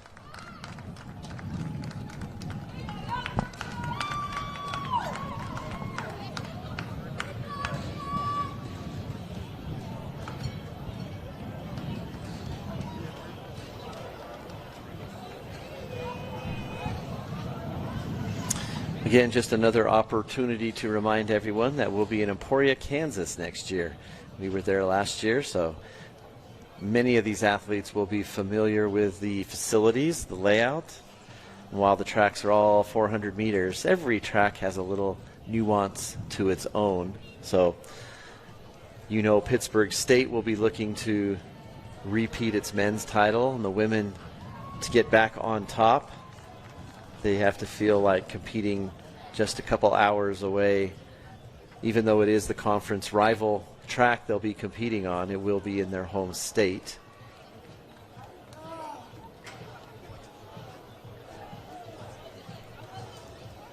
CSU Pueblo athletes getting to host 2 out of the last 3 years, getting to feature many of their home athletes on the national stage. A good crop of juniors on the CSU Pueblo team who will be continuing their seasons as they'll head back to England and France competing on their national stage. 2 favorites would have to look to be Reese Sharman Newell. He was 4th in the UK trials last year in the 800. He has bumped his distance up to the 1500 where he won a very fast race today. So we would have to assume that he will head back to their national meet competing in the 1500, trying to make a spot.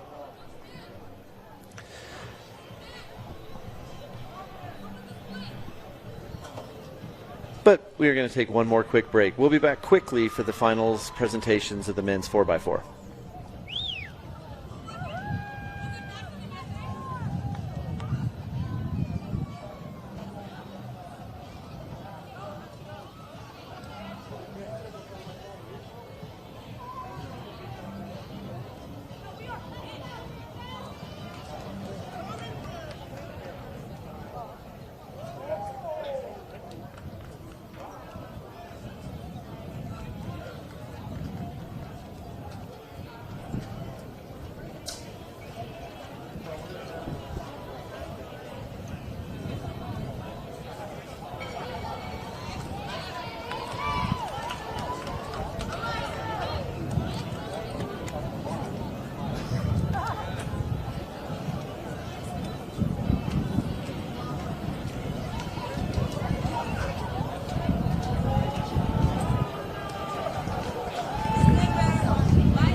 And we'll follow forward here with the presentation of the top 18 in 4x400 meter relay. This was also a great way to close out the championship here in 2025. Presenting the awards is Coach Jason Crow from Pittsburgh State. We'll start with our 8th place team, 309.73, the Hornets of Florida State.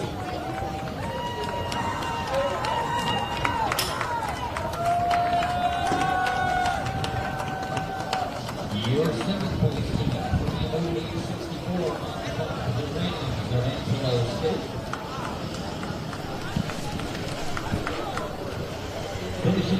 And welcome back to Pueblo one more time. You are looking at the podium finish for the men's 4x400 meter relay.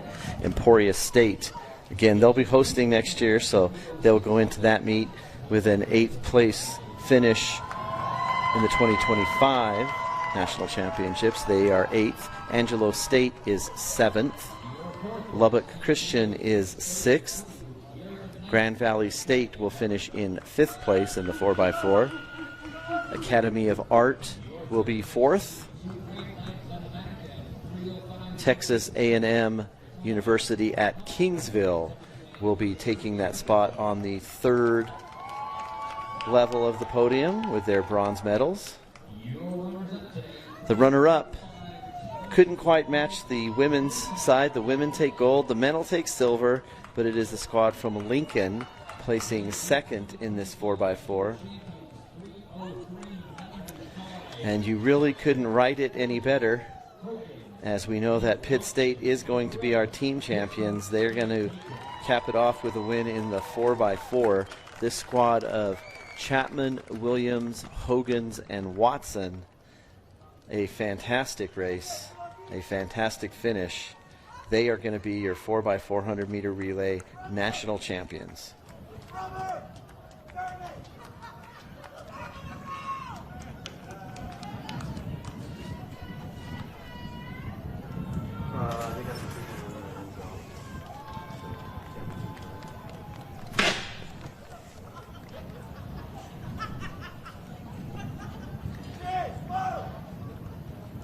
Again, congratulations to all of these athletes.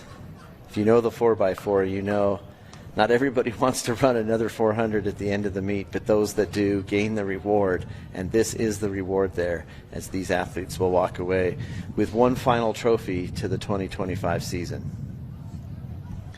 You can see the teams are starting to collect down there on the field now. All that's left for us to do is present our team trophies.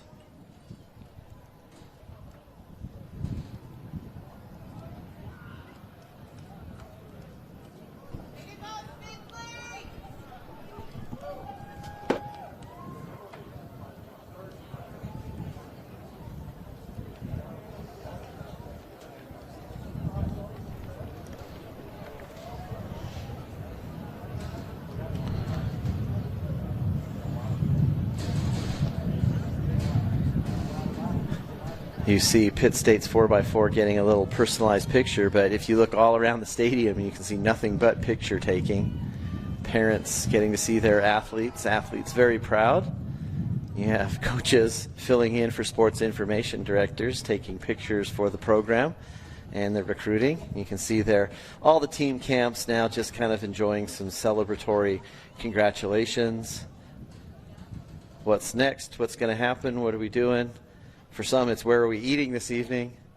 Many of these teams will be on their way back to their respective schools or even their hometowns. Not all athletes always go back to their schools.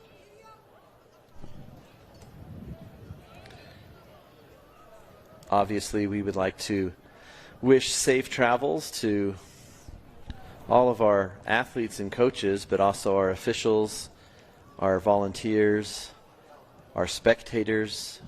I'd like to hope that everybody does get home safely as they are traveling back across the United States.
We will be presenting those team trophies just as soon as possible, but you can see the women's team standings there. Very, very exciting. If you've been following along with us, you know we figured this out when it happened in real time, and it was after that 5,000 meters. But Grand Valley State is going to upend last year's national champion. Pitt State was looking to repeat, and a very good finish to finish third. It is tough to win a national title. It is so much more than just having the fastest or the best athletes. It's also about the endurance, staying healthy, having the right athletes in the right events, but also you can't control what other schools are doing. But as you see there, Grand Valley State is going to be excited to accept their national championship. Adams State with an incredible 5,000 meter event, scoring 25 points. They're going to move all the way up, or maybe 24 points. They were tied with West Texas A&M. Pittsburgh State not having any athletes on the women's side in those last two events. You'd have to say that hurt them. They're going to fall to third, and actually a tie for fourth place this year.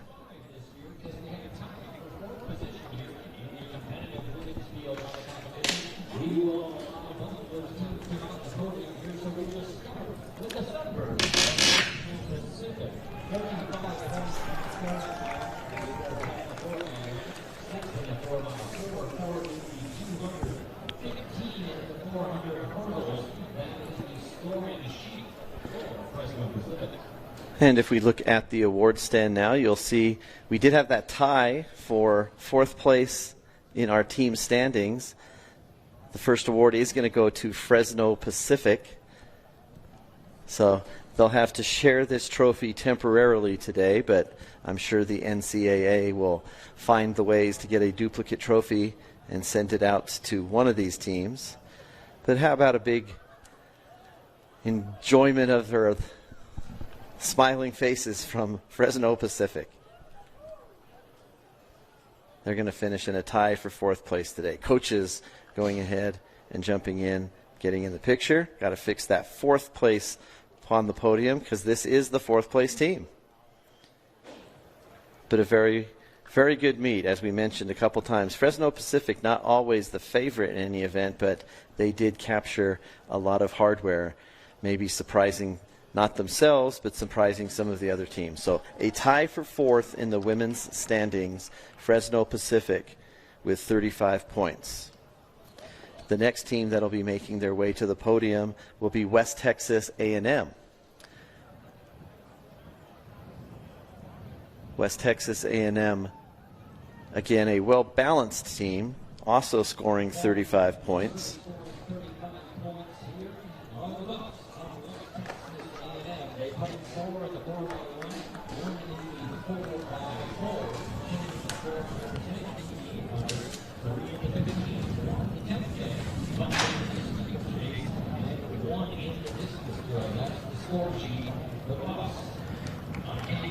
And you can see West Texas A&M making their way to the podium. And it'll be a double podium finish for West Texas A&M. Both their men's and their women's team will make it to the podium.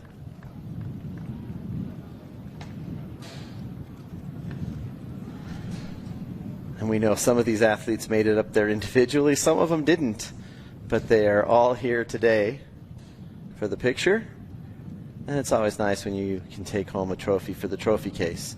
So West Texas A&M, again, they're tied for 4th on the women's side. Both Fresno Pacific and West Texas A&M with 35 points.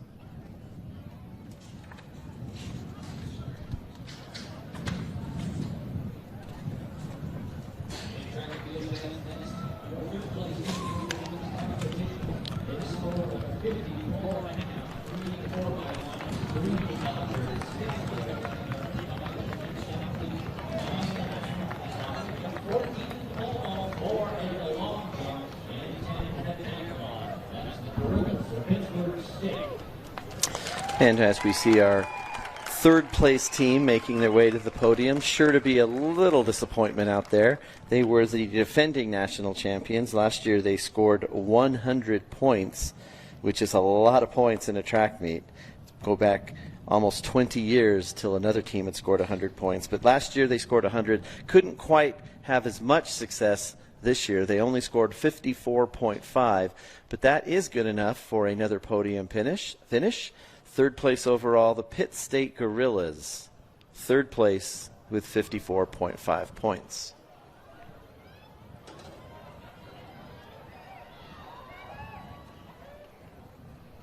And of course, we'll see the Pitt State men collecting their podium finish. So another successful run for both the men's and the women's programs.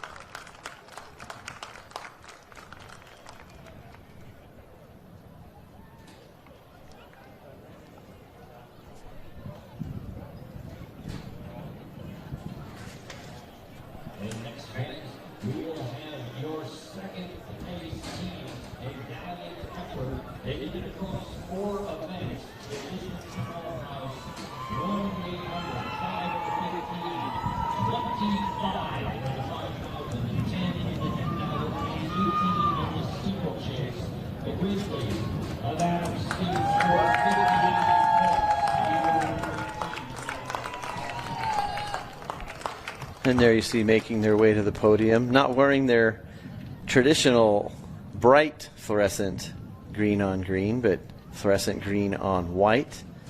You see the squad actually there. Those are the women that ran that 5,000 meters, scoring 24 points in the 5,000. They were 2nd last year. They scored 72 to Pitt State's 100. So they made it a lot closer this year. This is Adams State. They scored 59 points, and they will be your 2025 women's runner-up team. Again, let's make sure we fix that second place, because this was second place overall. Congratulations to the Adams State Grizzlies. They may have one of the shorter trips home, just about 2 hours to the south and to the west in Alamosa, Colorado.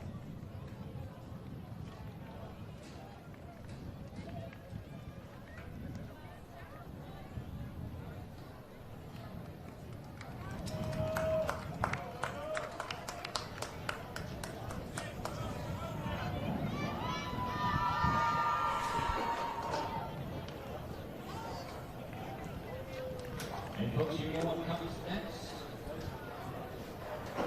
They scored a 160 points in Adams Central. They edged the Grizzlies by 1. They scored 10 in the 1500. And we can hear the PA announcer giving all the specific descriptions, explaining just how they scored all their points. They've already got the shirts ready, and that is a big celebration because it literally was that close. They won by 1 point, 60-59, but it was the effort of 2 athletes in the 5,000 that just surged ahead of Adams State at the end, and they are going to capture that, and that's them holding that trophy up there. How does that sound? Grand Valley State, your national champions for the first time since 2012. Grand Valley State won back-to-back women's championships in 2011 and 2012, and now 13 years later, Grand Valley State, after 3 second-place finishes in between, back on top of the podium with 60 points. So congratulations to Grand Valley State.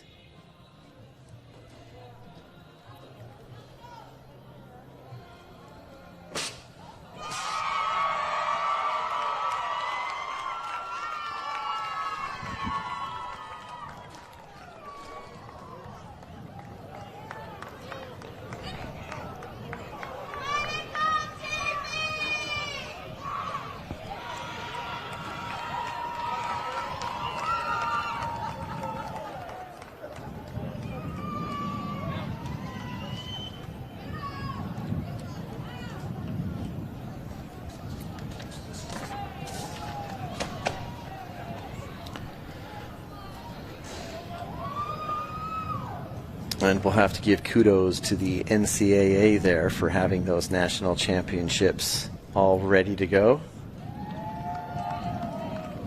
Nobody knew who was going to win that until just about an hour ago in that 5,000 meters.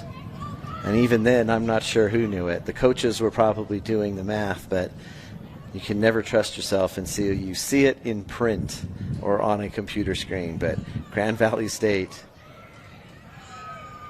celebrating their national title.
And moving straight over to the men's side, no tie for 4th place here, so just 4 more trophies to award.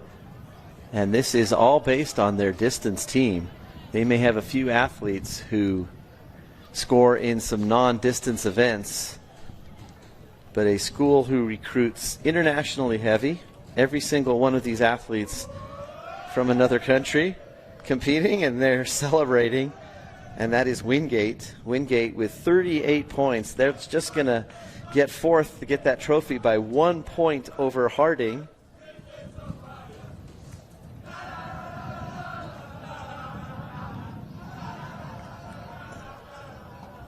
And I guess we'll call that a well-choreographed celebration for Wingate. They place fourth as a team with 38 points.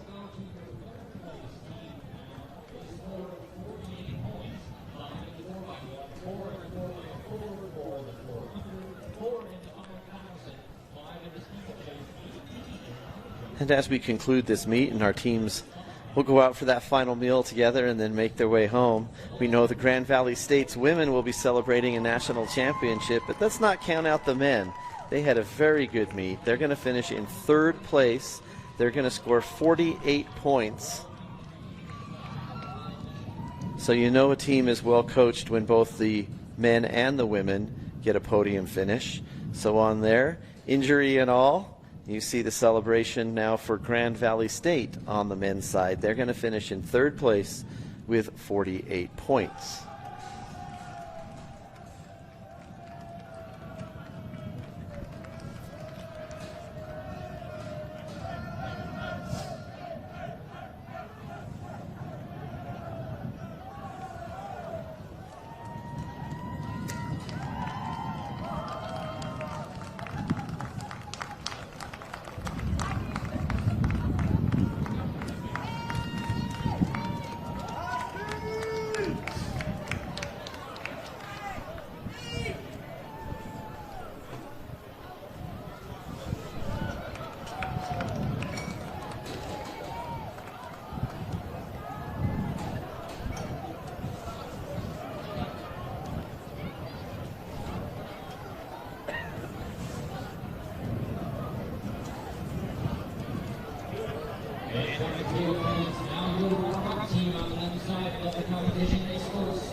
And we were talking about this one all week long. 4 times the runner-up, West Texas. Coaches, that just eats them up, and they do whatever recruiting, challenging they can to see if they can score just a few more points in any event. And they may have had a better season, got some national championship individual athletes, but they're going to fall short. 66 points and a runner-up trophy for the 5th year in a row, West Texas A&M.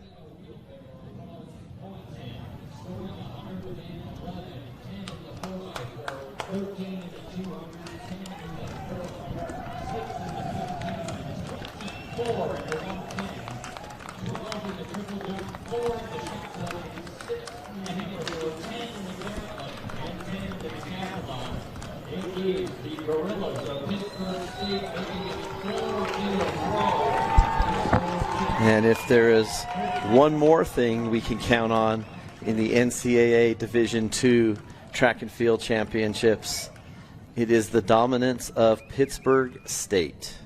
This is their 4th consecutive national championship. They scored 111 points this year. That is the most since St. Augustine scored 112 in 2014. So the dominance continues. There's no reason to think that Pitt State can't do it again next year as they'll compete closer to home. But you see them there, 4 times national champions. So those seniors on that team may know nothing but a team championship. Again, they had the shirts ready. They have 3 more sets of those at home, some of these seniors. Pittsburg State will be our final trophy presentation. They are the 2025 NCAA D2 Men's Outdoor Champions.